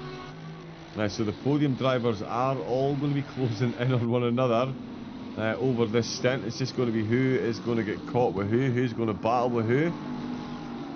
Is it going to be enough of a concertina effect to get Velazzi involved sooner rather than later? That's a 5.4 second gap he's now got to overturn, as Plus looking to overturn a 4 second deficit to Benjamin Eck. Eck is slightly quicker than De Brouwer at the minute. So certainly the warmer tyres doing them well as the rest of the teams came out of the pits. How much of an advantage is it actually going to give him come the end of the race? We'll see. Because again, his lap time's very close to De Brouwer's, but Yannick Plus and Michel Velazzi definitely going quicker. And in fact, Jakob Scheber, I'm paying all this attention to the top 4. Jakob Scheber himself, he is actually the fastest driver on track at the minute. Another 36.1. Sorry, De Brouwer did a 35.9. I'm all over the place with the number. De Brouwer has managed a 35.9 in this stint, but his laps at the minute trending upwards, and there's a 35.9 for Scheber. So he is the fastest driver on the track. Velazzi did a 36.0 on that lap. Incredibly closely matched for pace. It really has got a lot of this really does come down to pit stop times and strategies.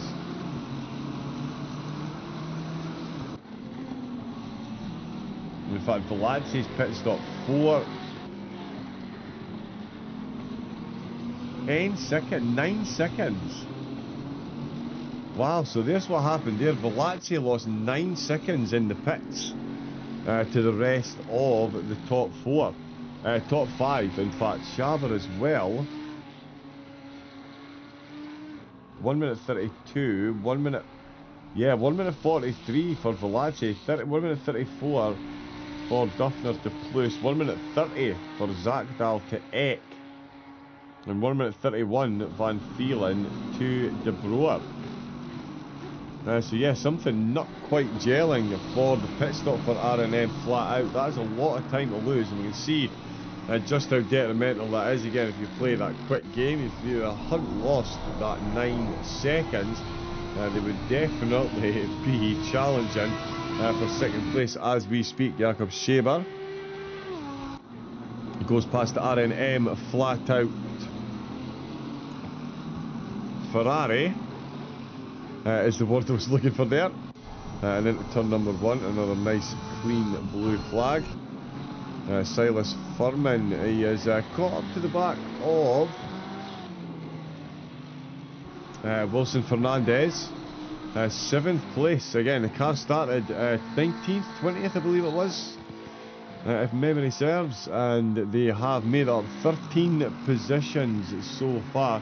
And they two lapping in the 1 minute 36, 1 minute 36.3, 1 minute 36.4, being as low as 36.2. So another team that are matching their early pace despite the increase in track temperatures. Fernandez 7th, leading the two McLarens. It's still 2 Lambos leading the way after Eck and the gang pulled off a world-day of an overtake, world-day of a pit stop. Velazzi and the team not quite so much, perhaps got the Ferrari Formula 1 crew to run that last pit stop, so not quite going to plan. But yeah, that 9 seconds really is the difference between 2nd and 4th place. Benjamin Eck 8.4 down still. Yannick Plus is... oh no, he's not closing, sorry. Benjamin Eck 36.3 plus 36.9. So the gap, oh yeah, there it goes, back up to 2.6 seconds. So Plus, yeah, did lose time on that lap. And he lost even more to Velazzi behind, another 7/10. Velazzi has taken out with that time. Alfonsi is in the Ferrari up the road. Besselink, this is blue flags. So that is not for position. Alfonsi still bringing up the rear of the 3 Ferraris, 3 Porsches, Besselink, Furman and Justin Zhang. The Reek Car White Rose Racing team now down in 18th position. Some solid top 10 and 12 battles they were involved in early doors. A bit of damage and a couple of extra long pit stops. I've seen them down the order, but not to wish anyone any ill, but if I can have the one team in the opening 4 hours, yep. I won't even vocalise it, but I'll know what I'm thinking. There's Benjamin Eck. He is thinking, can I catch the leader before Yannick Plus catches me? I know which way I'd be betting at the minute, given the pace that Plus is showing in that Mercedes. Velazzi doing his best to find time as well. There's going to be a lot of slipstream along the start-finish straight for the Mercedes, and I tell you, that is Yannick Plus already passed Saltstev there. He probably would have been hoping for a bit more slipstream. Does find another 3/10 on Eck. Velazzi finds 6/10 on Eck and 3 on Plus, so he is still closing in on both of them. De Brewer almost matches Velazzi for pace on that one, and Jakob Scheber goes quicker. Out of the top 5, it's Scheber that sets the fastest lap on that last lap there, by 0.5 of a second. So yeah, Benjamin Eck on the last one, slowest by about 6/10 on 5/10 on average, sorry. Still holding on to 2nd place though. Is that going to be the case come the end of the stint? He's only 25 minutes into this one, and he did start the stint, as we saw, 5 laps. In fact, 7 laps earlier than some of the drivers, 6 laps earlier than the race leader. So yeah, let's hope they've done their stint maths right. Yannick Plus, you can see the gap now under 2 seconds. Benjamin Eck gets some free slipstream from the Armamentario Ferrari. So does Yannick Plus from the red car Porsche. Flashes the lights to signal that he's going to go through, or is he? Yes, indeed he is. Very nicely done by all concerned, and Plus continues in the hunt. He's now going to get the Armamentario slips.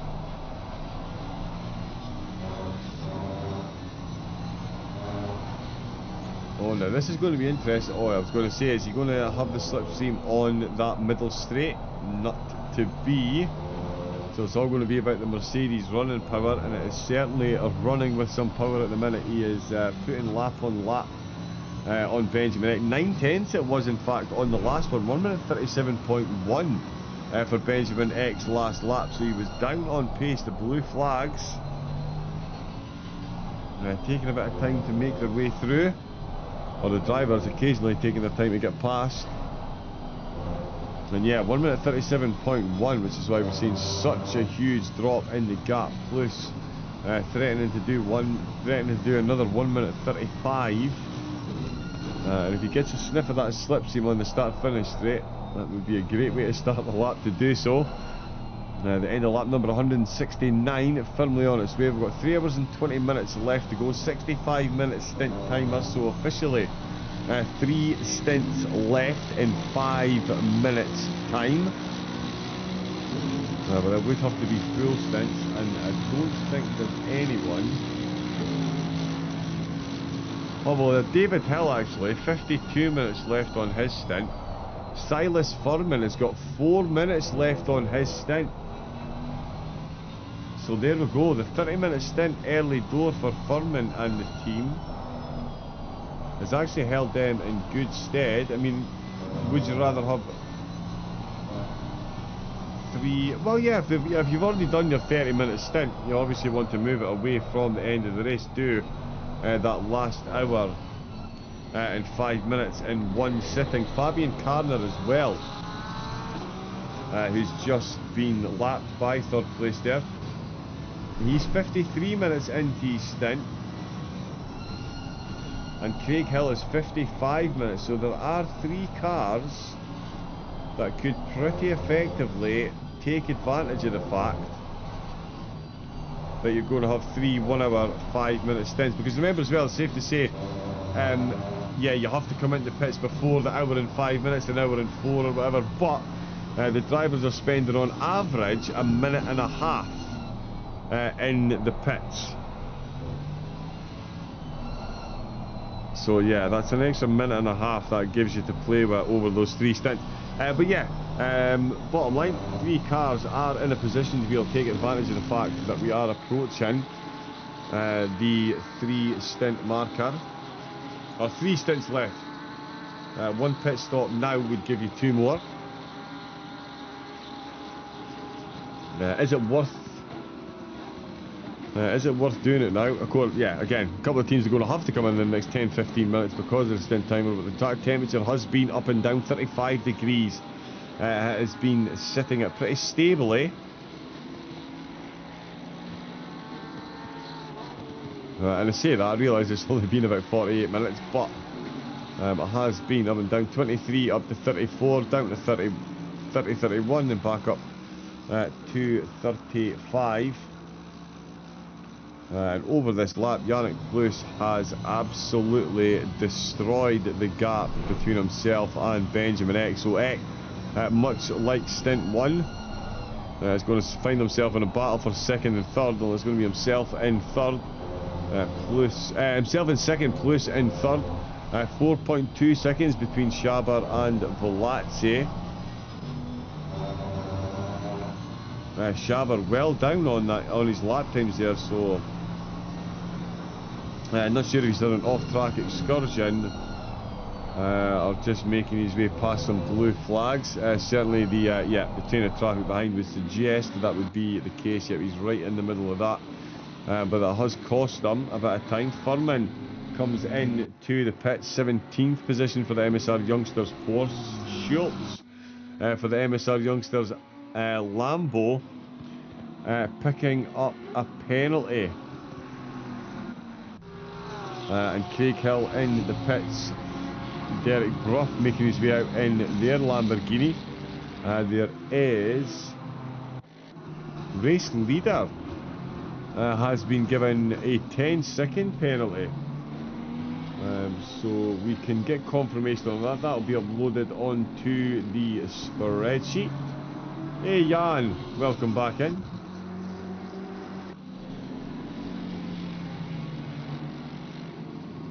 Yeah, some great racing going on.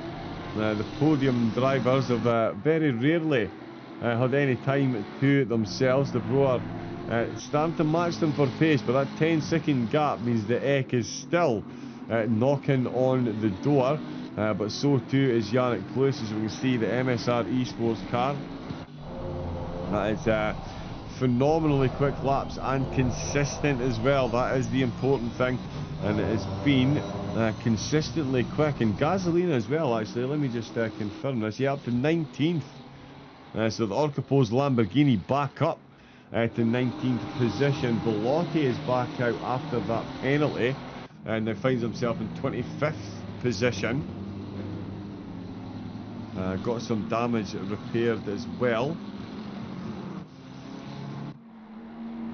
The pink pig down at the rear, of course, some kind of technical issue means the car were in the pits for 11 minutes, which I can tell you is not your average pit stop time, so that's put them a few laps down on the field, unfortunately, but they are going to crack on and finish the 8 hours. There's who I'm looking for. Antonio Pina out for the Italian job. Putting in some decent laps, although that was a slow one there, so I think another driver pushing it a bit much and having a bit of an off-track excursion, trying to cool the tyres on the grass. It doesn't work. Gasolina closing in once again on Davis. We saw this battle for 13th in the opening stint. Sorry, 16th.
Should be running out. De Boer still in first place, as we just saw. Eck and Plus still pretty inseparable. We've seen the Mercedes defend and attack this time in this race so far, and we've seen the Lambos doing the same. Which way will this one unfold? Velazzi will be hoping to hold themselves up just long enough for him to catch up. He's got a fair bit left of his stint, and he does have a very quick Jakob Scheber closing the distance himself.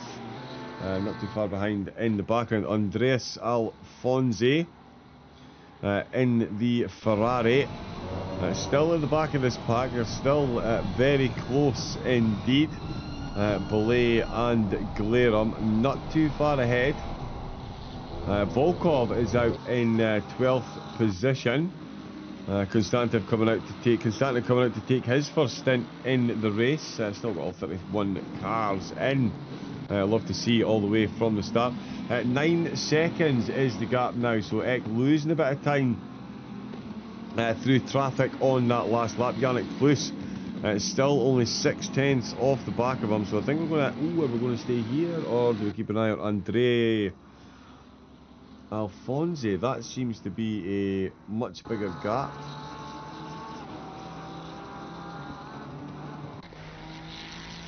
So yeah, we'll jump on a Forbidden Chase cam and have a look. He's in the slipstream through 6, 7 and 8. Ooh, big look up the inside. Yeah, a little bit clumsy there. So Alfonso is ahead. Belay, sorry, now finds himself down in 15th position. So we'll keep an eye on the spreadsheet for that and see if anything does come up. But it is Glarum in. Ooh, the GT perform again. That curve, that really fills me with fear even after this update.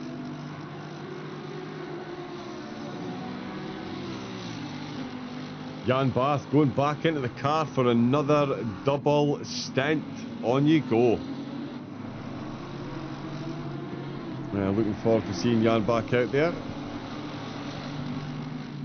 In the Adweiser car, of course. Let's keep an eye on this up at the front. No, sorry, we took our eyes off it for a few seconds. Let's see what we can see. Not from there, let's go from there. So definitely no clouds. You can see the shadow coming over from the safety barrier and net, and there is a blue flag waving. That is Volkov in the Lambo in 12th. About to lose another lap to drivers on the podium. De Boer on that lap, 1 minute 37.8, needs that, oh wow, 1.1 second he lost there to Benjamin Eck. That's a lot of time. Eck himself, 36.7, so he's lost some time on that lap himself. Oh, the two Lambos and the Mercedes absolutely smashing that entry curve. Hill coming in to the pits. Another one of the cars that took a 30-minute pit stop for stint 2 or 3. They're tumbling down the order, but that does mean 2 more pit stops for them. And they can reach the end no problem. Yeah, because that'll give them 3 hours and 15 minutes. There's only 3 hours and 7 left. So Hill. Lindvar is in as well. Again, that's another car.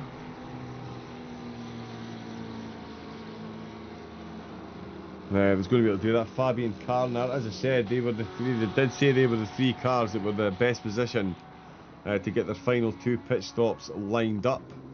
And there is Jan Barth taking the wheel. That's a nice quick one there for Barth and Karner. Derek Bruff back in the FRL Lamborghini, just warming up the tyres on the way in. Are they double stinting these tyres? Yeah, there's Broth actually coming to a halt. De Boer just going past Sanchez as Plus still no way past Benjamin Eck.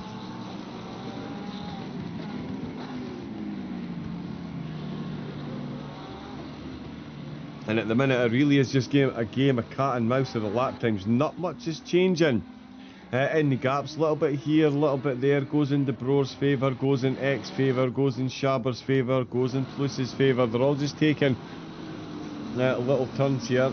Low 36s, some high 37s.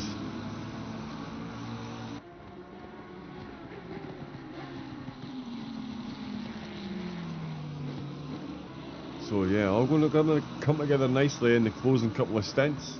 Jakob Shaver will certainly be hoping to close that gap. So too Velazzi, 9 seconds lost in that last pit stop. That is a lot of time to lose.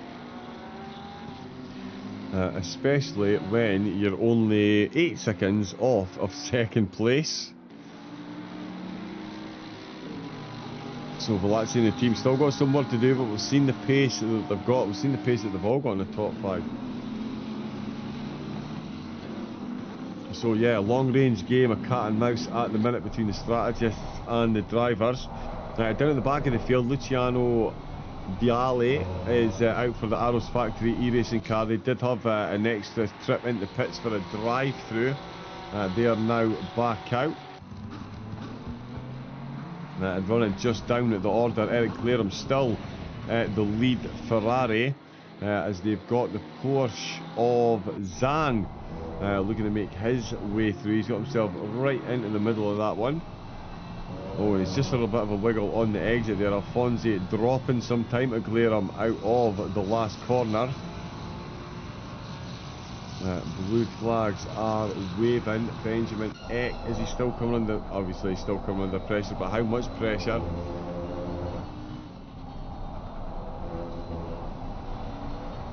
And just looking at the stint times as well, actually. So Eck has been out for 11 minutes longer than Plus, so clearly Plus can stay out 11 minutes later. The undercut worked well for Eck before. Pulling an undercut this time does seem like it's going to be the most likely, because it does seem highly unlikely that Plus is going to run a stint 11 minutes shorter, because that is a big chunk of time to take off when you're in the final half of the race. In fact, tearing towards the final third of the race. So yeah, Eck doing everything he can. If he can keep Plus behind him until he comes into the pits, I would say that's probably best case scenario. But at the minute, Plus applying the pressure every which way he can. Daniel Williamson and Justin De Jong, the FRL car, is going to be coming into the pits, and they're back up to 9th position, so drop down, and they've actually just unlapped themselves against Wilson Fernandez, who's up to 7th place for Vacuum Racing. What a race they have had. Quite the charge up the field, 13 positions. And yeah, the quick consistent laps bringing home the bacon. Yannick Plus still looking to improve on his podium position, as himself and Benjamin Eck still try and hunt down the race leaders. It really is a nice, bright, sunny day. 3 hours left, so it's going to be about 5 o'clock tea time, local time, that the race finishes. So shouldn't see too much more fluctuation in the track temperature. Certainly not as much as we've seen so far. Well, it's definitely going to make it a lot easier for the drivers to keep their tyres in the right window. The left-hand tyres here, of course, taking a bit of a hammering, to say the least. Into the final corner, Yannick Plus still hunting down Benjamin Eck. De Boer has just done a 1 minute 38.1. That is a slow lap comparatively. Let's see what Egg does. A 36.7. And Yannick Plus a 37.0. Ooh, the Mercedes driver getting a bit lively into turn 1 there. He's managed to hold it. That sounded like an extra long period in first gear there on that exit. Not quite able to get the power down. Keeps within 6/10 though. There's Clarum coming into the pits. An hour and 3 minutes for his stint. So pretty much right on cue.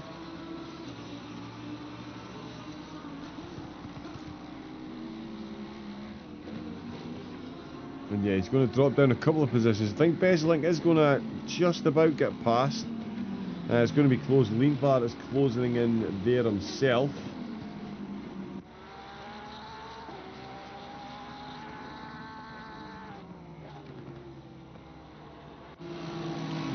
And yeah, there's Clarum in the Ferrari. Right, there is Plus and Eck still. I'm going to keep an eye on this battle here, because The rest of the field are about to start jumping in and out on their pit stops.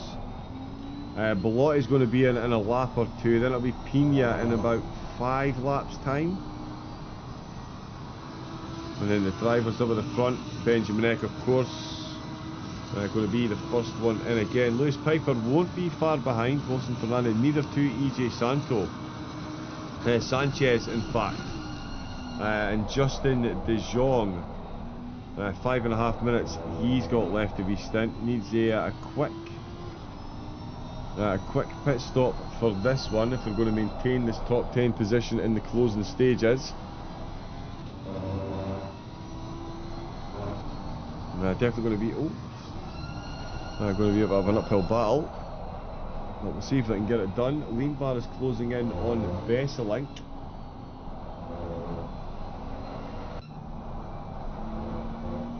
That's not what we're looking for.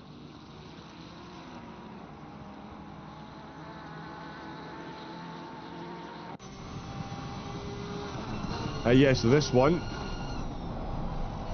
is for 14th position. There's De Jong coming in now. Slightly surprised by that. That's only an hour.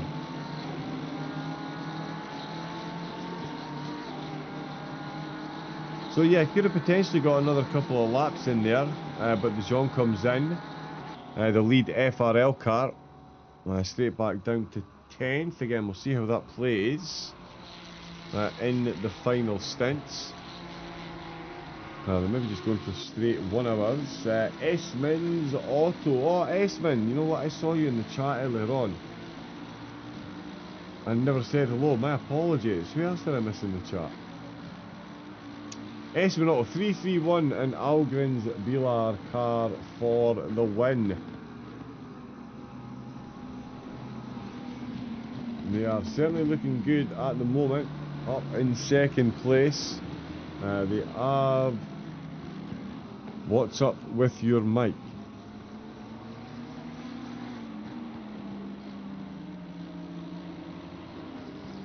Now, are you listening? Can I ask are you watching on mobile or a tablet or a PC?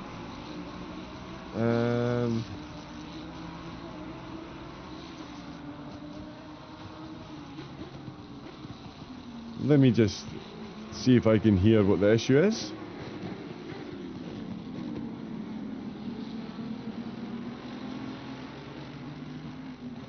No, it sounds okay to me. Apart from my voice being doing. What is the issue, Esman? It sounds like you're sitting in front of a fan and speaking.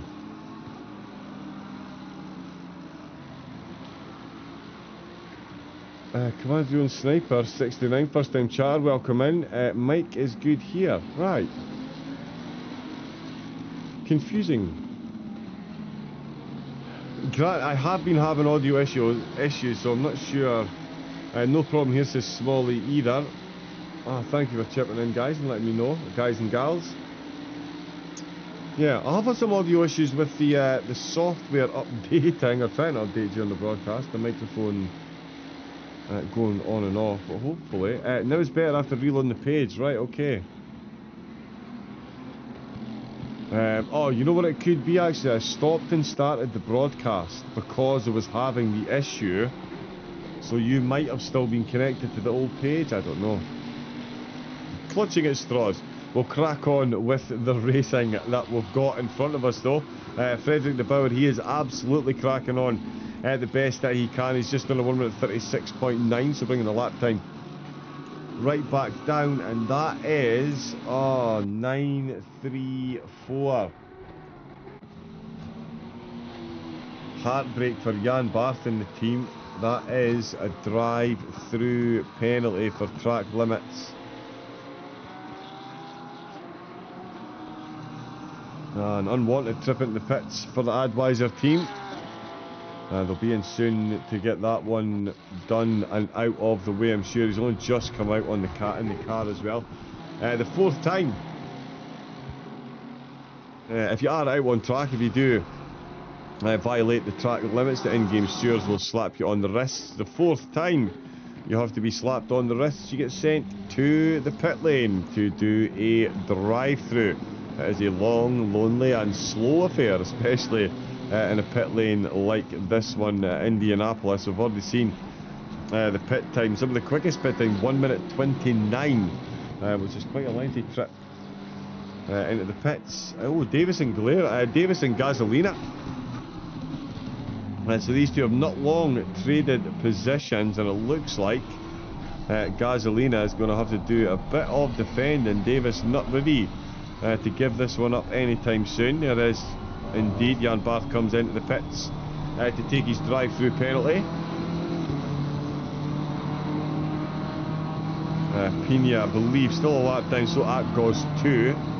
So he should hold on to that position. Can Davis hold on to the back of Gasolina over the next lap? And in fact, can Jan Barth's teammate Besselink? Oh,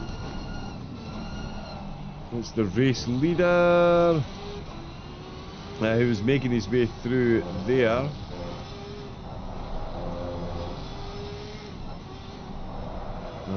Besselink, okay, so that's not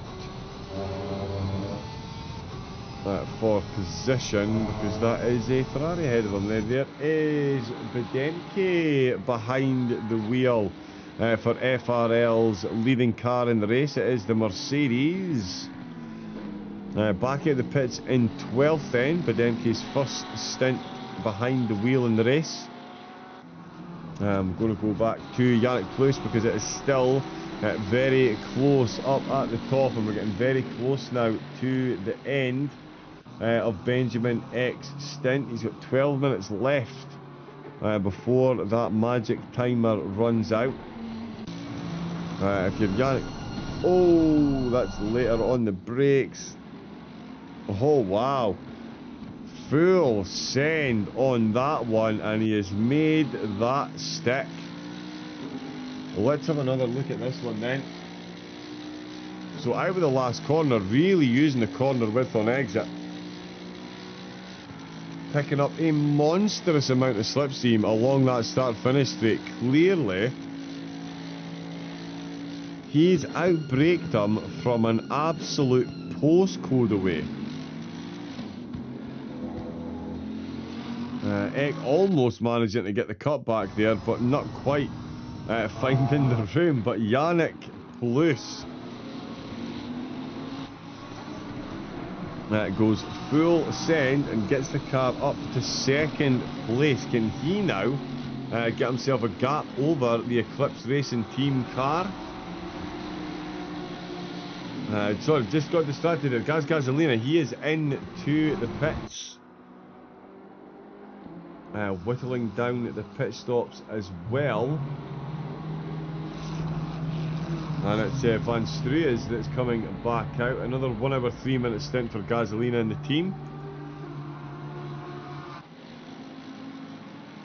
And Kiel is who I was also looking for. Lucas Kiel. The battle of the Porsches is now unfolding as him and Justin Zhang for the red car all go side by side on the way towards 8, 9 and 10. And Kiel, again, full send mode engage, gets that one done. Oh, they made a bit of contact a few corners before. It seemed to unsettle both cars ever so slightly. The Porsche pulling its nose way back over onto that inside line.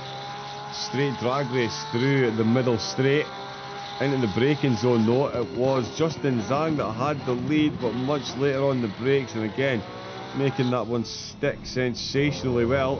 It is Lucas Kiel. 2 great overtakes in as many laps. Love to see it. Frederick de Boer, he'll be keeping a close eye on that timing board now, as it's now down to 5.4 seconds between the top two. Benjamin Eck finding himself making his way through a whole lot of traffic. That's the Italian Job blue car. And 7th placed Lewis Piper, 6th placed Piper, sorry, in the Mercedes that they've just gone past. So the top 3 have now put 2 laps up on the entirety of the field, apart from on the top, and everyone from 6 down, sorry. Velazzi and Schaber, they haven't, but yeah, everyone from Piper down, and they're now down by a couple of laps. Let's see what the Boer does. 1 minute 37.1 on that lap, crossing the line not far behind Yannick Plus with a 1 minute 38.2. So the traffic on that lap working in De Boer's favour. As you can see, the gap there up to 6.2 seconds. I'm in love with 331's livery. I fear you may be slightly biased. Esmond's Auto, are we thinking there might be a touch of bias? Perhaps. It is a very good livery though. There is Williamson. That was another driver who was on my radar for pit stops. He has gone for a full 1 hour 3 minutes 48. It's Harry Hottie that comes back out. I don't think they're going to be in the top 10 when they do get out. In fact, there comes Alfonsi. He makes it up to 10. Hottie still moving. Bedemke in 12th, coming out of the last corner. How close can he get? We saw these two cars battling in the opening stint. Alfonsi we know is through. Bedemke heavy on the brakes. And there is Hottie just behind. So Bedemke gets the car ahead. That is Bedemke in 11th position. Hottie comes back out in 12th place. So good pit stop by the team. Bedemke making positions. I am finished. No, I'm a Swede and it's the best candy in Sweden, so maybe a bit biased. Right, and Ron Black saying I am finished. And we have that candy here as well. I can confirm it is good. Okay. I'll be going straight to Google after the race to check it out. Well, who was I looking at there? So yeah, Bedemke getting the job done.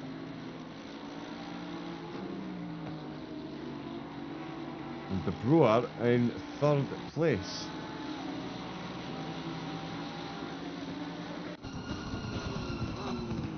Oh, so something's definitely happened to De Boer then. That was a really slow exit going into the final few corners. Oh, and he's run wide, he's on the grass, and it is down to 3rd place then. So Eck might have been recently removed from 2nd, but it wasn't a demotion that lasted long. That's him back up. So De Boer then. Yep, something's happened to De Boer on that last lap. That was a lap time of 1 minute 44.6. Oh, and the Mercedes of Plus almost losing the back end completely into turn number 1. So it's now Yannick Plus leading the way. Benjamin Eck in 2nd and De Boer in 3rd.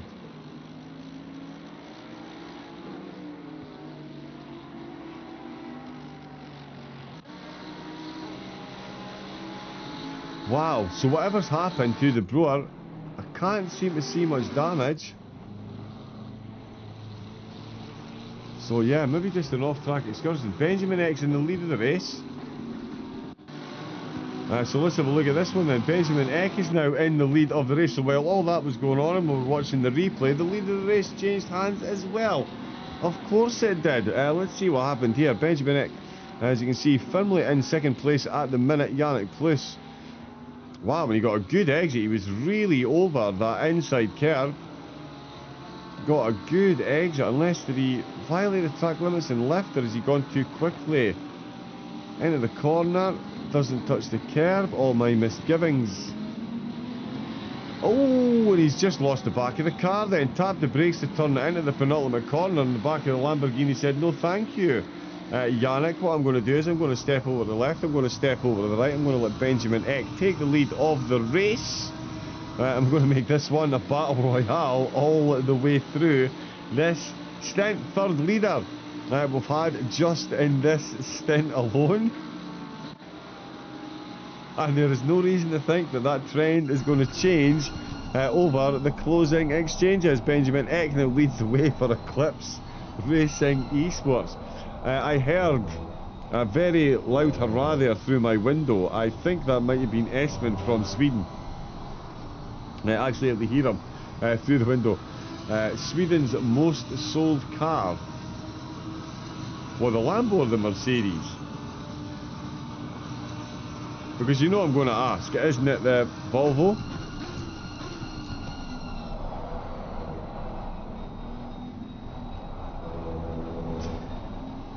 Yeah, I always thought it was the Volvo. Oh, the Candy. Most sold Candy right there. Right, okay, got you.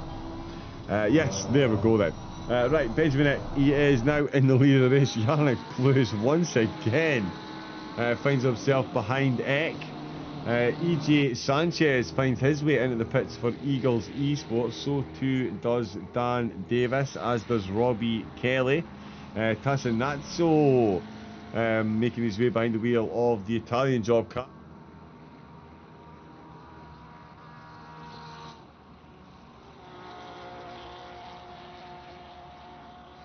28th position he finds himself in at the minute. Again, a lot is going to change in the closing stages with the way some of the teams have taken their pit stop. Is there going to be another change in the lead before Benjamin Eck has to come in and take his next pit stop? He is 1 hour 2.5 minutes in, so I think he's going to come into the pits as we speak, and there he comes. Yes, indeed, that is the pit entrance, and he goes. De Boer with that 10-second penalty already down to third. Yannick Plus has now got effectively 12 minutes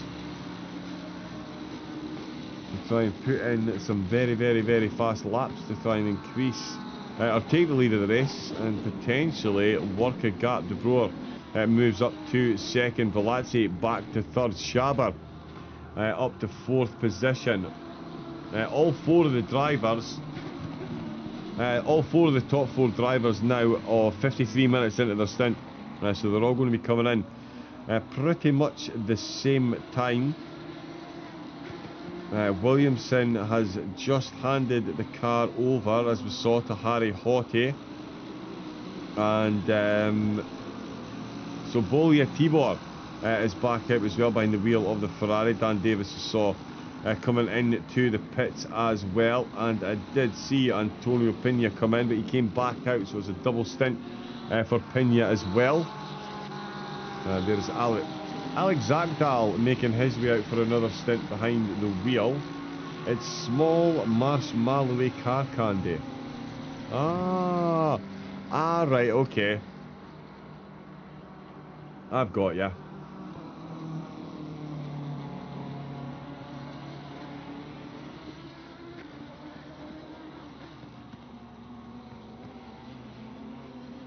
There is Zagdal back out in 5th place.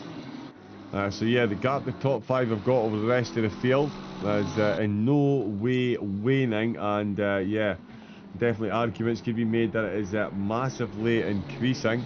Piper looking to put another lap in on Giannone, one of the solo drivers. The Ferrari pops himself out of the way. Piper gets his way past. So it really is all about the pit stops now. Well, in fact, it's really about as well, can Alex Zagdal. He's got what seems to be a decent bit of track position. He is... next car on his radar is Haughey, who's got some good pace. We've seen top 10 pace out of that car. So Zagdal, I'm sure, will be hoping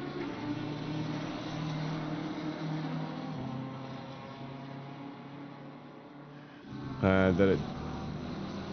yeah, that he doesn't catch up too quickly. He gets a nice bit of clear track to get some laps in, because he really is going to need to be quick. 2 minutes 29 for his out lap. We'll keep an eye and see what his lap times are compared to Plus's up at the front.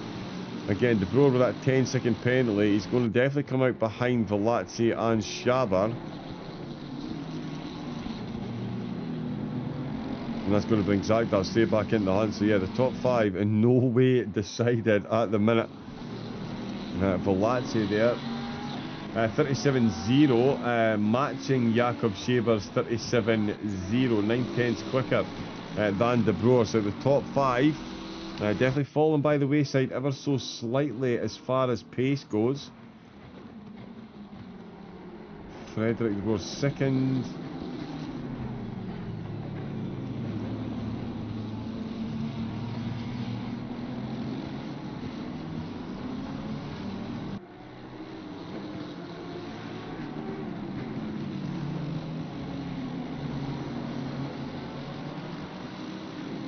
Yeah, so I was trying to do some quick maths in my head there. De Boer, 37.5.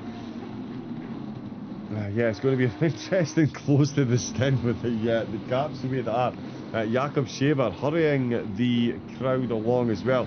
He's got 2 blue flags. He's going to very quickly get his way past. But I think Jakob Shaver is the driver to watch. It is Velazzi that he's got ahead of him. Velazzi is the driver, of course. We saw his first stint. Fairly destroyed the lead that De Boer had, but it is now Shaber that is closing in on him. They're both again gaining time on De Boer, but I do believe it's going to be Shaber that catches up to Velazzi before Velazzi can get to De Boer, and I think he's going to do it before the pits. Now, does this just play into the hands of Frederick De Boer? I mean, this is surely exactly what he is hoping for. That the cars behind start battling. 1.7 seconds is the gap there. Velazzi is out the last corner, so too is Shaber, and on the start-finish straight still is De Boer.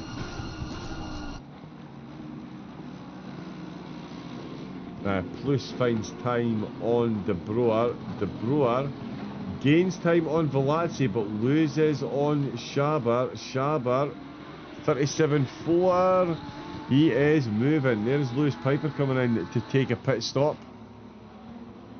2 hours 39 minutes left. Track temperature has been pretty steady as well, 35 degrees. For about an hour and a half, so not much change at all. So the drivers have got the tyres in the window, looking good. Most exciting endurance race I have had so far. It certainly has been. It certainly has been an exciting one, to say the least. Bedenkin yourselves back up to 11th, and I think that puts you back past Piper. Yes, it does. But Piper is a lap up, so I'll gained a lap back there. But yeah, definitely running well. Outside the top 5, De Boer now equilibrious, 4 seconds front and back. Jakob Shaber now 2.3 seconds is the gap there, so that's gone back in Velazzi's favour.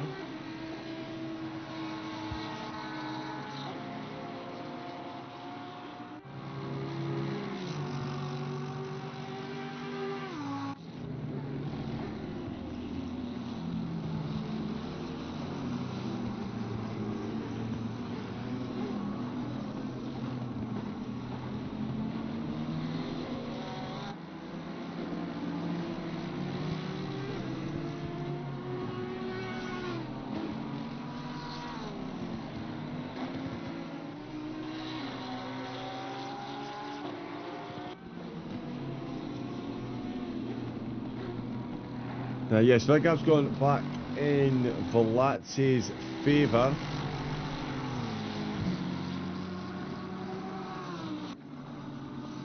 Wilson Fernandez is going to be in the pits soon. There he is. I did think there was maybe one more lap coming from the Vacuum Racing team again. Great race. That's him up to 6th position for this pit. There's Luca Giannone in the pit. He's doing this race single-handed.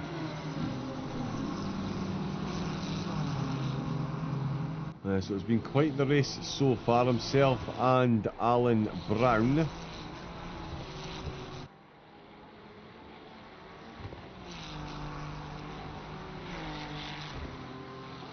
Who's currently, there he is, in 19th position. De Boer comes in.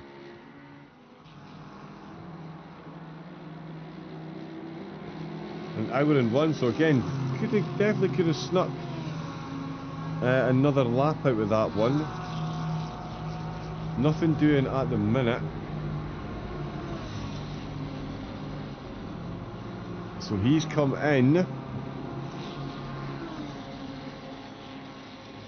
And an hour and 5 minutes is going to be 2 hours 10 minutes. So they're going to have a very short stint to close out the race. Alex Akdal will now see how well he's done against the Brewer. He got past, of course, on track to take the lead of the race. So should be job done.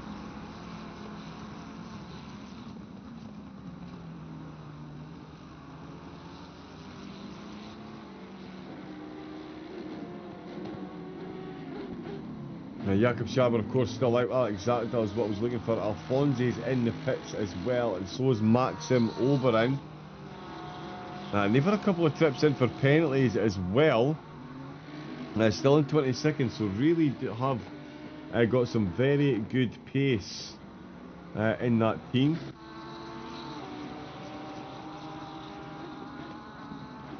Schaber up there, Alex Akdal. We on the other hand don't have an exciting race. A minute gap in front and behind.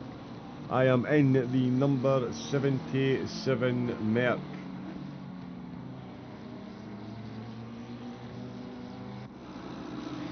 I mean, to be in 6th place, that's still not too bad. Not too bad at all.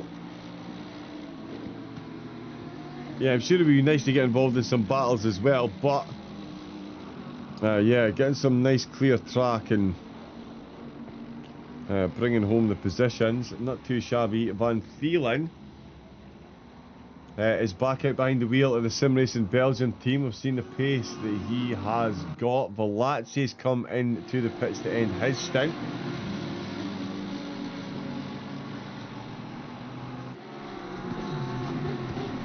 Akdal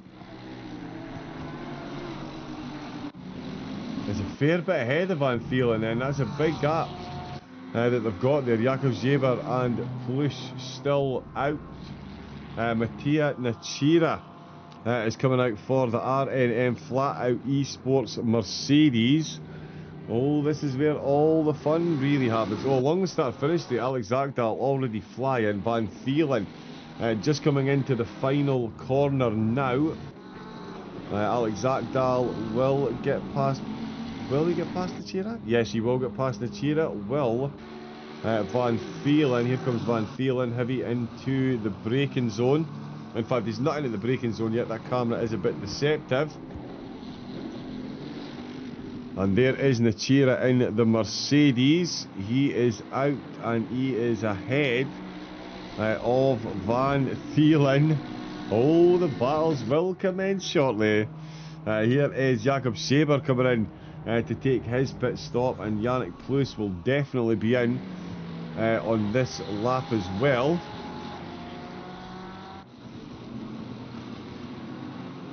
Yeah, maybe pushing that one a little bit close, but that is going to be a very full stint run. So we'll see Alex Schaber. Here comes Alex Akdal, who is just starting the final sector now. Schaber hiding behind the timing tower. Nachira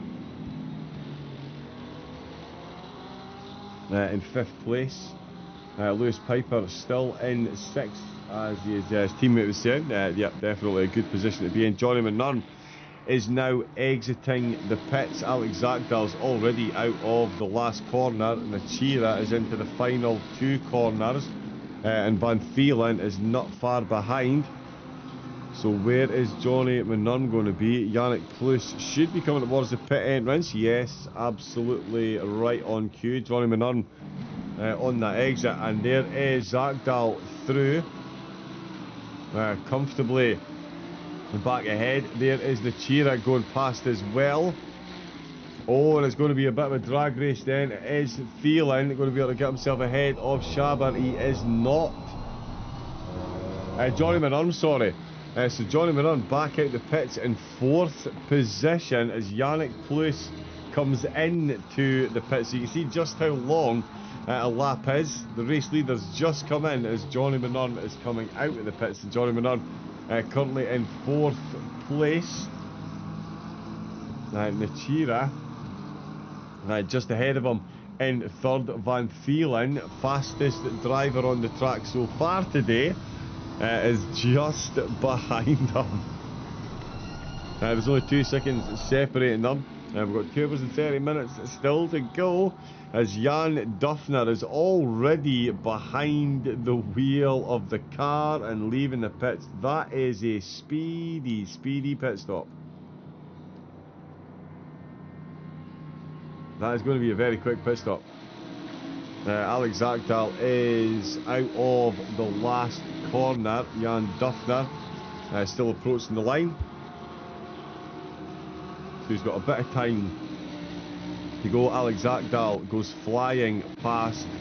So he will, as confirmed, he is going to maintain the lead of the race. Is Nachira going to get past Manurn? Get past Duffner, sorry. No. Duffner back out in 2nd then, so it's as you were. And that did look like a very quick pit stop there for Duffner, but it's as you were before they came in. I know, after me saying that was a quick pit stop, my apologies, it really wasn't. 1 minute 35 was their pit stop. Zakdal's was a 1 minute 29, 6 seconds quicker. There's a 6-second gap between them. Now they've come out of the pit, sorry, 6.9 seconds. All about the pit stops, and it's all about the overtakes with Jentel Van Thielen now breathing down the neck of Johnny Manurn. It's been all action with some of these cars right through the entire race, and there's no lap at the moment. We've seen what the Lambo can do through the section. He goes full send up the inside. Van Thielen, no time to hang about.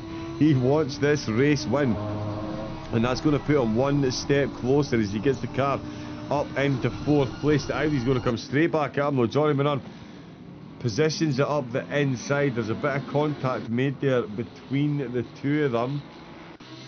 Certainly it wasn't the neatest, but they both survive.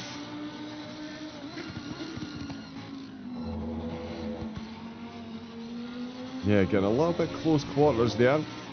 Now the Lambo, we're on forbidden chase cam, of course. You can see the little El Toro registration plate on the back of the car. Does seem somewhat fitting for this one. I see on the way into 8. Oh, he's very quick there again. No fear hitting those massive curves on the way in there. And I did see at this very point, goes up the inside, the Audi. Okay, takes a bit of contact on the exit of that corner. And then on the way into the next one, has a look right up the inside. Oh, and again, just not quite tight enough on the way into the middle phase of the corner, and that's caused that bit of contact. But they both have again survived, and Van Thielen is not looking back. He's already put 8/10 between himself and Manurn. Zakdal up at the front, he's just done a 1 minute 35.9. So the 1 minute 35s are back on the menu, and in fact Nachira with a 36.0. So the track temperature down 1 degree, and suddenly the drivers are smashing in the laps again. And the time's absolutely fumbling in comparison to the previous stint. Again, can confirm. Oh, we've lost Luca Giannone.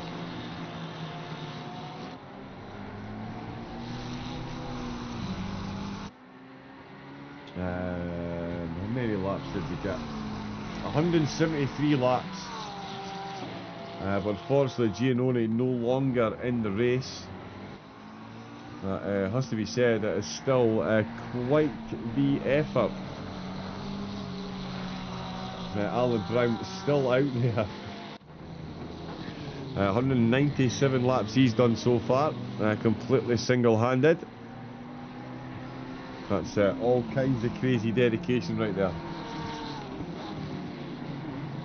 Quick glass of water, bear with me a moment.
Still plenty of racing going on throughout the field. A lot of it blue flags at the minute.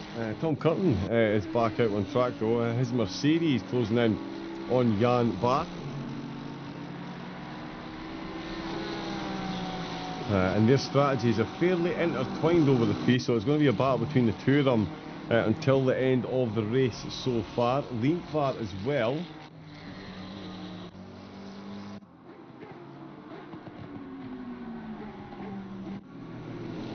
Chasing down Videmke. Oh, and that's a BMW completely wrong-footed there. Was that Lientvart?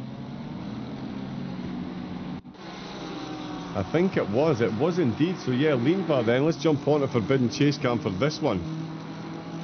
So on the start-finish state, they've got the RNM Ferrari looking to unlap itself as well in this situation. Oh, yeah, he was way too late on the brakes there. Carrying a lot of extra momentum from that slipstream once again. And yeah, the BMW, yeah, very nearly leaving quite the impression on the back of the FRL Mercedes. But Bedenke does survive. That'll give him a bit of breathing space to try and concentrate on catching up to Volkov ahead. Yeah, he is about half a lap down at the minute, but again, the way the strategies are running, they're certainly not out of contention to be picking up positions. Bigiani is back out on track as well. I've just spotted that one. Let's see where... and Maxim Oberon as well, I saw with some blue flags making their way past too. Zakdal and Duffner are still up at the front, still separated by 8 seconds. So Zakdal really is flying now that he's taken over from Benjamin Eck.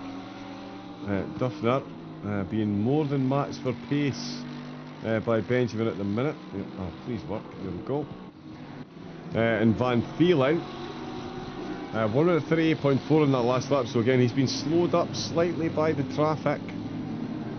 Not what he needs at this stage in the race. The podium positions are absolutely in the balance. The top 5 are at least a lap up on the rest of the field at the minute, and Piper too, in fact, pretty much a lap up on everyone, but a lap down on the 5 ahead. The pace the drivers up at the front have shown has been absolutely incredible, and I'm sure the average lap times for the stints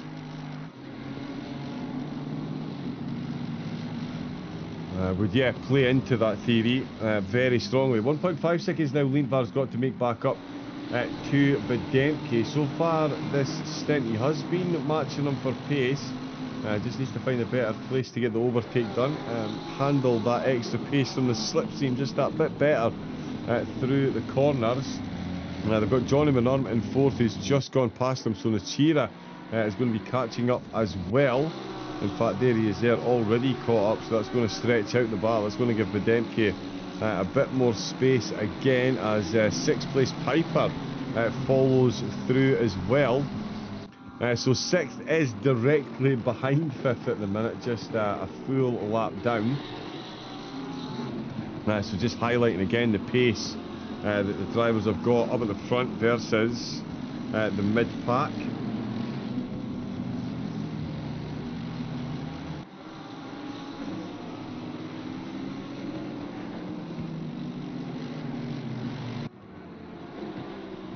Johnny Manorm still in 4th. It just popped up and said he had an incident there, but judging by his lap time, I don't think he did. 1:36.3. Almost the fastest lap out of the top 5. Zakdal bringing home that honour though, so he is definitely getting it done now that he's up at the front. He's got 8 laps less. He's got 25 minutes into the stint. Oh, and that's a drive. Oh, Manuel Novak. That's the 2nd drive-through penalty for an Advisor Porsche. This time it's the 935 car. And that's only 2 or 3, I mean, that's only 2 or 3 penalties we've seen. That's actually not too bad. This isn't a track that's known for the track limits being violated a whole lot. It certainly is possible in an endurance race. Only 3 so far, not too bad. But that 2 of them Advisor cars, so both Porsches, and that could be interesting as far as Manuel Novak coming back out the pits. That's going to give Van Struis a bit of a look back up towards the top 15, I think. Tibor will get through Novak. That's going to be a painfully long time, it's going to seem like. And Van Struis, I think, is going to very comfortably get that overtake done. And in fact, Davis might as well. Oh, this is really going to put the Advisor car back down the order. Davis is going to go past Aaron Kelly. Could well... Oh, is he going to get close now? This is going to be about where he's going to come out, is it? There goes the Italian Job blue car unlapping itself. Davis already into turn 1. There's Kelly into the final turn. Novak still rolling ever so slowly through that pit lane. That is agony. In a pit lane that length. Here comes Kelly, drive through cleared. He's heavy on the brakes, but Manuel Novak, oh there he is there, just turning himself. So that is again pitting two Porsches against one another. Kelly almost losing it on the exit to turn number 2 on that curb.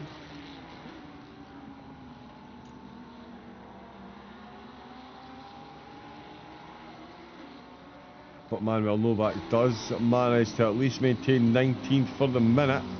But that gap between himself and Kelly, definitely not 27 seconds, 1.4.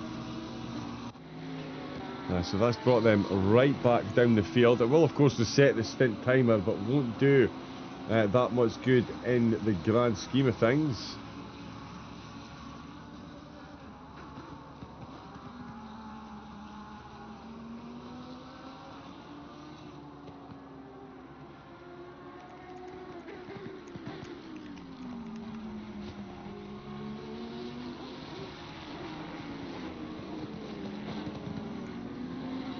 In the grand scheme of things, sorry. Oh, and we may have someone joining me.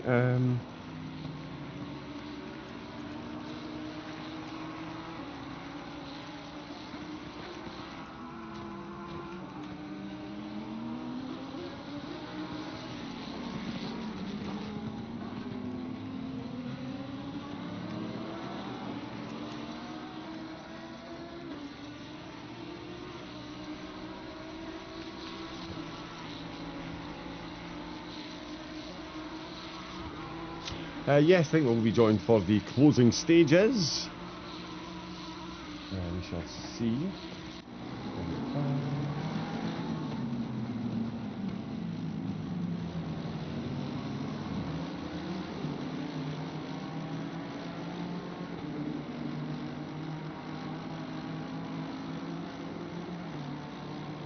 We'll do that now as well. Excellent. Yes, so there we go. Sorry, just to arrange it. We've got some co-commentary as well. We're going to be joined by the man himself, Mr. Crazy Good Kung Fu. Looking forward to getting George out here with us. He can join us, as I say, for the closing stages.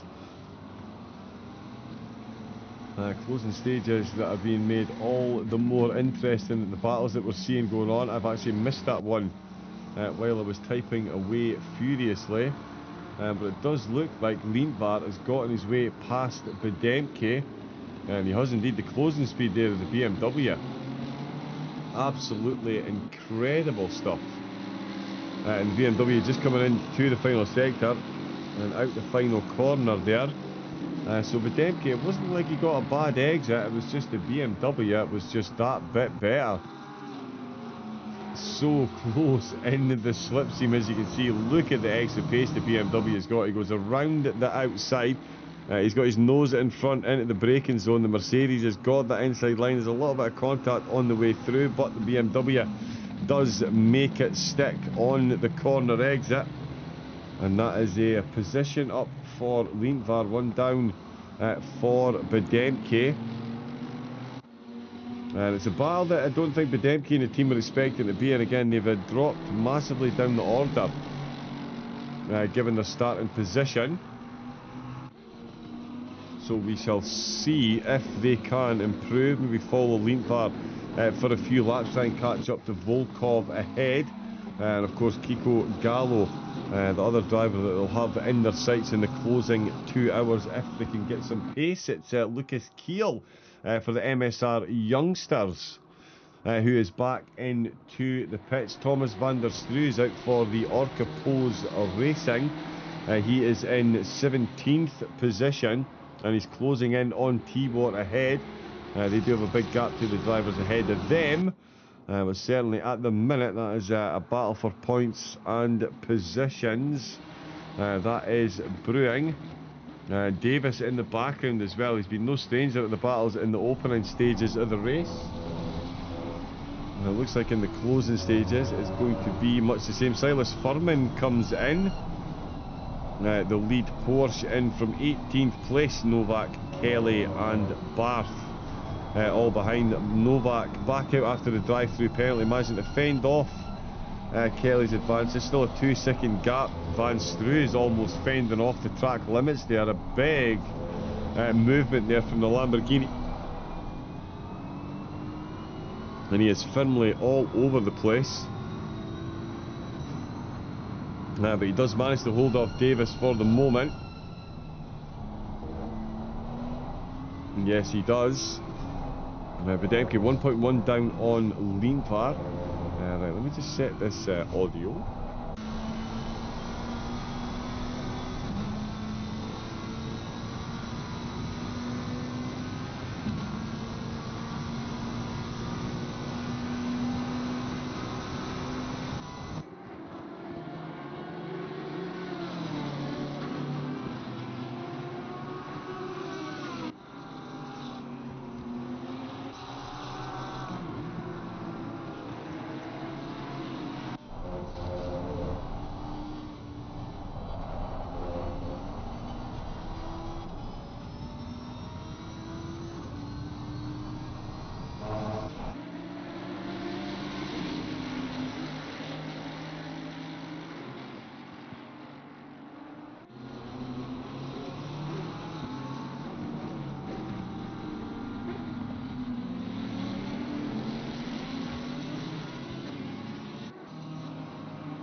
Okay, that should be us indeed all set.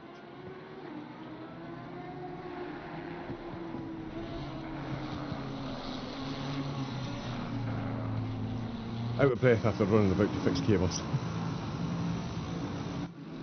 But the drivers, they're going to be getting out of breath here. I'm sure Alan Brown is. He is absolutely fired into this race wholeheartedly. Where is he at the minute? Alan Brown, there he is there. 22nd position. That's all 208 laps completed himself in the race. I need to set that up as well.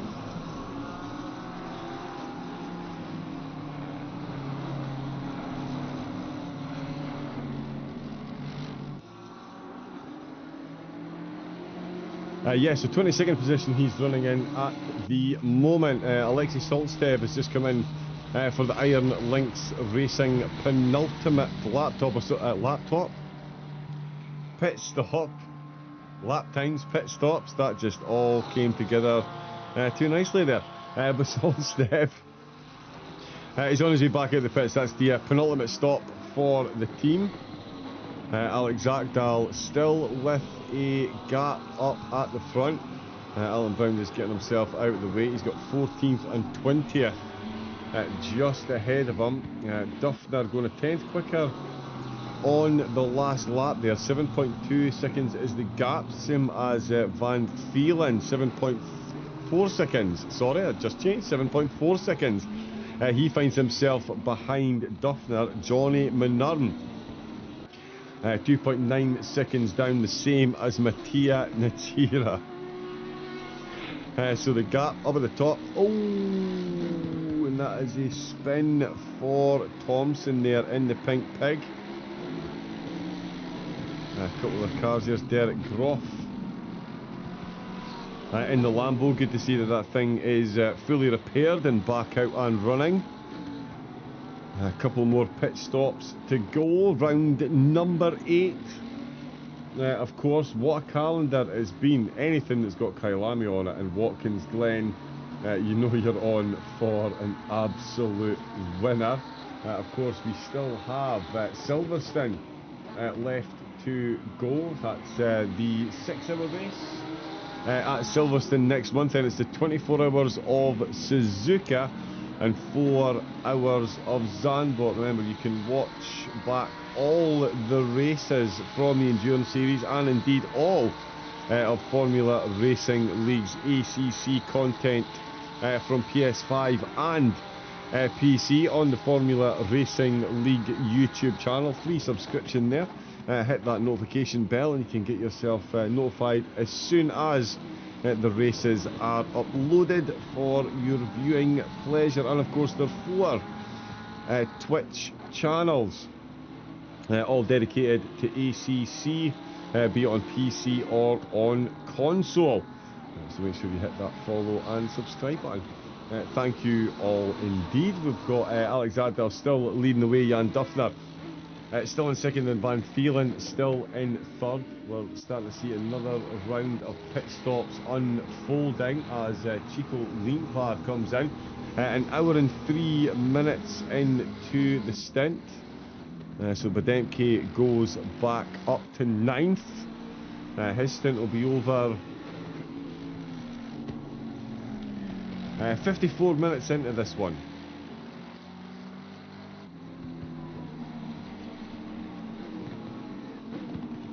So he does still have a bit of time left before he needs to come in. Alex Zakdal, of course, will be the first of the top 5 in, but he's only 39 minutes into his stint, which means he's going to have 1 hour 34. No.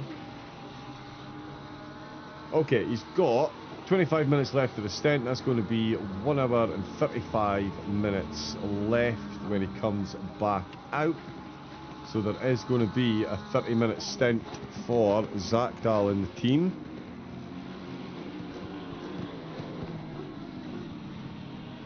Duffner's got another 20 minutes on that, so they might have a 10-minute stint right at the end.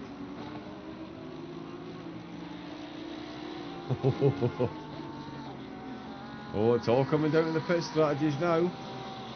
Eric Glarham is in the pits. Chico Lindvar is back out of the pits. 1 minute 36, so a decent enough pit stop time. Manuel Novak's drive-through, 58.9 seconds for a drive-through. So only 34 seconds slower on average than an actual pit stop. Which is, yeah, pretty brutal. His teammate Bath was the same, 59 seconds, so yeah, that definitely seems to be the time for a drive-through. Not that there is any time for a drive-through, don't ever get a drive-through. But certainly, yeah, massively detrimental. 58 seconds lost, which is why both of those cars now back outside the top 15. Jonathan Telford, GT Performance, he's coming out for another stint. 17th position, or is Tibor going to get through as well? Oh yeah, sorry, Tibor is comfortably through Biziani and Monsu, the other Ferraris, but they're a lap down. There's a Lambo involved there as well, and 7th place Fernandez is right in the mix there as well. Just to make it all the more interesting for absolutely everyone involved. The cars right in the mix at the minute. Ponticelli for RNM flat out. In their Ferrari back up to 11th position, they've made it, so a great drive for them so far. Mattia Nachira, the RNM flat out Mercedes, amazing drive for them so far. They now find themselves firmly on the rear spoiler of Johnny Minarn. Van Thielen has found a bit of time to Duffner, who is lapping at exactly the same pace as Alex Zakdal, the race leader at the minute. But Van Thielen still needs to find 6.9 seconds. We've got some blue flags waving up ahead, and obviously these two are going to get blue flagged through as well. Who is going to come out on top of this one? Minarn and Natira battling for 4th place at the minute, with 2 pit stops left each to take. Tibor dropping down the order. Did only a single stint. Okay, going to drive the last stint. Fabian back in the car. Yeah, Manuel Novak picking up a drive-through as well. Both of the forces, I was saying, picking themselves up a drive-through. Not the best. But these long races certainly put you to the test. Both cars obviously going to finish though. Nachira and Minarn. That is Alan Brown they've caught up to the back of, and that once jet black BMW. Got a whole lot of dust and dirt along that bottom skirt. It almost makes it look like a two-tone car. There is Bedenki coming into the pits now. I didn't expect him in the pits pretty soon. 59 minutes, so yeah, so they have just been running 1 hour stints, and that is another one in the bag. 1 hour 58 minutes left to go, so not looking to save any time on a shorter stint. We'll see who comes back out. Keddy De Jong. Oh, he's got close there, Nachira, and that is going to be massively costly then. He's made contact with the BMW ahead. So you effectively watched Johnny Minarn make his way through.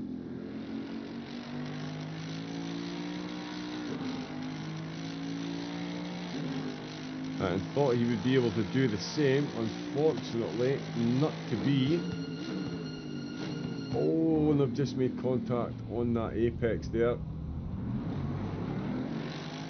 That is absolutely not what either driver needed there, and Nachira has got a lot of work to do now to catch back up. That could be enough to potentially keep Minarn ahead of them before he comes in for the next pit stop.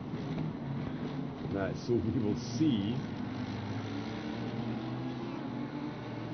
how that one plays out, and that is working perfectly. Instantly, excellent. So yeah, not working perfectly there, but some of the technology in the background definitely is. So we'll, yeah, happy days with that.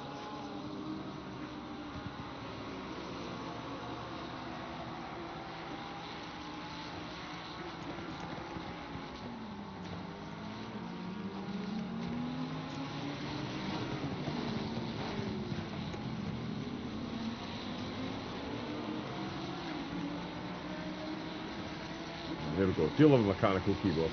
Alan could have lifted on the straight, but you're also not supposed to send it at the apex on a back marker. Yeah, this is very true. It was a bit far, it did look a bit far back at first view, and I only had one quick view, much like a referee. I'm going to hide behind that excuse, and if the stewards do need to look at that one, I'm sure they will. Now for me, it's all about looking at Alexander. 46 minutes into the stint, he's got 19 minutes left out on track. And it's all going to change again. As I say, we can do basic maths. He's got 19 minutes left of this stint, so there's going to be just under an hour and 35 minutes left when he comes out. 65 minutes later, there will be 30 minutes left.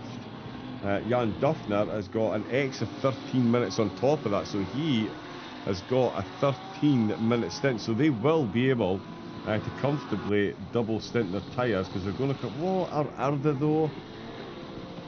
So they'll come out with an hour and 25 minutes. Oh, an hour and 25 minutes left to go. At this end, they're going to double stint tyres. If they reckon it can save time and just do a drive-through. Because as we've seen, a drive-through, all you need to do is a drive-through to clear your driver's stint timer, and the drive-through penalty has cost the drivers 59 seconds. On average, a full service pit stop as required with driver change, tyre swap and fuel has been 1 minute 34.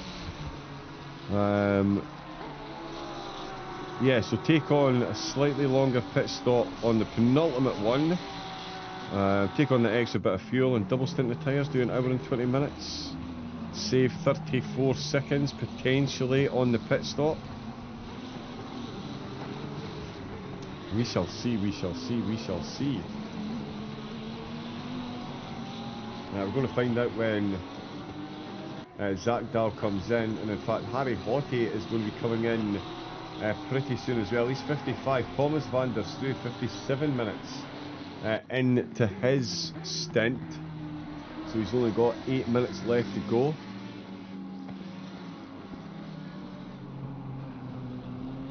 Again, that is running ever so slightly slowly. Hopefully that's all running okay.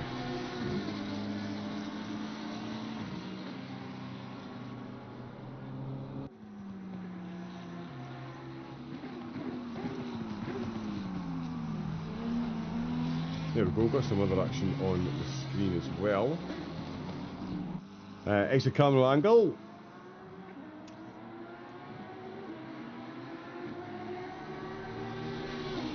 They seem to be not too bad. Excellent. Yeah, Alex Zagdal and the drivers closing in on their pit stop, and obviously the drivers not closing in on the next pit stop. How short is their final stint going to be? There is Alan Brown again. You see that car?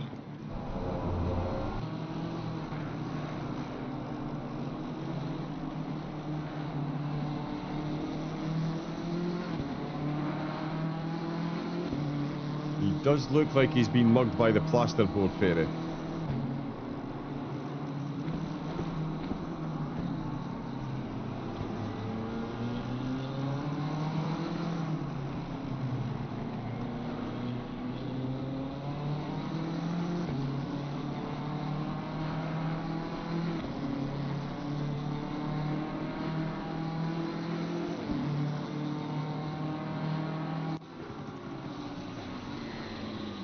Fair bit of dust.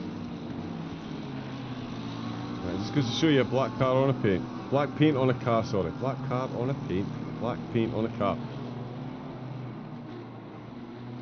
Yeah, he's been right on the gravel. It'll look all the better when it's washed and buffed up nice and polished and everything as well. So, all good. That's, yeah, let's go with that. Positivity. Matteo in the chair, I'm sure he'll be positive. Positively furious. He's lost a lot of time to Johnny Manarm. It's going to be a big ask to get caught back up. That was the question that was mulling over. Can he catch up before the end of the stint? We've got 25 minutes left, so still got time out there. Going to be engaging with more blue flags before he does. So we'll see if that plays into his hands, gives him any advantage or disadvantage. Manurm as well has got traffic just up ahead. Now coming into sector number 3, and it is Van Thielen. He's just had a lap or so of nice clear air, as you can see up ahead of him. Oh, and that is a lively car ahead. That's not Johnny Manurm.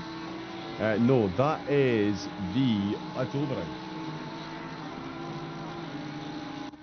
There we go, it was Maxim Oberon there looking a bit lively on the exit to the last turn.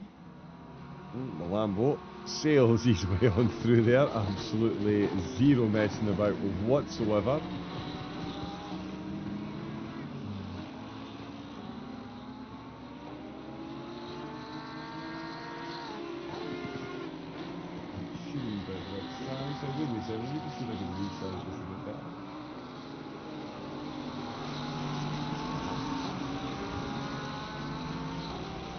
Ah, there we go.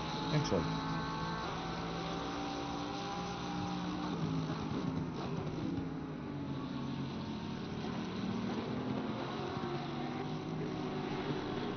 Yes, so that is Oberon. The Audi again, the MSR Youngsters car started in the top 3 rows for the race. And they find themselves down in 20th position, but still shows some good pace against the rest of the field. Zach Dahl has dealt with his traffic, and there's more for second place to deal with. Van Steelen now down to 5.5 seconds, and the Chira back down to 1.7 seconds as he continues his chase. Continues his chase of Johnny McNurn in 4th place. That really is...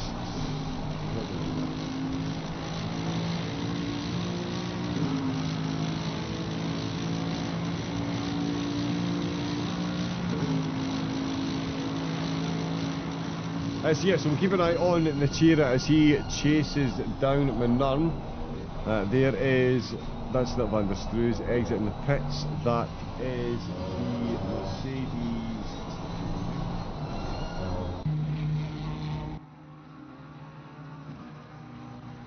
And it's not De Jong either. It's Bellotti. My apologies, it's Bellotti. And that's not even full top take either. There he is. Just exiting the pits for the Astro Racing team. 26th position. He's in at the minute.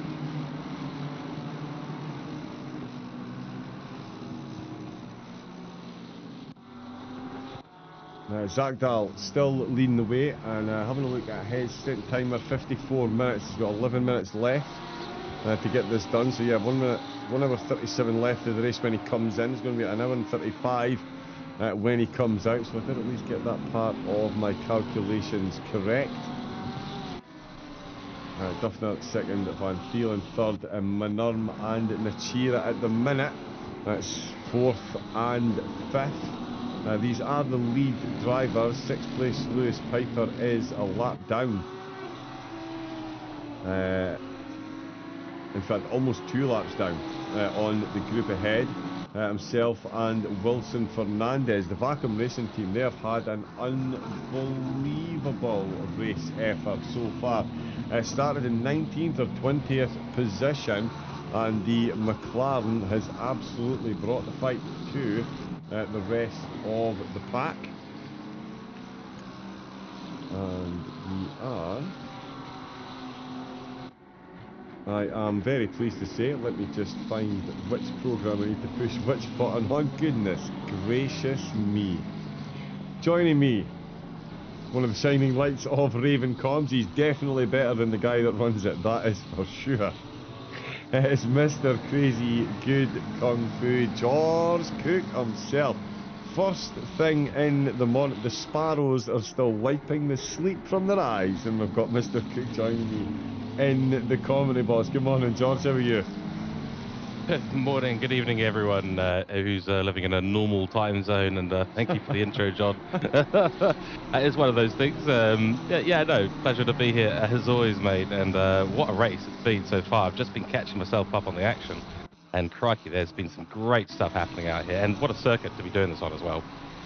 Oh, Indianapolis, it is an absolute cracker. I was saying at the start of the year, the 2008 change, where they kind of changed over the road in the motorcycle course ever so slightly, but yeah, the racing that we get here is absolutely phenomenal, and it has been incredible, and it's going to continue to do so. As I say, the top 5 have got themselves a lap up on the rest of the field, and they themselves are only separated by 20 seconds, George.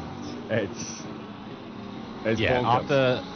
after about 6 hours 15 minutes, that is something else. It really is, and it really does kind of show that we're going to be having a good ending to this as well. There's some folks out on track setting some great lap times there. Of course, Van Balen and his team in the 919 Lamborghini been doing very, very well, pushing it quite hard, and I mean, they've unfortunately picked themselves up a penalty, but that's still one to keep an eye on. Duffner and Zach Dahl as well, of course, P1, P2. Looking very, very healthy in this race as well. Of course, we're on board at the moment with Chira in the Mercedes, the 9 car, and they're looking close. They're about 1.1 seconds now behind 4th place, John.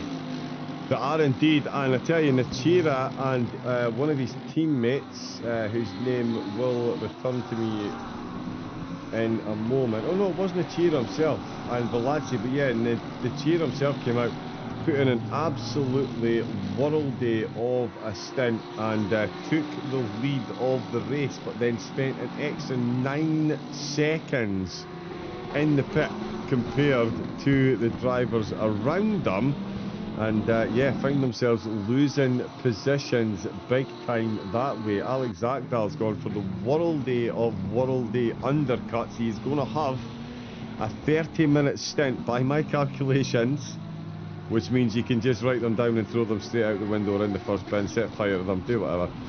Just do that in a safe environment, no? So yeah, Zagda's going to have a 30-minute stint at the end. Duffner, Van Phelan and Manon, they might have little splash and dashes with about 10-15 minutes to go.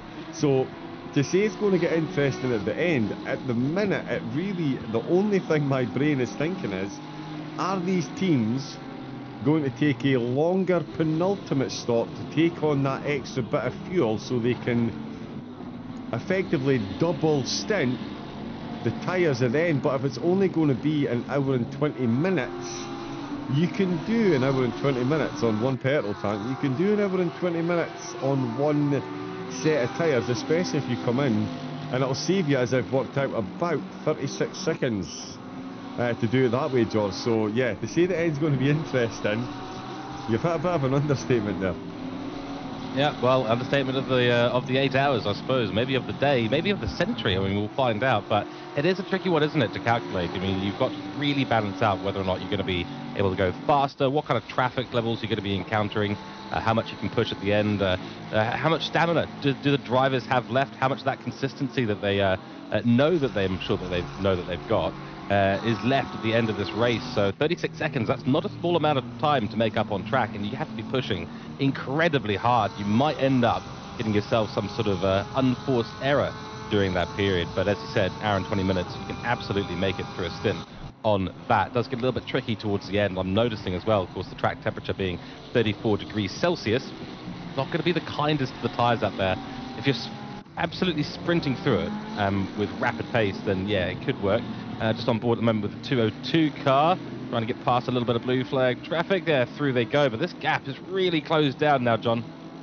Oh, it really has. Yeah, I was just looking at that there. I was about to crack. Oh yeah, no, I was about to mention that we're perfectly positioned with you in the commentary box after your recent trip onto the podium. Of course, that now makes you an elite esports level driver. So if we do want to know what's going through the drivers' minds, we absolutely have the best person for the job. So even happier to have you in the commentary box. But like you say, an hour and 20 minutes, it will get a bit sketchy at the end.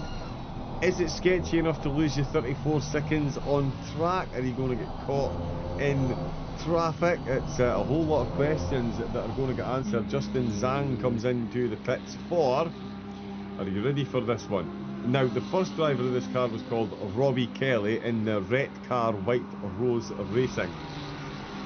I can't imagine how much Mike Noz is going to laugh when he hears me pronounce that, and that's a whole lot of R's. Well, that's what we like to hear. That's what we like to hear. Everyone get their R's in as much as possible whenever John's in the comments box, because it's, I mean, you might dislike your own accent there, John, but I think everyone else appreciates the absolute out of it. So I certainly do. The sheer, oh yeah, unadulterated Scottishness. And it's a thing to behold. It's a sight you can sense with your ears. It's a beautiful thing, mate. Yeah, definitely is. I like that analogy. Up at the front, as you say, that gap is it's closing. Manurm and Nachira.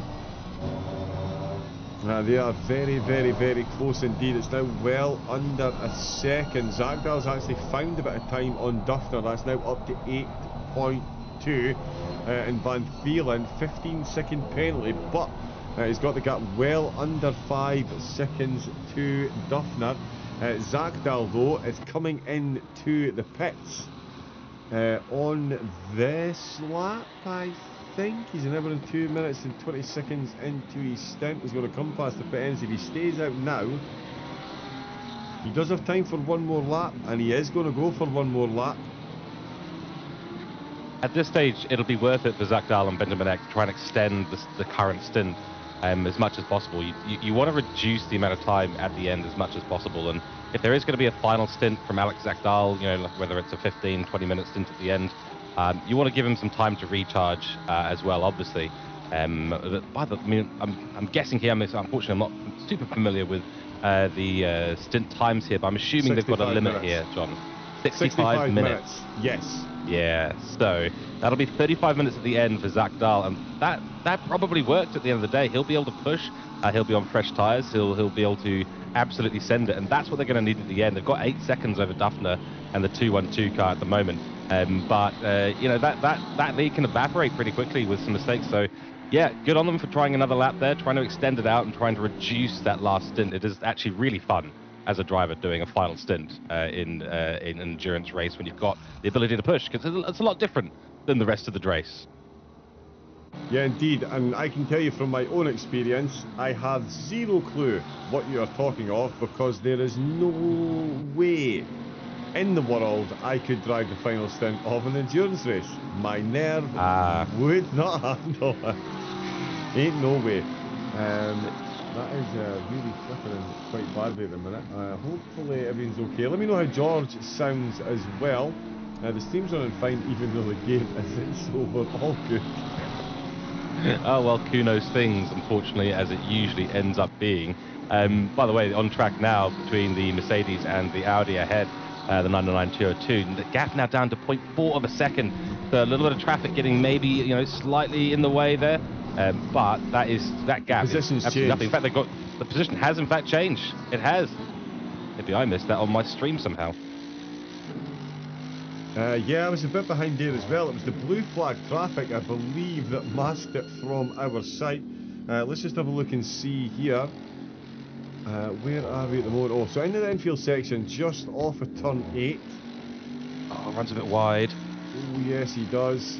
And the Mercedes almost follows him, but through this middle section, I pointed this out as a potential hotspot for getting overtakes done. It's just the way to do it. Oh, can we take a moment, George? That was a cutback. That was a beautiful little switcheroo, and just, you know, he got the Audi in the position where the Audi was going to have to brake very deep into that corner regardless, but just unable to get the car stopped was the Audi there and the 202 car. So the 909, yeah, that's as by the book as you can go in terms of overtakes. Beautiful move there by the Mercedes 999 team, and Nachira will go up now into P4, flashing the lights, wants to get on with it now. Yeah, race leader in the pits. There we go, Benjamin Eck will take over in the 331 Lamborghini car now, so this is going to get very interesting. Benjamin Eck's got, you know, full 65 minutes to do out there to enable his team as best as possible to keep the position that they've been in. So I'm at this point, John, I mean, being, you know, a little bit behind on what's going on here, but at this stage I would assume that the teams ahead of him now still have to go for a pit stop at this in this race. Oh yeah, they've also, because of the 65-minute stint timer, this is the penultimate pit stop that Benjamin Eck's just taken. Everyone ahead of him now has 2 pit stops left. So Manurm, yeah, oh, so on pit wall live, yeah, Duffner's been out for 53 minutes, Van Thielen 57, Nachira 56, and Manurm 54. So Zagdal did pit 8 laps earlier than them, earlier in the race, and it has now brought them the race lead as the pit stops have ironed themselves out, and that was, I can confirm, a 1 minute 33 So a decent enough pit stop time. We have seen times down as low as 1 minute 29.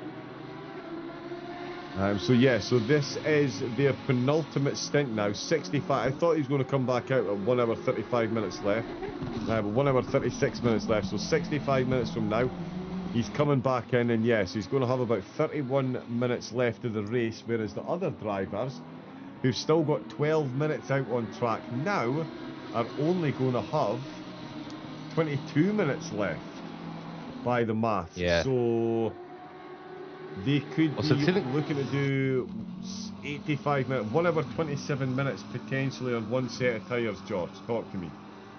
They certainly could. There's another strategy here that I've employed in my own endurance racing towards the end of the race, which is to start to what we've called in our endurance team the 50-50 strat towards the end. You know, running an extra hour and a half to then have a 30-minute stint at the end sometimes is good, but it really depends on where you are position-wise. If overall you can cut that full length of time, so 1 hour 35 minutes total at the moment, cut that in half. 45 minutes each, your tyres are going to be better over the stint. Depends a little bit on driver stamina, how much mental bandwidth is kind of left in there for the team, but potentially that can be the right strat, and your average speed over the course of that, what was going to be a full hour stint, is actually then a little bit faster. You get a little bit more tyres in the bank as well, but your average speed will be lower in the last stint. So it really depends a little bit on how you want to organise it. Those going out for the 20-minute stint at the end, yep, it works. You know, go out there, absolutely send it for those 20 minutes and have a very high average lap speed. But the question is, does it balance out with the slower speed of a 60-minute stint? Yeah, that's true. Well pointed out. I often do say as well, if I'm doing a race, I like to split it 50-50 so you keep the average weight of the car down, i.e. the amount of fuel, which obviously is an attempt to keep the average lap time down over the stint. Ladies and gentlemen, George Cook recently on the podium, and in addition to Ravencroft. Anyone guess why I got him on board? No? We'll be doing a seminar afterwards. But yeah, so. Yeah, that's right. But it's a 4-hour seminar, so you know, no questions allowed until the end, and we'll have a 4-hour question section as well. That's the one. Oh yeah, because there will be 4 hours of questions easily, especially if I'm the one trying to explain it. Well, yeah, I mean, 100%. You know, it's one of those things. I mean, this is why endurance racing is so fascinating. It's not all about the ultimate pace. Over the course of the 8 hours, really, the thing you're focusing on is average lap time and consistency. So number of penalties and your average lap time over the course of the race. And that is absolutely key. It's obviously what Benjamin Eck and Zach Dahl have kind of figured out. They've got a great average lap time out there, great setup for the car as well, which is always helpful. The Lamborghini, as we've seen around here a little bit, is a very, very strong contender in these sort of conditions. It's good with the higher temperatures. We're on board with Fernandez at the moment and McLaren, which is another car that is very strong around here. So they're doing well in 6th position at the moment. But yeah, I mean, just as I say, I mean, there's my first commentator's curse. It was a very light one at the stage, just a level 1 commentator's curse there. I actually... just as a little aside here, while this battle rages on, which, by the way, the Audi there of Manrum has not let Lechira go at all, which is great news for the Audi. So they've obviously turned the wick up again a little bit on the car. But I was about to say I've been relegated to weather reporter in another league because I handed out 6 commentators' curse at Bathurst in one 60-minute race, which was a new record for myself. Yeah, it was something special. So, so weather reporter George Cook coming on board with you folks here today. Just hopefully not handing out any curses. I've been trading off commentators' curses for positions in my own races, John. What about Bathurst though, George? I mean, not to twist the knife or anything, but Bathurst. My goodness. Wow. It's an interesting circuit. Yeah, I take it you won't be opening any mail for quite a few weeks now. No mail. It's an Australian league, and yeah, in Australia they've got access to spiders and things that bite. I mean, yeah, exactly. They're gonna send them all over to me. Yeah, that's right. I've got to be careful. I've got a personal assistant now to open my mail, find away their life just in case. Oh, amazing. We're still watching the battles unfold on track. De Jong. Another one of the cars that's ping-ponged up and down the order. There's Wilson Fernandez in the pits. They actually started in 19th or 20th, George. Bruno Pio back out behind the wheel. They're up to 7th place. They're looking good for 7th, certainly. We've seen Justin De Jong, the FRL Mercedes, up at the top 6 at one point, dropped down to 16th. They've made their way back to 10th. They've already had a battle in the previous stint with Chico Lindvar. Was Tugbert Bedemke for FRL behind the wheel of the Mercedes at that point. Lindvar closing back up again, and down in 19th. Mick Schultz, the MSR youngsters, qualified in 5th place and spent the first few laps right up there in the top 3, but a couple of incidents, a couple of penalties, proving that racing, whether it's sim or real, can easily be one of the cruelest mistresses on the planet, as Domenico Bellotti, I'm sure, will testify as well. The Assetto racing team down 10 positions themselves, so there's definitely been winners. Unfortunately, there's been a couple of teams on the losing end as well, but that is the way it goes, and that is Van Thielen in the pits, 1 hour and 4 minutes and 10 seconds into the stint. This is going to drop them down with that 15-second penalty. It certainly is what you need. This is going to drop them down, though. 15 seconds will be served in the pit lane here. I think, by looking at it, that'll drop them easily down below the fight between Benjamin Eck and maybe even 6th position as well. Though I think, as you said before, it's at the top 5 who are a lap up anyway. So Kekalainen there in the 77 Mercedes should still be behind Van Thielen and his team. They've served the penalty now. Now they're doing their pit stop, getting a change of tyres, getting the driver out. Driver getting dragged out of the car. That's one of my favorite things to see in real life endurance racing, is when you get the new driver coming in. He just grabs the guy by the scruff of the race suit, yanks him out of the car, and jumps in himself. It's a beautiful thing to behold. It really is. It really is. I would definitely be making extra careful the way the overalls were sat. There is De Boer coming out for a second stint behind the car. Second stint behind the wheel. Manuel Novak's come in for the Advisor Porsche as well. One of both Porsches for Advisor getting a drive-through for track limits. 2 of only 3 that we've seen. So not only have some of the drivers been unfortunate, teams themselves have fallen foul of a few incidents. Lindvar and De Jong is where I am looking for, and there we go. And Gallo just behind them, or is that Williamson? No, it's not. That is Gallo, who is slightly out of position. Oh no, it's not. It's Sanchez. My apologies. It's E.J. Sanchez in 8th. It certainly is. Yeah, he's looking to go a lap up on 10th and 11th. Well, that is good. He'll be enjoying that. It's always nice. It's always nice to go have a lap up on someone. You know that they're kind of out of the fight completely, and you get that satisfaction of the overtake without having to actually make too much effort in the attempt. Oh, on the back, here we go. There's the BMW of Lindvar on JD Jong, and he's gone very, very deep into turn 1. Not ideal. No, most definitely not ideal. Christian Bertoncello.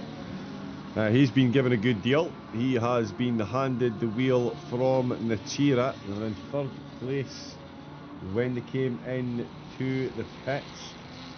Owen Van Thielen now. De Boer's pit stop. Oh, the 15-second penalty. I'm going to stay quiet. Yep, well, you know, you were looking at that going, hey, well, they've been in the pits for a while. Well, yes, they were. 15 seconds is a long time to be stationary. They have gone out and done the fastest lap there. I don't know if that's from the previous that's from stint one. that they were on. That is on stint 1. So there you go. This is what I was talking about stamina and... Yeah, well, go ahead. When the race started, the track temperature was 23 degrees. Yeah, I was going to say, like, there's a couple of factors involved usually, and if it's not weather, then it's usually driver stamina. In this case, I think it's a bit of both. That's a drive-through for Novak. Yeah, that was speeding in the pit lane, unfortunately, for the 935 car, so they've come in just a little bit hot. That's another interesting thing. This is endurance racing is you want to be absolutely on the limit on everything that you do. That's what a racer wants to do. But at the end of the day, a bit of conservatism really helps to save those penalties. As I was saying before, average lap time and number of penalties are the key things to a win here. Here's Benjamin Eck out on his stint and going for it now. Last lap in a range of about a 134 on track, and that was the 202 Audi, was it, coming into the pits? Yes, it was. So the Audi, who was sitting behind previously in the car Nachira, now Bartoncello in the 999 AMG. They are now in the pits, so the number 999 car will have to do a good outlap, make sure they come out ahead, and that battle will continue. But here's Benjamin Eck. He'll get ahead of the Audi up into P2 once again, and he's just now waiting for Duffner and the 212 car to come into the pit lane. Yep, he certainly is. So I'm just checking some technical stuff. In the background, as always, honestly, my game at the minute, I realise viewers at home aren't aware of this for some reason, but for some reason, my game at the minute is running between 30 and 45, 48 frames a second when I'm switching cameras. So I'm completely confused, but Streamlabs says that it's still putting out 60 frames a second at home, so as long as the viewers can see, I am a happy bunny, I guess. Thank you, technology. Jan Duffner for MSR Esports comes into the pits. Will Benjamin Eck retake the lead of the race? I'm not 100% sure. The last time he was a bit closer, so based on previous pit stops, he was through this corner here as competitors were coming in. Jan Duffner has been lapping very quickly, has to be said. And just to again put this in perspective, at one point Duffner jumped into the chat to tell his teammate to slow down and stop catching up to Jakob Schever to take third place. Well, so that's an interesting call. Dropped 4 seconds. Well, over the stint. So, yes. So that's a very interesting call. It's not the usual call you'd hear unless there's something wrong in terms of tyres or brake temperatures or something about the car, unless they're worried about dirty air. I mean, again, average lap time, if you're pushing the car too hard, those lap times, you're going to lose 4 seconds in the overall average laps, of course, over a 65-minute stint. So maybe that was the call, John. Yeah, maybe I'll have been. Let's see. Oh yeah, Benjamin Eck already well through. So yeah, he has got past. Yannick Plus is going to come back out. He is going to maintain second place as Bertoncello is going to get third. It's going to be Schaber in fourth then, and De Broer in fifth for the remainder of the stint. Jan Duffner at 1 minute 36 was in the pit. Zagdal 1 minute 33. Was that a slow pit stop by Duffner, or did he just take on a little bit more fuel? No one under 1 minute 30 for the pit stops in the top 5 this time around. Yeah, the pit stops are an interesting one, John. I mean, a quick comment on that, something I've experienced in recent times as well, is pit stop precision, as I like to call it. And yeah, you can. Oh, here we go. Hold on, before I rabble on about something. Here's Benjamin Eck going past. Oh, that's 12 place. That's a blue flag. Oh, yeah. that is a blue flag. Okay, right. Well, I was. Yeah. You know, I mean, of course, I get a little bit scratched the wrong way whenever I see a car overtake a McLaren. So, you know, I have to mention it. I was going. No, it does not compute. Doesn't work in my brain particularly well, unfortunately. On board now with Duffin, the BMW at the bottom. What I was about to say in terms of pit stop precision, there is seconds to lose if you mess up the spot. The average layman, or if you haven't gotten used to ACC, if you don't know about ACC too much, being stopped exactly right in your pit stop is going to save you upwards of 2 seconds in your stop. Why? Because they have to move the car. Now, whether you miss the pit box, that's another issue. That's totally screwing up the pit stop. But if you are slightly off center from where that pit box is, they have to lift the car, they have to move the car, and then your pit stop starts. So it can be worth a couple of seconds. I saw one recently as well. There was 3 seconds lost, sadly. Let's just take a look at the screen. Drive through. Oh dear, Bartoncello. Oh dear, so track limits starting to affect these drivers out on track, sadly. It is one of those things. I mean, John, you've done your fair share of endurance racing out there, and you've done your fair share of commentating.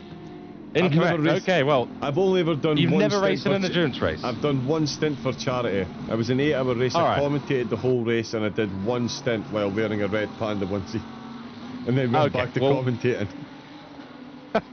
Well, in that case, well done. I've done my fair share, though. I've done my fair share, so I can tell you, when you are 6 hours 40 minutes into an endurance race and you're back in the car the first time, and as you can see here, the mental bandwidth for these drivers is starting to run rather dry. And I'm sure some of them will have energy drinks, energy bars, and all that good stuff out there. Maybe some just pure candy in some cases does the job. But it is an incredibly high load mentally to do this. Now, there's 3 drivers in Bartoncello's team. We've got Mattia Nachira, Michel Velazzi, and Christian Bartoncello, who's currently in the car at the moment, or Bertoncello, I should say. And he's actually, is he coming into the pits? Yes, he is.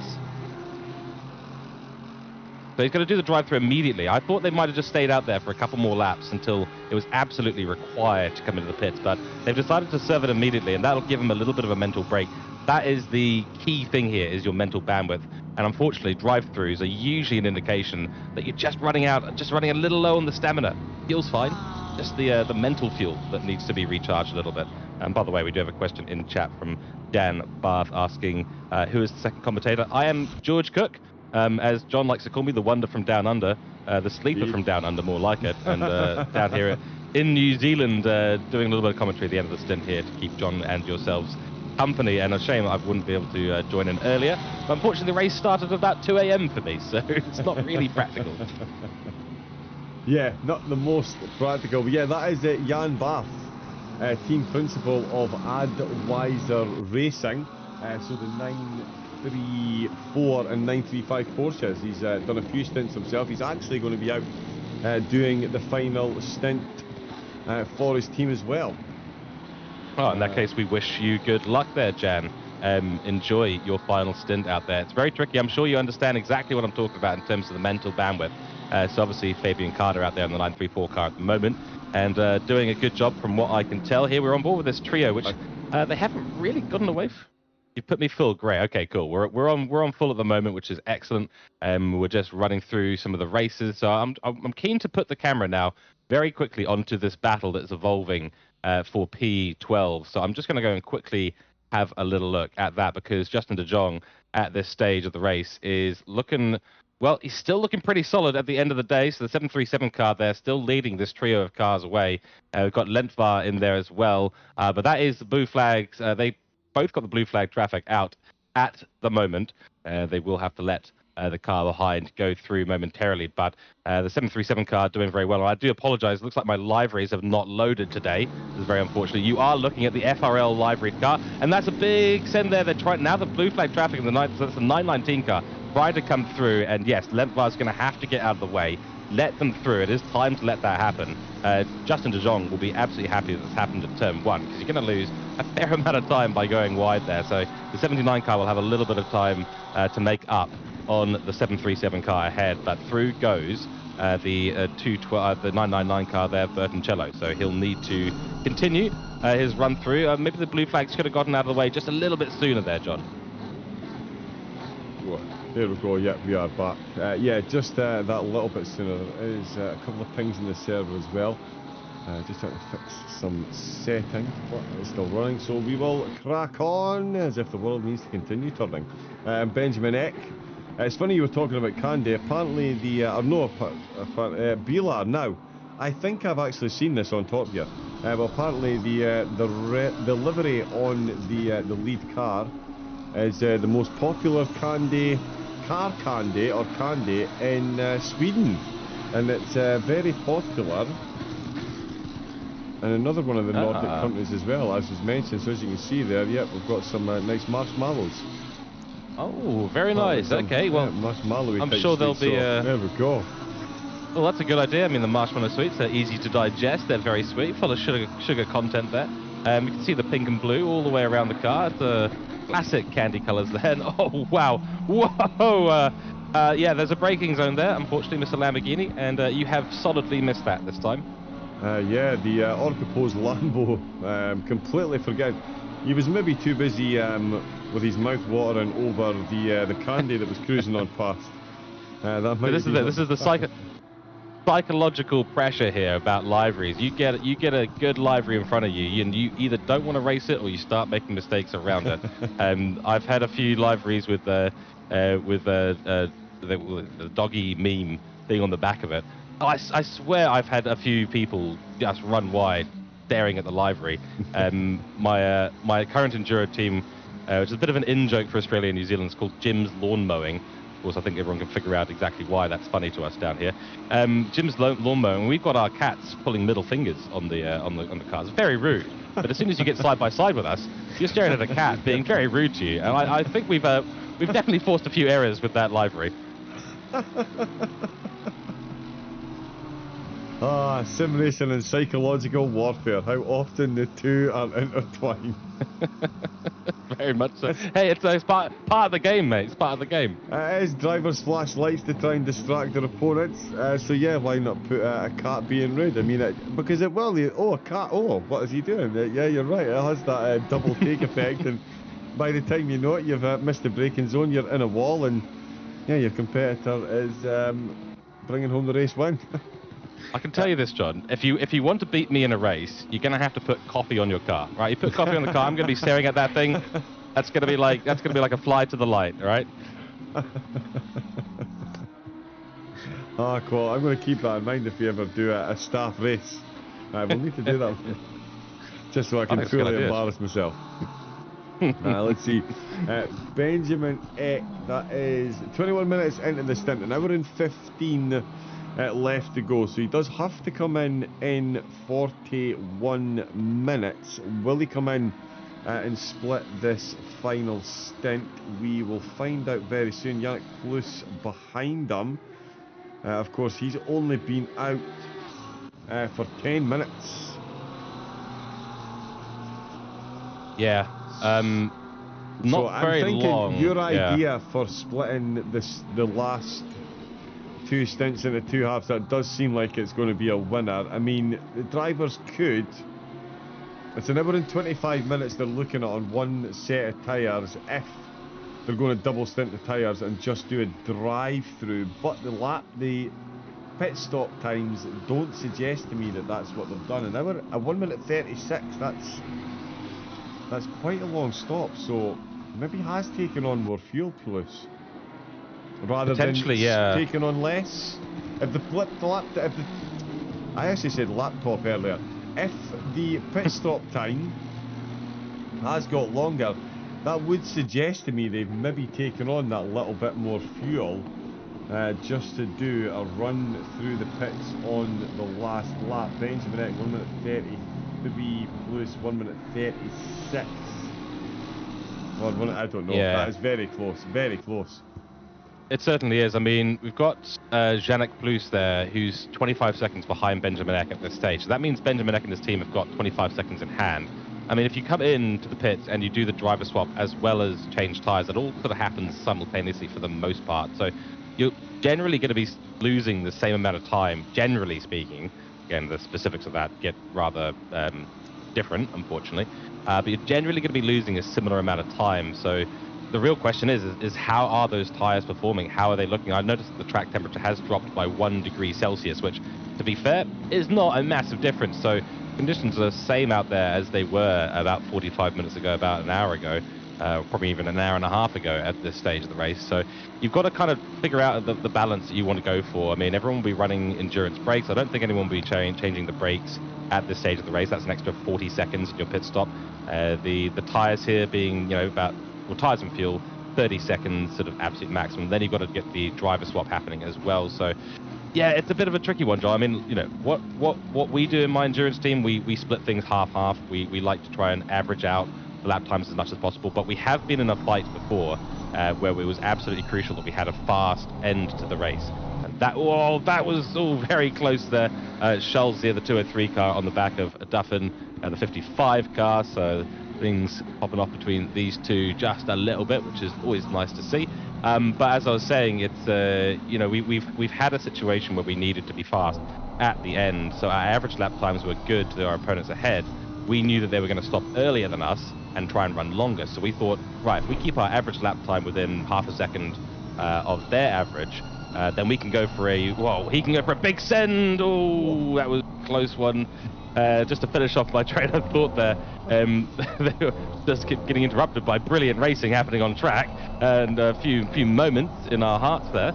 But as I was saying, we ran a good rest of our longest stint and then went for a shorter stint at the end and absolutely flew past them when we came up to the back of them again. So the lap time lost there was not enough for them to cover off the speed that we had at the end. So it's a tricky one. I'd say at this stage, the leaders of this race, Benjamin Eck, they can probably go for a longer stint. They can do whatever they want at this stage. They've got 25 seconds in hand. It's the P2 to P5. I think that's where these decisions are going to become significant. Yeah, and that is a significant gap that Eck has got over Plus with all the battling and the penalties. He was not that far ahead. Tom Curtin in the chat. He's been racing in the Astro Racing Mercedes. Yes, he has, along with Domenico Bellotti. I want to give a shout out though to Alan Brown. Lap 241, all on his own. Not bad running at all. And he has done 7 hours on his own. Yeah, I was going to say, you can't see me shaking my head at the moment because that is an unbelievable effort. What endurance from Alan Brown to be running solo in this race and not last as well. I'd be in there taking a half-an-hour pit stop, mate. Honestly, I'd be out there taking a half-an-hour pit stop. He's obviously just run this car absolutely to the point that it needs to be, the Texaco BMW. Alan Brown, of course, a very well-known name in the FRL league, but that is so impressive. He's the only driver out there doing this solo. To be 234 laps up here, not last, still running by himself. I mean, hats off. There's nothing short of that. That is the definition of endurance. Oh, it really is, and his longest pit stop's only been 1 minute 57 seconds. Wow, that, I mean, okay, so there's a couple of strategies when it comes to bathroom breaks, and yeah, there's big questions. That's right. I mean, there's the old get a bottle by the sim rig. Maybe Alan Brown is of that mindset, but nonetheless, that's super impressive. I mean, hats off to him. Yeah, I made it 3 hours and 44 minutes in before I had to take a break. 8 hours behind the wheel. I know another driver as well. It's over 9,000 RPM. Andre Dixon Chen did 8 hours at Imola single-handed, made up 30 places. Wow, that's astonishing. It is honestly. I mean, the only experience I've got in that area is doing my charity races, 12 hours basically continuously. But I had to take 15-minute breaks every 2.5 hours because I just couldn't. There was just not. You're going to get hungry. You're going to get tired. You're going to get. I mean, to be putting in reasonably consistent lap times for 8 hours continuously without significant breaks, that's a mega effort. I mean, if you're going since 2 p.m. here, John, I mean, that's just, it's going to be, it's what, 9 p.m. there over there in the UK right now? Here at the moment, yes. So there's lunchtime and dinner time, right? I mean, I can't understate how impressive that is. For those of you who haven't tried a solo race before, give it a shot. See how you do compared to Alan Brown. Ooh, here we go.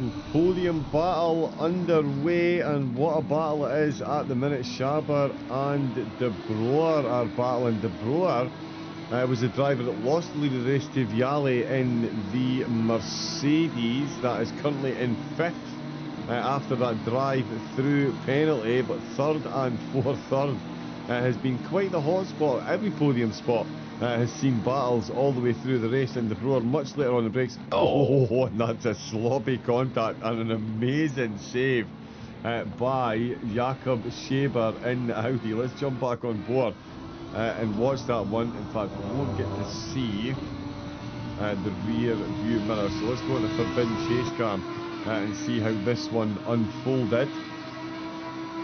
Yeah, it was an interesting one because the 202 car goes defensive here, so the Lamborghini will go around the outside, but he brakes in the Audi very early as well, and then tries to go wide and push him wide, but at some point the Lamborghini has to turn in, and unfortunately that door got closed on him. If he had outbraked him, he would have had much more rights to hold that line deeper into the corner and really force the 919 car a lot wider in the corner, but because the 919 car had that nose ahead already, really the 202 Audi had no real right to be forcing that corner that wide, but gave it a shot anyway. Both of them held onto it, and yeah, glad we didn't see anyone spinning round. Of course, you don't want to see that at the top of the race here. We've got Furman here coming into the pits, currently in P16, the 213 Porsche, and a nice, simple, basic livery. I do like that. Very clean. That is indeed, although I don't think the full one's uploaded because I see. they're teammates of INDIANAPOLIS, who has Oh, I see. So they should be looking, yeah. something similar to this, but with a green stripe. They are in the youngsters' car, so I think it's this with a green stripe. That's very stylish. That's very, very stylish livery. Well done. Hats off to those chaps who have done this design. Very, very technological. It looks like very cool. Yeah, MSR mission spin now. One of the championship leaders. It is a series of individual races, but there is a tabulation of the results so far. And after bringing home points in 7 races, it is Police and the gang that lead the standings. The Sim Racing Belgium team are certainly going to be making a charge up the standings if they can bring home this podium. Jakob Scheber, the driver, looking to gazump them of those notions. Can it be done? The track temperature falling again, so we've seen it go from 23 to 34, back down to 30, back up to 35. We're now back down to 33. Thank you, America. Phenomenal. Still no cloud cover. 4 o'clock local time on track.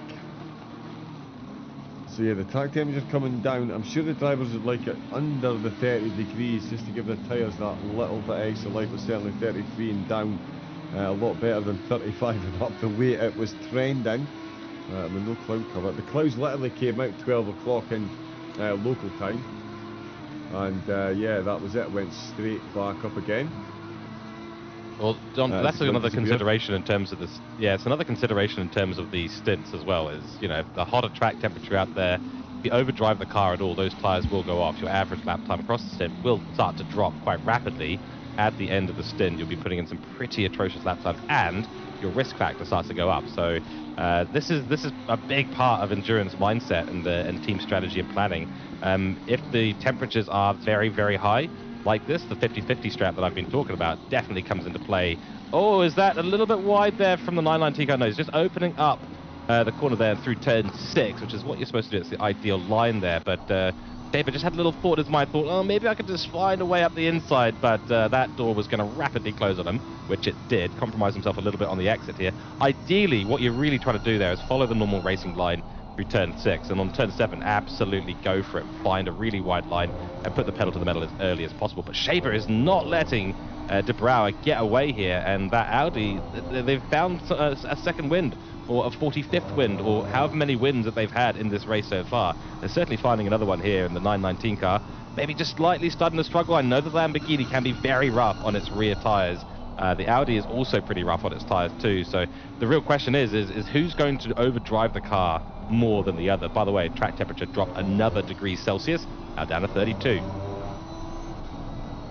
So it is starting to tumble. Ooh, that was an interesting line there out of the final corner, turn 16. Very, very wide line there for De Brouwer.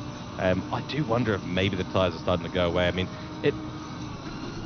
you might actually have this information up on your screen. I can't find it right now, but what's the stint length for these two? It's not particularly long, is it? We're about 10-15 minutes for each of these? Yes, we are. This is really absolutely just packed up on me. If guys and gals at home, can you still hear me? My microphone's got a weird pink light on it. It should be red or white. It's pink.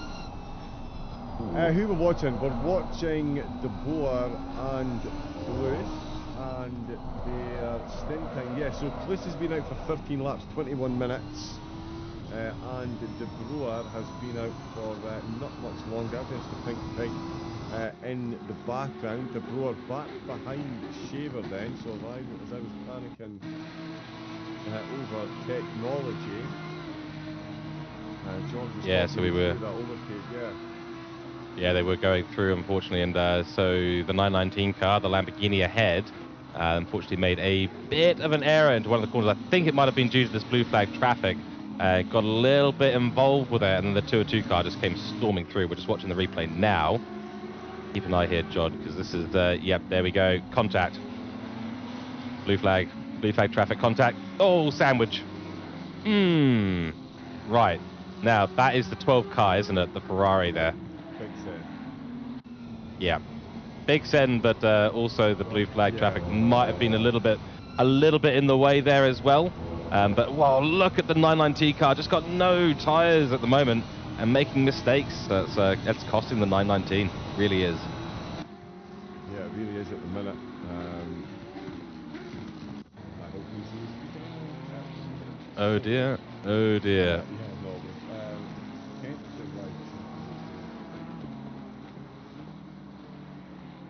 Crikey, never something that you want to have happen during a live stream. The 213 car there has just picked up a drive-through penalty. I'll give John a little bit of reprieve here while he goes and is figuring out what is happening to his PC at the moment. But just at the moment, looking at the pink pig car here, the number 2. So it was a number 2 car, unfortunately, that got involved in it, Ian Thompson there. Maybe just not expecting the Lamborghini to come through at such speed at that corner. Unfortunately, the blue flags were out for him, so he was being made aware by the stewards and the marshals on the track that he needed to give way. Unfortunately, didn't really seem too eager to do so. It can be very tricky, though, so you know, it's one of those tough decisions as a driver. Where do you actually you know, bring the car to a relative outside line to let the cars behind through? He'd been blue flagged for a while, though. Okay, cool. So we're also just having a look now at De Brouwer up in P4, currently the 919 car. We'll keep on board with him just for a minute here while we sort out a few things in the background. The previous lap there was a 38.9. That's due to the contact that we just saw, and apologies. There we go. Now the broadcasting team has got it correct. So down the main straight we go once again. Jakob Schäber there is now out to a 1.3 second lead in front of the Lamborghini. So he was in behind for a while, but started to catch up and now doing a pretty good job there. So 36.6 the previous lap there. Just for reference, we've got Benjamin Eck up in P1 doing a 36.885. His best of the stint so far, 36.395. So a little bit of distance, but all the top 5 currently hovering in the 36s at this moment. De Brouwer has actually put in a 35.977. So out of all of them, he is currently one of the fastest out on track in terms of the stint times. Now looking on board with Benjamin Eck. And Benjamin Eck has been doing a good little stint here.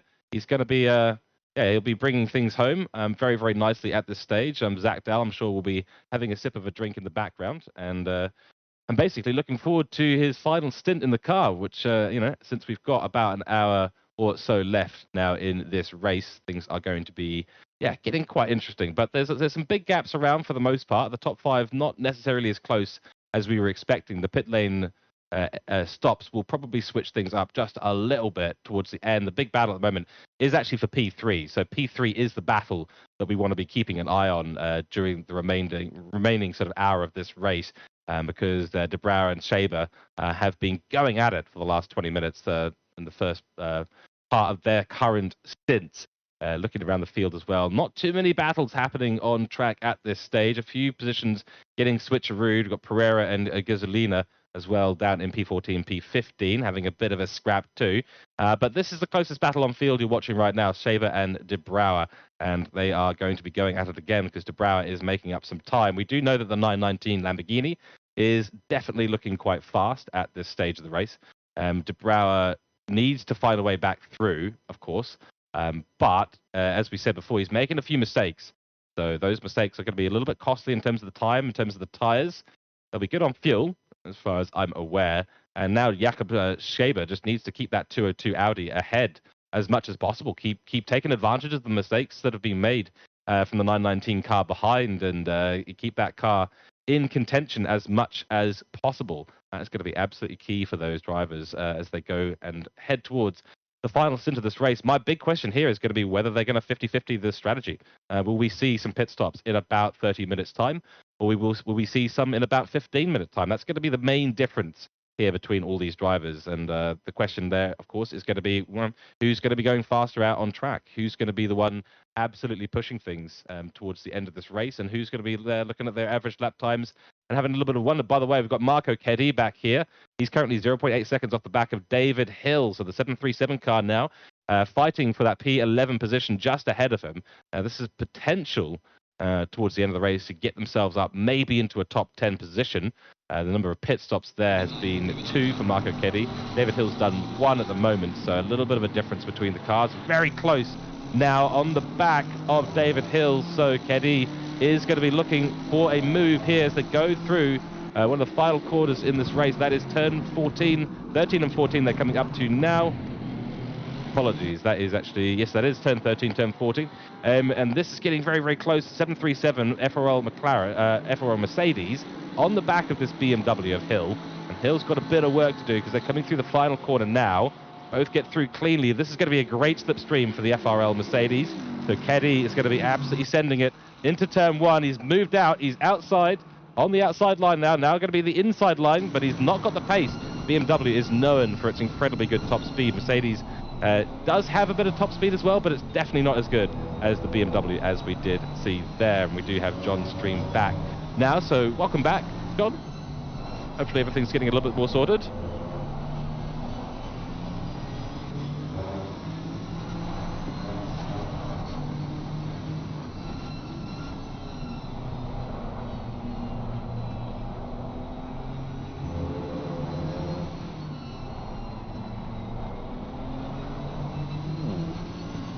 Yeah, that's quite a lot. That is quite a lot. No, you're giving it a workout. You're you're stretching its legs, so to speak. By the way, just from my side, I can see the stream is looking beautiful. So there's definitely 60 frames a second on the stream. I think maybe it's just might just be some sort of visualization thing on your screens, the GPU or something like that. But the stream is looking beautiful. Excellent, excellent, excellent. Yeah, definitely need that running. As you were saying, Marco Keddy looking for an overtake on Hill. These 2 cars have been involved in battles with 2 completely different drivers, but the same car. Ooh, and the BMW using all the corner entry that he can as he opens himself up to a cutback out of the last corner. It is potentially on the cards, and Keddy flies out of the last corner. He's not going to get any substitute. Well, he is going to get some substitute. The BMW taking the wider line, and therefore getting much more momentum. And into turn number 1, can Keddy use a slipstream? He pops out. He's a bit too far back there. Oh, and he taps him anyway. Oh, that was yeah, very. So you can see the difference there. I mean, this is what I was mentioning just before. The BMW's got great top line speed, especially if you run a low wing. That thing is capable of some serious top end. Pretty much the best top end of any car out there at the moment in the current generation of GT3 cars. The Mercedes as well is good, but as soon as you add a little bit of wing, I mean, you saw he was in the slipstream of that BMW, John, and he made no progress at all. Yep, correct. Yeah, the BMWs really do get it done in a straight line. And let's check and see if the Brewer can get it done. He has got 53 minutes left of the race. Keddy's still trying to get past Hill. De Brewer still trying to find a way, or find another way, sorry, past Schaber, Jakob Schaber, sorry. But De Brewer, It's possible. yeah, it's possible. Sorry, it's still massively freaking me out. I shouldn't like get myself distracted, but it's still massively but the broadcast is still running, and the race is still running. There's 52 minutes left to go. And there's still plenty of work to do on the calculators. It looks like Benjamin Eck and the team have decided against the 50-50 split last stretch. You can't say that's much of a surprise given it's going to be a 30 to 35 minute sprint. Yannick Fluis, Jakob Schaber and Frederick De Brewer though. It will be interesting to see what they decide to do. And of course Bertoncello bringing in the drive-through penalty for track limits just over 6 hours into the race. He now finds himself. Yeah, finds himself in P5 at the moment. The thing with that drive-through is it's really cost us a great battle for P3 at the end of the day, because it was going to be Schaber, Brouwer, and Bertoncello all fighting out for it. But he's made some distance back up. The question now is, what kind of stint is this going to look like? I mean, He has to pit again. They have to swap the drivers again. He'll exceed his maximum stint time quite easily. That drive-through, you're not allowed to do a driver swap or any work on the car during a drive-through. You have to just drive through the pit lane and get it served, you know, as an independent penalty to serve, essentially. So he's now sitting quite a number of seconds, about 50 seconds off the back of the battle that he was previously involved in, which was between De Brouwer and Shaver, which has been under a 2-second gap between the two for the last sort of 20-30 minutes of this race. Welcome in Rockwater to chat. Lovely to have you in here, and continuing to look at this battle here between Keddy and Hill, which has been absolutely going for it. It's really a push me pull you kind of situation, isn't it? Because Mercedes is great through the infield and all the corners, but the BMW's just got it on pace. I mean, look, he's going to hit the air wall here, and that 79 car will start to extend the gap. Look at that. Yep, no overspeed possible. Wow. Yeah, and so once you pull out into that air wall, once you pull out into that air wall, obviously the wing settings, the aero of the Mercedes is set up in such a way that it is giving it a big advantage in the corners, into the braking zones, everything like that. And clearly the BMW here is set up for that top speed, trying to maximize its advantage, because that is definitely the BMW's advantage. When you drive it on a circuit like this, it does have an, you can see it just does not have the aero grip on that BMW. So this is exactly what we're talking about. The Mercedes there's got far superior grip through into the braking zones, through the corners, higher apex speed, better exit speed for the most part. But then the BMW just drives away from it whenever a straight comes up. Yeah, he really does. The Mercedes doing everything he can to try and keep up. So is my microphone. So honestly, everything is just falling apart now. I don't think. Am I even coming through on audio? No, I'm not.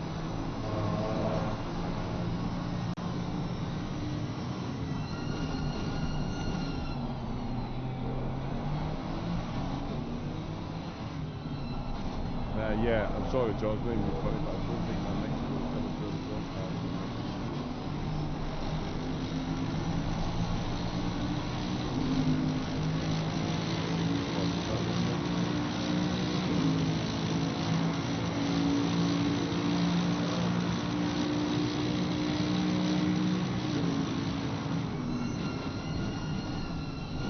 Slight audio issue indeed, so I don't know, Georgia, but hopefully you're listening to the stream in a minute. Can you hear me coming through on the stream?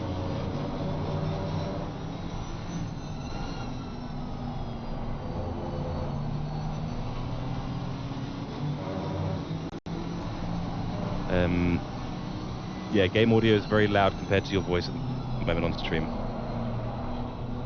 I'm back on, I can hear myself again.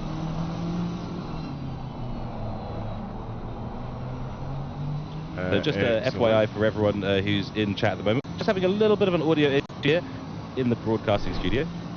So yes, just bear with us. Hey, okay, that should be it back working again. And there we go. Yes, it is. Can confirm. Wow. I've literally just had to unplug it and plug the wire back in, which is now thrown off the other audio software that I use. But at least we've got game sound, and at least the video is running. This has been an interesting 7 hours so far. 48 minutes left to go, and the drivers, as we've seen, they're going to make it interesting on track. Kiko Gallo for the Eagles eSport car. That is him coming in to the pits. That will be the team's final stop. They will have about 46 minutes left to do for their final stint. Benjamin Eck is going to be in now in what, 16 minutes time? Could be. It depends on whether they wanted to half the stint there, but we will see. Yes, but you're right. I think he stayed out. He stayed out. So the 331 car still out on track. The 18 car coming in. That is Bellotti down there, currently on board with De Brouwer. By the way, the battle between Keddy and Hill has resolved itself now. So Keddy has found a way past Hill.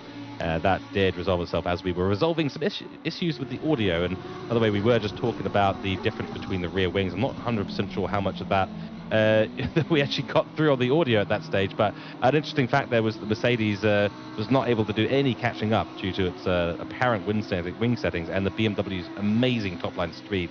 So there was just nothing that Keddy could do, but he has managed to find a way through and is now a second and 1.1 seconds up currently on Hill. So De Brouwer, here's the interesting thing. So I mean, John, we'll try and figure this out, of course, as we continue to watch the broadcast, but do you half the stint? Do you come in the next 15 minutes? Do you come in the next minute and a half? That is going to be the question that is going to answer, well, that is going to be the answer to the questions that we've been asking. Yeah, it really is. It's all down to the top 5. Bertoncello, with that drive-through, he was only out for, but again, it depends, stint 5 was only 4 laps. So his stint timer did obviously reset. He's only 33 minutes into this, but did he accidentally put in enough fuel to mean he could run a full 65 minutes now? That means he would be able to stay for another 32 minutes. So that would be a splash and dash. But again, splitting that would not be a bad idea. If he stays out for another 7 minutes, that'll give him 39 minutes out on track and 39 minutes remaining. There's Justin Zahn coming in to the pits, as I say, Benjamin Eck. He's 51 minutes into his stints. He's got 14 minutes before he mandatorily must come in. But yeah, he's been out for 51 and there's 45 left to go. Gaz Gasolina up to 13th position for the Orca Racing car. Another car that's been up and down the order all the way through the race there. In from 14th, this will be their final pit stop. Alan Brown, solo driver, still in 22nd, got a final stop to take. So too Roberto Costa for the Arrows Factory e-racing team, down in 23rd. Ian Thompson has come into the pits. That'll be their final pit stop as well. It's all starting to happen with 45 left to go. Now certainly it is with those 5 drivers. That'll be them done to the end of the race. Yeah, it's all still to play for P3 though, John. It certainly will be. I mean, it looks like they're all going for the, hey, just do the full 65 minutes and then go for a really fast stint at the end. And given how close they are all on track, I mean, if I was in the 919 Lamborghini at this stage or about to jump in for the final stint, I'd be saying, cool, just extend. Let me have a real blast at this end. I want to absolutely send it. Going to use all the last of the energy reserves, all the last of the mental bandwidth, so to speak, the stamina, and just absolutely go for it at the end. So, but when you're this close, I think that is a sensible strategy. And of course, Shaber is only 10 seconds behind Janek Plus, who we're on board with at the moment. Looking at this 212 AMG, going through turn 13 on the track, which always catches me out because I always think it's turn 1. It looks rather similar. Exactly, yeah. So, but no, that was in fact turn 13, going through the final corner now. So that battle could close up because it's gone from about 12 seconds down to about 9.7. The De Brouwer's Shaber, is putting in some good times and trying to find a way to catch up. So you're right, this is going to get close because it's all going to come down to the pit stops. When do you pit? How much splash and dash do you actually do? And how fast can you go after 7 hours and 30 minutes of racing? Yes, indeed. And we're certainly going to find out as Cluse, just looking at his lap times there, 37.1. So half a second down on X. So I'm trying to do lots of analysis and figure out if the teams are going to lose times with tyres. Yeah, trying to run the calculator in my head. The track is getting cooler, down to 32 degrees. Doesn't look like we're going to see much more of a drop in temperature over the closing 43 minutes. We'll be finishing just after 5 o'clock local time, just in time for the race stewards and engineers to get their tea, as we call it in this part of the hemisphere. De Brouwer 1.4 seconds behind Shaber still, so this battle for P3, as George said, really is hanging in the balance. Benjamin Eck still got a good gap over Plus, but it is down by 3 seconds. Yeah, that's right. That is starting to get close, and this blue flag traffic does need to get out of the way now of Plus. He's entitled to get past, and I wonder if the 21 car knows that he's actually not in a battle with the 212 car there. So there's an extra 2 on the side, and have to let him through. There goes the other car involved in that battle. He's quite handily given up that position, so that's hats off to him for the blue flag there. But the Mercedes here was stuck behind these 2 cars for quite some time. The 21 car looked reluctant to get out of the way, and you can understand that from when you're behind, but it's one of those things. It's a tricky thing with these blue flags. But here we go. De Brouwer is in the pit, so this is looking like more of a half-half strategy here, John. It is. Yeah, 100%. That's exactly what we're seeing at the moment. He's done 45 minutes and there's 46 left to go. So yeah, exactly as our podium sitter George can testify. He's gone for the old team strategy there with 50-50 approach to the final stint. So that means the Eck is going to stay out longer on this stint than De Brouwer has. So we'll see how that was. Eck's still got 11 minutes left. Plus is 42 minutes into his stint, so he's got 13. And Jakob Scheber has still got 11. Yeah, at this stage, I'd say with Benjamin Eck, yeah, better decision to make. That is exactly right. I mean, I think at this stage, Benjamin Eck's just saying, look, I'm comfortable on the pace, comfortable with the car. I'm happy to run it out. I'll use the remaining bandwidth here to keep an average time that's good. Then, look, Zach Dahl, you get back in the car, and then you've got a really safe last 20, 30 minutes of this race, because you're going to have really fresh tyres. You're not going to have to worry about tyre life or degradation. Here's Keddy on hill again. So this is turned around again. Keddy has lost out again to the BMW, which I think probably got it on one of the straights. Keddy's going to have another run at it, so we'll keep an eye on these two. But yeah, for Benjamin Eck and Zach Dahl, they don't need to take any risks at this stage. But for the likes of now Van Thalen in the 919 Lamborghini, who's been handed the car, yeah, I think it is that half-half strat is going to keep their average lap time down, potentially get them a really big advantage when Bertoncello and Scheber come into the pits, and this could even close up the gap to Palouse in the 212 car. So yeah, there's some mental math that we're going to have to do in the commentary box to figure this all out, John. Yes, indeed there is. Question in the chat: why is it not loading? Sorry, Leviathan. Why is what not loading? Apologies.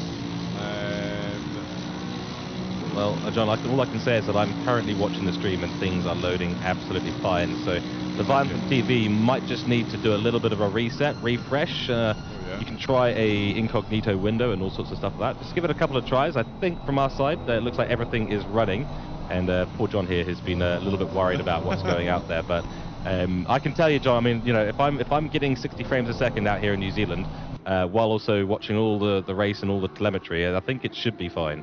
Yeah, it should be running fine. But yeah, Leviathan, do try a quick refresh. And I know a couple of viewers said that their audio was a bit crackly until they did a refresh. Christian Bertoncello, another driver, subscribing to the George Cook train of thought. 40 minutes he's done in this stint, 38 minutes left to go. So Bertoncello gunning for that podium, but Van Thelen is ahead. So Van Thelen, oh, of course, because Bertoncello had that extra penalty. Oh no, Van Thelen had the penalty as well. Yes, he did. When did he pick that up, though? That's my question. Oh, it was 25 laps ago. Bertoncello served the penalty. De Brouwer over his stint average lap time 36.8, and Bertoncello 37.4. Now it's that. We could be crossing a few wires here in terms of that, but Matty Nachir has just come out of the pits. So the 999 car there is now out of the pits. There we go. That's it confirmed. Yeah, Van Thelen is definitely ahead of Nachira. That's right. There we go. So that's righted itself there, but that is still pretty looking stuff. Yeah, it is. I mean, I'm going to be keeping an eye on the time speed there. The 999 car's done very, very well to catch back up. I mean, they were ahead of now P3, P4 before they served that penalty.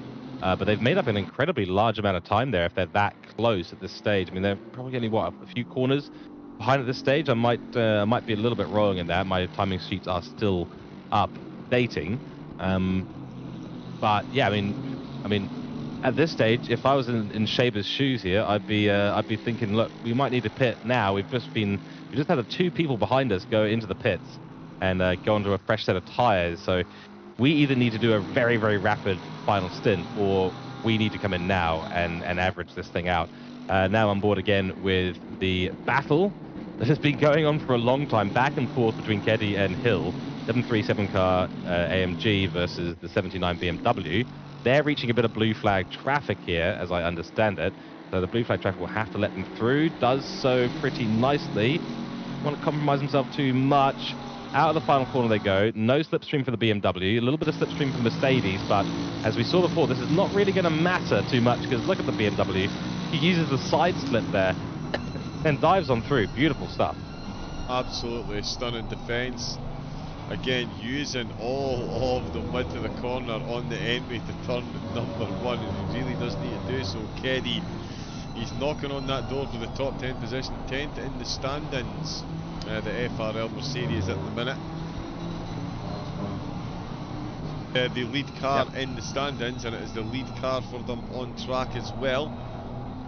But the BMW, as George has pointed out, it just has so much speed. As soon as the Mercedes pops out with the slipstream and hits that wall of air, just absolutely left standing. That is quite still. Yeah, well, while you're... Those curbs are a bit frightening. They are, yeah. I mean, the Mercedes can kind of handle it. I wouldn't want to be riding those curves as a BMW, I'll be honest with you. The Mercedes can kind of handle it. I mean, you'd be better off doing that in a Bentley, let's be honest, because that Bentley is just unbelievable. Cheat codes. There's a little bit... Yeah, exactly right. Looks like Keddy was trying to make another move there on Hill. We've switched over to Keel at this stage. There we go again, back on board. All good, yeah. So turn 13 they go through, now turn 14. Into this beautiful little section at the end here. Tricky to get this all right. Of course, you've got to line up turn 16 at the end, which they're going through right now. Big run down to the straight. I don't want to be holding the slipstream all the way through the corner. The BMW held a little bit of a shallower line there through turn 16, so is able to get the power down and keep the grip up a little bit more. No progress by the Mercedes this time round, as with all the previous times round. It's just not got the top speed, not got the top end. That BMW is configured perfectly to hold off the attacks at the straight, which, let's be honest, John, that is easily the best place for a overtake, is down through turn 1. A long turn 16 right-hander leading to a long straight and a good wide zone into turn 1 for an overtake. Here we go through the corners. Today we'll look around the outside. He's got the grip, but does he have the speed out of the corner? He will have the inside line, but loses on the exit of the corner. No way through there at this stage. The 79 car will continue to stay ahead of this little battle. It's a beautiful battle. I mean, it's seesawing. It's back and forth. It's like watching the ocean. Yeah, it really is. It's just to and fro.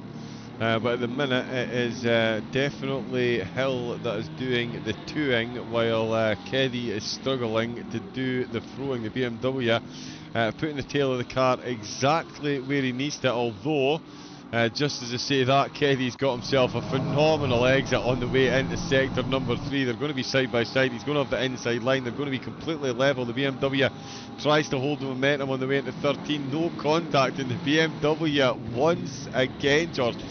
Through turn 13 and turn number 1, the BMW gets it done every time, and then Keddy has got no answer for the rest of the lap, it seems. It is the BMW doing exactly what needs to be done. Yeah, that's right. It's a great defensive drive here from Hill, and the car is set up perfectly to defend at this stage of the race. And as you saw there, even when Keddy gets an eye up the inside, he does so again. There's a bit of contact between the two. But the line rapidly turns in favour of Hill. He has a little bit more contact there, a little bit more contact. That runs the Mercedes wide onto the grass. Oh dear, and this is a bit of blue flag traffic coming up behind them, is it, John? And we've got a little bit of replay, so do take us through it, because that was quite the exchange. It was, yeah. We've actually got the race leader Benjamin in the pit as well while this is going on. He is an hour and 4 minutes into his stint, so did go for as full a stint as possible. We're here to see into turn number 1.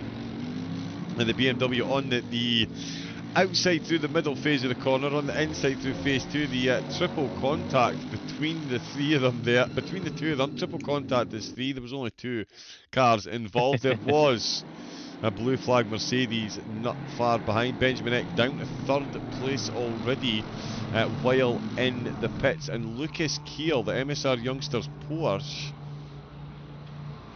back in the pits. He's only been out for 15 laps. So yeah, he was set to run to the end, I would say, because yeah, 15 laps ago, that was definitely within the 65-minute stint. 24 minutes, yeah, 55 minutes. So yeah, a bit of an issue, I would say, there for Kiel, unfortunately, in the closing stages. Yeah, the MSR Youngster cars haven't had the smoothest of races, that is for sure. Bruno Pio and Vacuum Racing, they definitely have, up from 20th to 7th place. I feel like we can't watch any place else other than Marco Keddy and David Hill at the minute. Well, it's been an exciting battle, hasn't it? I mean, that contact there was very much a definition of the entire nature of this race, which is sort of push me, pull you. And in that case, Keddy kind of pushed his way through at turn 1. And then Hill was quite happy to sort of pull his way back into the realms of keeping ahead. So, yeah, I mean, this battle is just back and forth. It's great to watch, especially when you get battles like this 7 hours and 30 minutes into a race. And, yeah, Keddy obviously wants to find a way through. The problem is, he with the current pace, I mean, they look very, very even. Even if he gets ahead, is he going to be able to pull away? I don't think so. He tried it once, didn't work. He's going to try it again here, but Hill is just putting it in the middle of the apex, and Keddy can't use the advantage of the Mercedes to do anything that the Mercedes would usually be doing against any other car on this grid.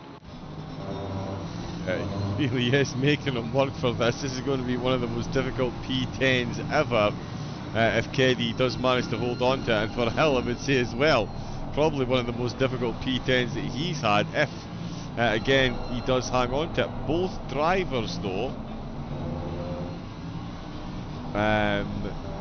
do need to come into... Oh, no, they don't. My apologies. No, they don't. No, They're sorry. right at the end of this race. They are indeed, yeah. Benjamin Eck, interestingly, took over for from Alex Zakdal. Oh, no, sorry.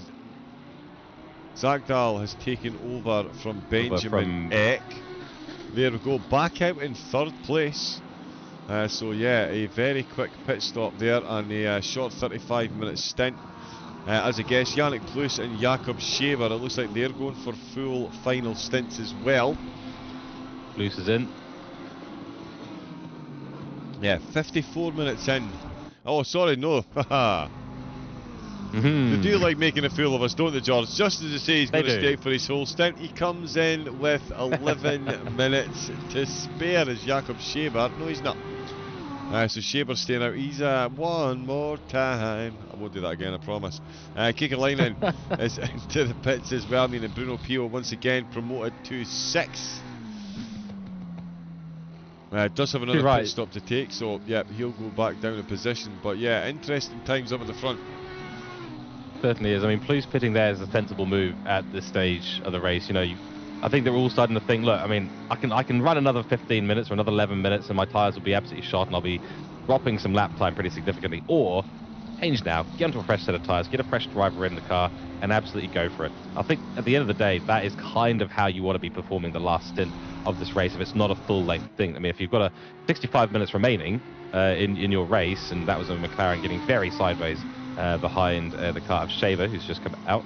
Oh no, sorry, he's taken the lead of this race, I should say. We should see Zach Dahl making his way past. Yes, there we go. Zach Dahl is now up into P2. And of course, Scheber will have to come into the pits at some point reasonably soon as well. So the battle will continue there. I think Zach Dahl and Benjamin Eck are comfortably going to be ahead of these chaps. I don't think there's any issues for them. They'll be on fresh tyres. 27 minutes remaining in this race, and they should be pretty comfortable to the end. So yeah, my eyes now currently on the 919 car and the battle that we had with the 202 car, because Scheber hasn't pitted yet. Van Thielen decided to half it in the 919 Lamborghini. So there will be a cold tyres versus warm tyres kind of situation. They were only separated by 2 seconds, John, when the 919 car decided to pit. Yeah, there were. I was actually just looking at the gap between Zakdal and Plus. Now, unless I'm mistaken, it was 22 seconds. Yeah, I think it was around there, wasn't it? Yes. Well, there you go. Yannick Plus Benjamin Eck's lap time when he handed over Zach Dahl was 1 minute 32 seconds. Yannick Plus's final pit stop, 1 minute 10 seconds. Wow. 22 seconds quicker. Astonishing. So, I'm not quite sure what's happened there, but somehow we've got a battle for the lead of this race brewing. Yes, we do, because there's now only... That's why I had to double check there, because it said there was only 5 seconds between second and third, which is effectively first and second. And yeah, I was right to question that, because it's actually only 4 seconds between these two. Jakob Scheber is running pretty close to the end of this stint. He's still, well, in fact, yeah, pretty close. He's got 6 minutes left, which means he is going to be in for a lot less fuel on this pit stop if he does stay out. Like I say, he's got 6 minutes left. It means he's going to be out on track for less than 20 minutes, and he stayed out for another lap. So he is, by the time he gets in and serves what might only be a 1 minute 10 second pit stop, he's going to be back out with less than 20 minutes to go. Have we seen Plus double stint the tyres? Because that is, yeah, that's 30. It's at least 30 seconds quicker than most of the pit stops that we've seen today for Yannick Plus. So, yeah, quick splash and dash, or did he even change tyres? I mean, that's yeah, the questions. We're going to find out with the lap times coming, I suppose. Yeah, well, here's the confirmation as well. 212 didn't change tyres from Mimo in the chat, so I suspect you're absolutely spot on with that. He hasn't changed the tyres, so he's saved a bunch of time. That is a very interesting strategy call. I think that's a very smart strategy call at the end of the day. You're going to save a huge amount of time. So maybe a little bit of an oversight there from Zach Dahl and Benjamin Eck, not quite, figuring out that they could now be in range. However, you are going to be trying to catch a car that has got much, much fresher tyres. So the chance of that really happening, the gap's gone up now to 4.4 seconds. So not quite sure. By the way, John, I don't know if you can put my camera on maximum screen just for a second. We've got the car 738, and that is Alan Brown. He's unfortunately had a bit of an incident there, so I'm going to load up the replay of that now, and hopefully you will be able to see what has gone on here. There we go. Thank you very much. So Alan Brown, and let's have a little look and see what's gone on here. Oh, bit of contact. He's been forced a little bit wide there. There's going to be more contact. There is going to be more contact. Oh, he's getting pushed around a bit. Okay, that wasn't quite as bad as I thought it was. All right. Well, thank you, Mr. Replay Wizard there. But unfortunately, that hasn't picked it up particularly well. But Alan Brown did have, unfortunately, a big issue. He was stopped on track for quite some time, sadly. Still moves on. I'm looking at Yannick Plus, still 4.8 seconds is the gap. I'm eagle-eyeing these lap times at the minute. Jakob Scheber is fast approaching the end of this lap, but he can stay out and do another. Oh no, sorry, it's just at the start of this lap. So I think he will be coming in at the end of this one. And I think as well you were saying about maybe an oversight on the Eclipse racing car at Eck and Zagdal. They wouldn't quite have been able to double stint their tyres because the previous... Oh well, in saying that, Plus was out for 54 minutes. Eck was out for an hour and 4. Yeah, it would have been a double risk. stint. That would have been an extra 10 minutes. That's maybe pushing it ever so slightly with it. An hour and a half versus an hour and 20 minutes. It doesn't sound like much, but 10 minutes at the end of a stint, and I'm sure George will go full tambourine testify on me here. That extra 10 minutes after an hour and 20, massive, massive, massive difference, especially if you're above 30-degree track temperature. Yeah, exactly right. It makes a huge... I mean, there's a runaway effect that does happen. You make one little slide, tyres get slightly too hot, you start to lose pressure on the tyres, and then you've got a runaway effect. And your lap times will drop at a rate of knots that you don't usually expect, and it is faster than most people think. So I think at the end of the day, it was the smart move to change tyres. You can see with the gap now extending to 5.2 seconds between Plus and Zach Dahl, that Plus now being on non-fresh tyres, on older tyres, is suffering from exactly that. By the way, for Zach Dahl and Benjamin Eck, the Lamborghini is rough on its tyres as well, especially in hot track temperatures. So I think it was the sensible thing for them to change those tyres regardless. The battle continues here, the battle of the century, so to speak. Hill and Keddy still going at it. We've got 22 more minutes to continue this, and I suspect you will see a continuation of this battle for the next 22 minutes in this race. It is stunning, stunning stuff between these chaps. Shaber's still running out in the lead though, so they're obviously going to try and go for a really fast stint at the end here, John. Maybe happening in the next lap or two, they'll come in and try and switch over. But then they'll quite happily give away a few positions to that, unfortunately. Yeah, so 1 hour and 3 minutes, 1 hour and 4 is into the stint, so he'll be in the pits. Toot sweet, as we say. Mick Schultz looking to get past Jonathan Fell. The MSR youngsters have had a great comeback drive again. Started in 5th, found themselves down in 28th, back up to 16th position. They've got Pajera just ahead of them. Bruno Pio, the other, oh no, it's Bruno Pio that's just ahead of them in 7th, sorry. And there is Shaber coming at the pits, confirmation on that one. But Bruno Pio, another car, started well outside the top 15, now find themselves in 7th position. So a great drive by Vacuum Racing, and they are another team running to the end. There's Shaber in the pits. And it is Alec Zakdal who's going to retake the lead of the race. Some quick laps by Shaber though. He's definitely put himself in contention to give Nachira and Thielen a run for their money. Van Thielen benefiting from a short pit stop time. Despite 212 has had a spin. 212 has had a spin. Wow. Or an issue or some sort of contact there. So that is Plus. Has had some sort of issue here.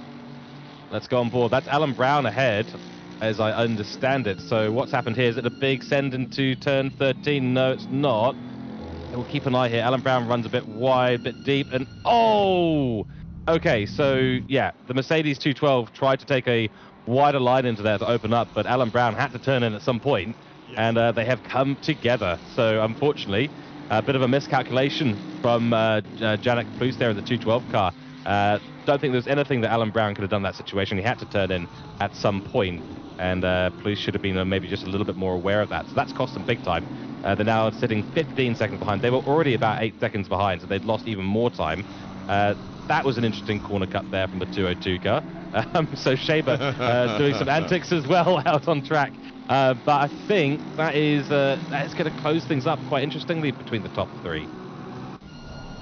Yeah, it is. That is going to bring a bit of a halt to the impending battle between Zakdal and Plus, making it even worse for Plus, of course. He hasn't changed tyres.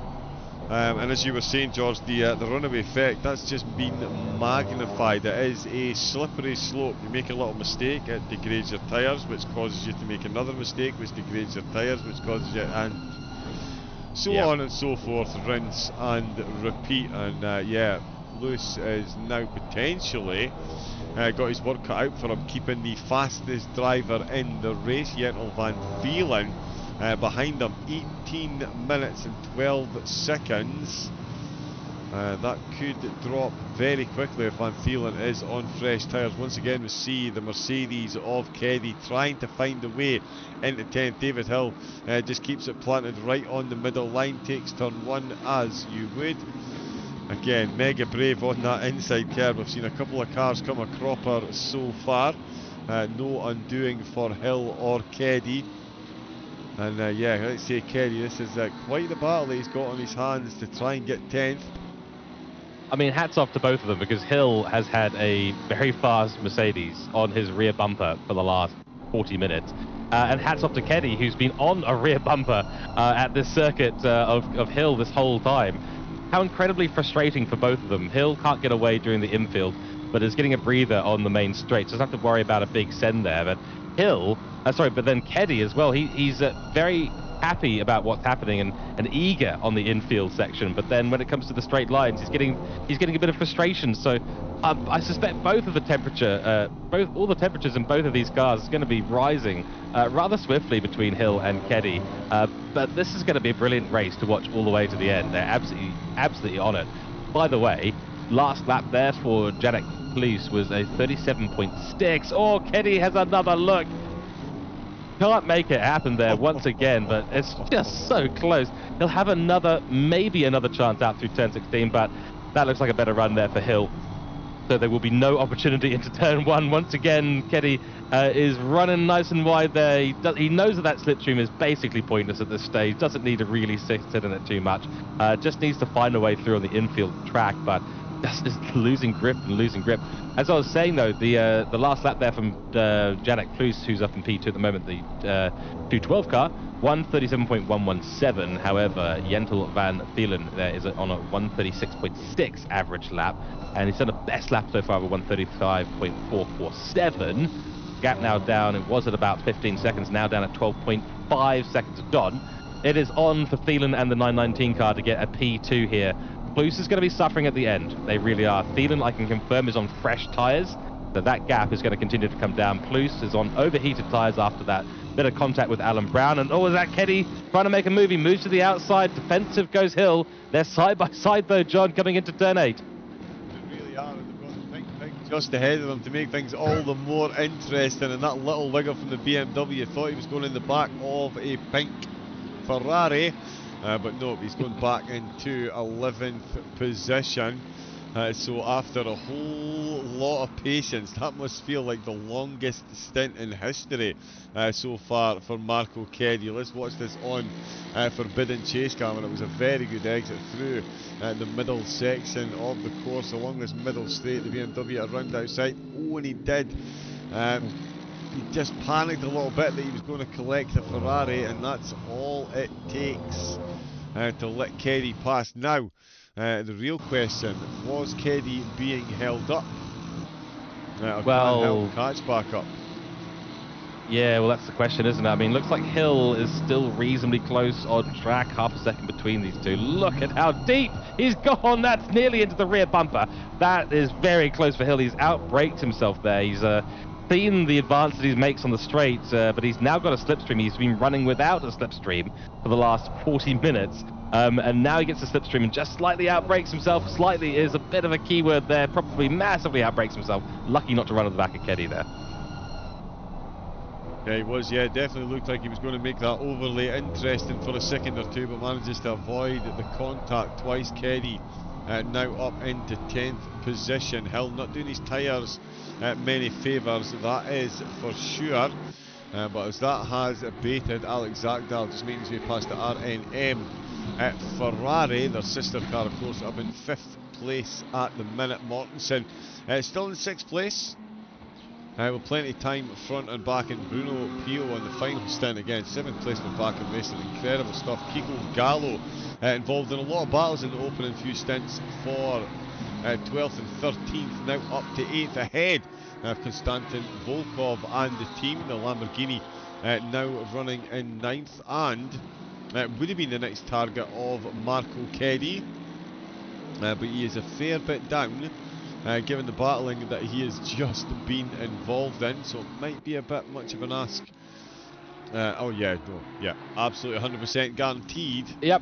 Unless Volkov sticks that in a wall. Yeah, Keddy has got himself 10th, but yeah, that's a big gap. So yeah, when you look at the gap between Volkov and Keddy, if Keddy does really break away from Hill, then yeah, that battle with Hill, I think it would be a safe argument to say it could have cost Keddy the potential battle with Volkov ahead of him. Yeah, you're right. It's unfortunate for Hill there and his team in the 79 car to fall behind, but you know, they're clearly set up with a lower wing setup. That's going to be harder on the tyres, and he just lost out and had no chance really once Keddy got a good run on him and got past. I mean, Keddy was just going to start flying away on the infield. There was no way for Hill to continue the charge there. He'll be actually under attack potentially in this race at some point. No, I think he's well ahead of Pereira there. But a quick update on the top here, John, because Van Thielen and Shaber are both now closing on Plus, who's continuing to set 37s. Meanwhile, Shaber's setting 35s and Thielen's setting 36s. So both of them are being dragged along. Shaber's now within 8 seconds of Thielen in 3rd place. And then he's taking the fastest lap.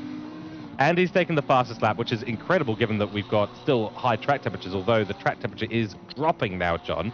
30 degrees Celsius on track as it stands right now, there goes the 202 car through on some blue flag traffic. The Shaber's on an absolute charge. He's within 8 seconds of the 919 car. And then third place 919 car is now within 10 seconds of Plus. There's 12 minutes to go in this race. If they keep up this rate of catching, they've got about a second and a bit of time per lap. So they're going to need about 10 laps. It's probably not quite enough, but Shaber could be in here to battle Thielen for P3 at the end of this race. Plus and the 212 car might just have it. They might just have P2 here. It's going to be a grandstand finish. 11 minutes left to go. 9 seconds of a gap. Zagdal, though, looking very good to bring home the race win. And they got a 25-second penalty in the first stint. So there's been a couple of cars up in the top 5, picked up penalties, and Zagdal 25 seconds extra stationary in the first pit stop. Still come out and leading the way, and it's Jakob Shaber who's taking the fastest lap. The original fastest lap that stood since the first stint. That was 7 hours ago. 8 hours, 7.5 hours ago. That time was set, and the track temperatures were sitting at 23, 24 degrees. It's dropped back down to 30, but the times are still tumbling, and Jakob Shaber really coming into his own in this final stint. He's definitely got fresh tyres on. Alex Zagdal still got the gap to Plus. Plus still hemorrhaging time. We'll see across the line. 1 minute 37.2 for Plus. Van Thielen rounds the last corner and does a 1 minute 36.1. 1.1 seconds quicker again. I mean, George. Oh, and yep. Shaber with a 35.7, 4/10 quicker. He needs to find 6 seconds. Van Thielen needs to find 8 seconds. And given the laps that they're putting in, these things are possible. They are possible. They're not only possible, I think we're about to see them, because Shaber has finally got through blue flag traffic. He's got a little bit of clean air ahead of him now, so he should be able to absolutely put the pedal to the metal. And this is what we were talking about earlier on, John. You know, the 50-50 split versus going for a fast one at the end. Obviously, Shaber, as we've seen now, with one of the last ones into the pits, that's a drive-through penalty for track limits for the 41 car, not currently on our screens. But the 202 car here going for a late pit stop, fresher tyres, and absolutely sending it. They're going, right, it's hammer time. It's time to get the car going as fast as possible. That's that's why we're seeing the fastest lap now by Shaber out on track, and he is catching rapidly. The problem is he's got a lot of traffic to navigate. That's a little different than running faster earlier on in the race. The other two as well, who went with a bit more of a conservative 60-40 or a 50-50 strat on the final stint there, he'll be running just under their full stint times for these drivers in Thielen and Plus. Well, Plus obviously didn't change tyres, so that I think was possibly a bit of a mistake by them. We'll see at the end of this race. There's now 7.4 seconds the gap back to Thielen. They still might have it, but they've got to be doing faster times. They're currently in the 137.7 the previous lap. That is just not fast enough. You're gonna have to be doing 37s flat at the worst, Sean, a 37 flat, to keep these cars behind. Otherwise, they are going to catch you up. Shaber now again in traffic, so he'll have to navigate that. The Mercedes gets out of the way nicely. That's excellent. Now he's got a McLaren ahead of him. So hopefully all these chaps here will get out of the way of the 202 car, because he's on a charge and looking for a potential podium position here. Yeah, he is, yeah, and Van Thielen still looking like he wants to improve his podium position. That's down another second, in fact, that's under 7 now, and yeah, some blue flags for Van Thielen to deal with as well. That's the BMW Hill, who was a long time involved in that battle. He's got Van der Stroes in the Orcapuz Lamborghini, looking to unlap himself at this point, but he's doing it in Van Thielen's slipstream, so he'll maybe try and sneak his way through as well. The gap up at the front, back to what it was before they came into the pits, 25 seconds. And Lewis even slower on that lap, 1 minute 37.7, so his lap times really are suffering. Van Thielen with another 36.1. Shaver losing a bit of time there actually, 36.1 himself, so a fair bit down on the laps that he was doing as he makes his way through the traffic. Is that going to be enough to stunt the charge that he is putting on the Chira? One-time race leader and now finds himself, he's lapping much quicker than Plus is, so he's out on the fresh tyres. Those penalties proving costly. Massively costly, because he's 49 seconds off the back of P4, sadly. So he's, yeah, unfortunately, they've really cost themselves in this race. It's a shame to see, especially if he was running much further up earlier in this race. Obviously, doing a very, very good job overall. But yeah, this is the problem with with endurance racing. You have to minimize the mistakes. You usually aim for it in any kind of standard race. Obviously, you don't want to have penalties. The cleaner the race, the faster you go, technically, in overall race time. But it's a trade-off, right? Do you want track position? Do you want fewer penalties, and do you want faster overall race time? And generally speaking, the way to win a race is to have overall faster race times. There is a bit of a move there on Alan Brown and Mortensen there in the 77 Mercedes AMG. By the way, John, the gap now between P4, P3 and P2 now down to under 6 seconds between each of them. So this gap is continuing rapidly drop. The 37s there from Plus are really, really costing them in this strategy. And by the way, I just want to pull out my joke of the day, which is the 79 car is a hell of a driver to pass. Yep, it's a bad one, but thanks very much. There we go. He's here all week. Get the soundboard out. Yeah, there we go. All right, that's my job done. Disclaimer though, he's not actually a parent like me, so he's not allowed to get away with terrible dad jokes. So that's right. That's right. Yeah, sure I can get away with bad puns. Yeah, bad puns are my area, but dad jokes. I was about to say bad jokes, which was also ironic, and a bit of a pun, ironically as well. But dad jokes not my arena. They're certainly where you sit. By the way, 5 minutes left in this race. It's coming to a point here, John. 5 seconds between each of these drivers now. P3 is got a whiff of the fumes coming out of the exhaust of Plus's AMG there, the 212 car. Starting to get a little bit of a sniff there, I think. Keddy looking to unlap himself. He is going to be going faster, as he does like to say. Rockwater in the chat, that was a hell of a fight against with the FRL car against the BMW. It really was incredible, lap after lap. It was a hell of a fight. It was a hell of a fight. There's absolutely no stopping him when he gets started. The coffee's kicked in, the sparrows are awake, and so is John's. Well, see, if my mental state after an hour and a half in the comments box is like this, I can't imagine what yours is at. You know, John right here, folks. John right here displaying a level of mental control unparalleled in the commentary box. A Scotsman that's managed to not swear for 7 hours and 56 minutes, ladies and gentlemen. Race fans. Thank you. Race winner. Driver of the day. That's the one. Alex Akdal, Eclipse Racing. What a drive they've had. There's been some phenomenal performances by teams. PO in the Vacuum Racing team, of course, up to 7.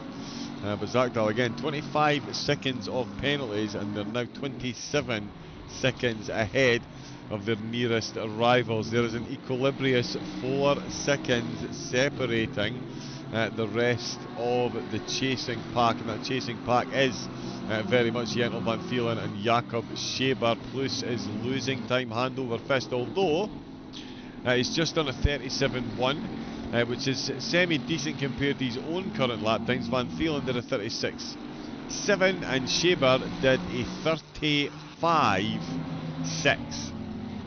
So all he needed was that track temperature to hit 30 degrees, and Jakob Scheber is absolutely flying. I mean, yeah, that's right. It could be as simple as the track temperature that's caught a couple of people out with it changing the way it has, George. So like I say, we started at 23, went to 34, down to 30 again, back up to 35, and now we're back down to 30. That's a lot of change. It is a lot of change. I mean, I would say that probably the bigger effect here is the fresher tyres. Scheber's been able to run this like a sprint race essentially at the end of this race, and that's big part of the reason why it's going fast. But you're also absolutely spot on. I mean, the track temperature dropping is helping him a massive amount. By the way, these cars need to get out of his way. He needs to get through them really, really quickly. He does manage to finally get through on Hill and the 202 car there. So manages to get back into some clean air. 3.8 seconds the gap here. And I think I'm going to make a bold call here. I think Plus has got P2. I'm going to make a bold call here and say that Van Thielen and Shaber have had too much traffic and not enough speed, despite their amazing lap times, to catch up. And Plus, I believe now, has done just enough with only 2 minutes left in this race. I think this battle may well be over, but at the end of the day, we can't call it like that. That is not how commentary works. At the end of the day, this battle could be going all the way to the wire, but there's a lot of work for both of them to do in the remaining couple of laps of this race. Yeah, it really is. Zach Dahl getting all the work done early doors, Plus hanging on for dear life, but it does look like George says 3 seconds. Yeah, Van Thielen, yeah, Plus just needs to hang on in there. Prove me wrong, prove me wrong. Because there is going to be one more lap after this one, just to confirm. Yep. So Zach Dahl is going to cross the line with a minute left to go. So we are going to see lap 292 completed. There's 291 done. Confirmation, Zach Dahl in the lead. It's going to be a while before we find out how big it is. It's over 27 seconds, we do know that. Oh, there's the McLaren just giving the Lambo driver a bit of a scare. That is Barrera in 12th place. Now, I'm going to. That might have been netcode because my screen is a bit laggy at my end.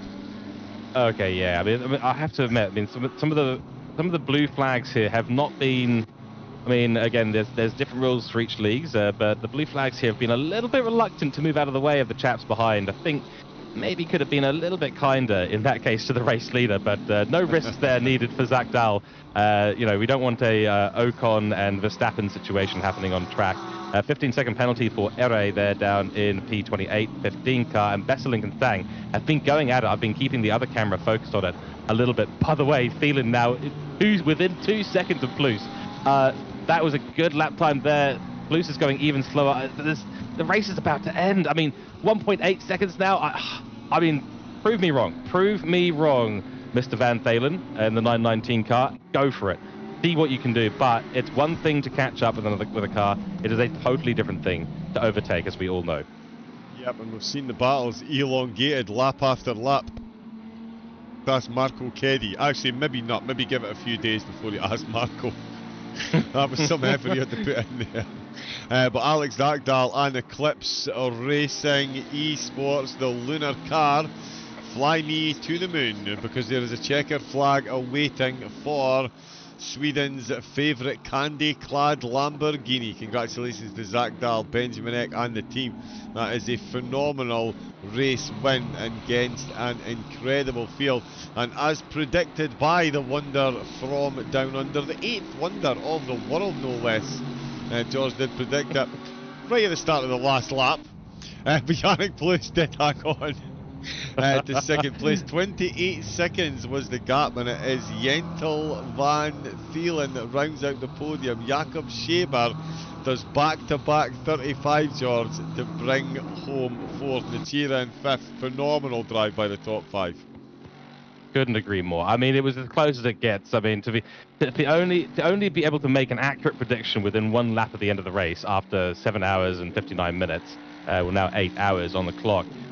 You know, that's the level of accuracy that every commentator dreams of. Generally not the case for the most part. I mean, we spent the last 20 minutes speculating on the catch-up there, which unfortunately didn't happen. 1.5 seconds though. So Thielen almost got himself into P2. Shaber almost got himself into P3. But Plus just did enough, despite having that incident with Alan Brown at the end of the race, despite cooking his tyres completely, despite running in. Lap time is 1:37s, or mid to high 37s, which is equal to the speed that the guys back in P13, P14 were doing. So, you know, he's managed to hold on. You've got to have hats off to him at the end of the day. Yes, indeed, you do. Let me just quickly bring up the results and get confirmation. Zach Dahl and Eck, what a drive. Plus and Duffner as well. And Van Thielen, De Brouwer and Rambeau. Of course, the early driver in the side didn't make a return to the track, actually. So congratulations again to them on the podium. What a round 8 that was. We've still got 3 rounds to go. Phenomenal stuff. Schaberman on taking the fastest lap in the final stint. to Pip, Nachira, Bertoncello and Velazzi to the post. Mortensen, Piper and Kikalainen will certainly be happy with their driving, I'm sure too. Vacuum Racing, 20th to 7th. Not too shabby. Gallo and Sanchez in 8th. Volkov, Solsteds, Vinogradov and Strelnikov finish in. And I didn't take a screenshot of that, obviously, because I'm terrible at this. But as far as... No lies here, mate. You're doing a great job. I do want to make a quick shout out to Alan Brown, who has finished 24th in this race, and that is that's a Iron Man effort. That is top stuff from a solo driver, well-known name in FRL, of course. And that was there's Alan Brown in the chat. There we go. Speak of the man himself. That was a long one. Yes, mate. That's 8 hours of driving you've done. It's incredibly impressive. Congratulations to yourself. Very, very impressed here in the commentary box with that effort. But yeah, big congratulations to the top 5. What a great battle that has been. And of course, John, you've seen it for a lot longer than I have throughout this race. I'm just jumping in for the fun stuff at the end. But yeah, honestly, what a great way to finish off the 8 hours of Indianapolis. Really, really good stuff there. Of course, you've got 3 remaining races. You've got the 6 hours of Silverstone coming up, 24 hours of Suzuka. It's going to be a fun one. And then the 4 hours of Zandvoort. So that's a great little way to end the calendar year. Yeah, it most definitely is. We'll bring up the end of the replay. Didn't quite catch the highlights, but we'll watch some closing laps from the race leader. Yeah, as George said, still got a whole lot of racing still to come. 34 hours over the 3 remaining races. Oh yeah, FRL know how to do it right. 1 a month for the next 3 months. And remember, the road to the grand finals have, oh yeah, September 19th, Nürburgring. Yeah, sorry. Ignore me, I'm looking at completely wrong notes. We're just gonna crack on and say goodnight and leave some highlights on, because technology-wise, everything is just absolutely falling apart for me. Thank you to everyone that's given FRL follows today. We'll get the chat bot to update that, and of course make sure you get on to YouTube, as George mentioned, and as I've mentioned, the calendar there, you can see those tracks. The races have been incredible, so make sure you jump over to Formula Racing League's YouTube and give them that free subscribe, hit the bell and get notifications every time they upload one of the videos from the multiple leagues they run on ACC, on PC and PS5. Make sure you get onto SimGrid as well and give their host page a follow. That'll keep you up to date when all the championships are released for you to get signed up to, and it will also give you a handy link to the Discord channel, so you can keep accurate and up-to-date information on what's going on, when the broadcasts are, and more importantly, when you can get out and race. So there we go. So thank you to everyone involved, and thank you especially to George Cook jumping in to bring us the closing stages of the races, getting up at ridiculous o'clock in the morning to put up with a hyperactive, highly distracted Scotsman for this one. But thank you for jumping in, George. Yeah, always a pleasure, Don. I think a big thank you to yourself as well, John, for the effort today. Everyone in chat and around the FRL, I'm sure we all appreciate the high amount of effort. And by the way, we share a little bit of a genetic code there. I'm a bit Scottish myself, so I like it at the end of the day. I like hanging out here, so it's always great in the FRL, always great racing here. But big shout out for John right here, 00 Raven, who's been here for 8 hours, bringing you the live broadcast tonight and dealing with technical issues, dealing with analytics, doing math in his head. I mean, what a legend. So make sure you guys give him a bit of a thanks too in the chat. But cheers, John. Always a pleasure, mate. Oh, I don't even pay him to say that. I genuinely don't. He just comes up with that stuff himself. I don't know who he's talking about, but when I meet this person, I'll be sure to give him a shake on the hand. But yeah, no, that's all. Thank you very much, George. I appreciate that. But that is all we've got time for. We'll leave you with the winners bringing home the race win. Congratulations to Eclipse Racing. A phenomenal result against a very tricky field. Onwards and upwards is Silverstone next. Until then, stay safe, take it easy, and with a good night from George. Good night. And it's a good night from me. Stay safe, take it easy, and have a great rest of your night. Good night.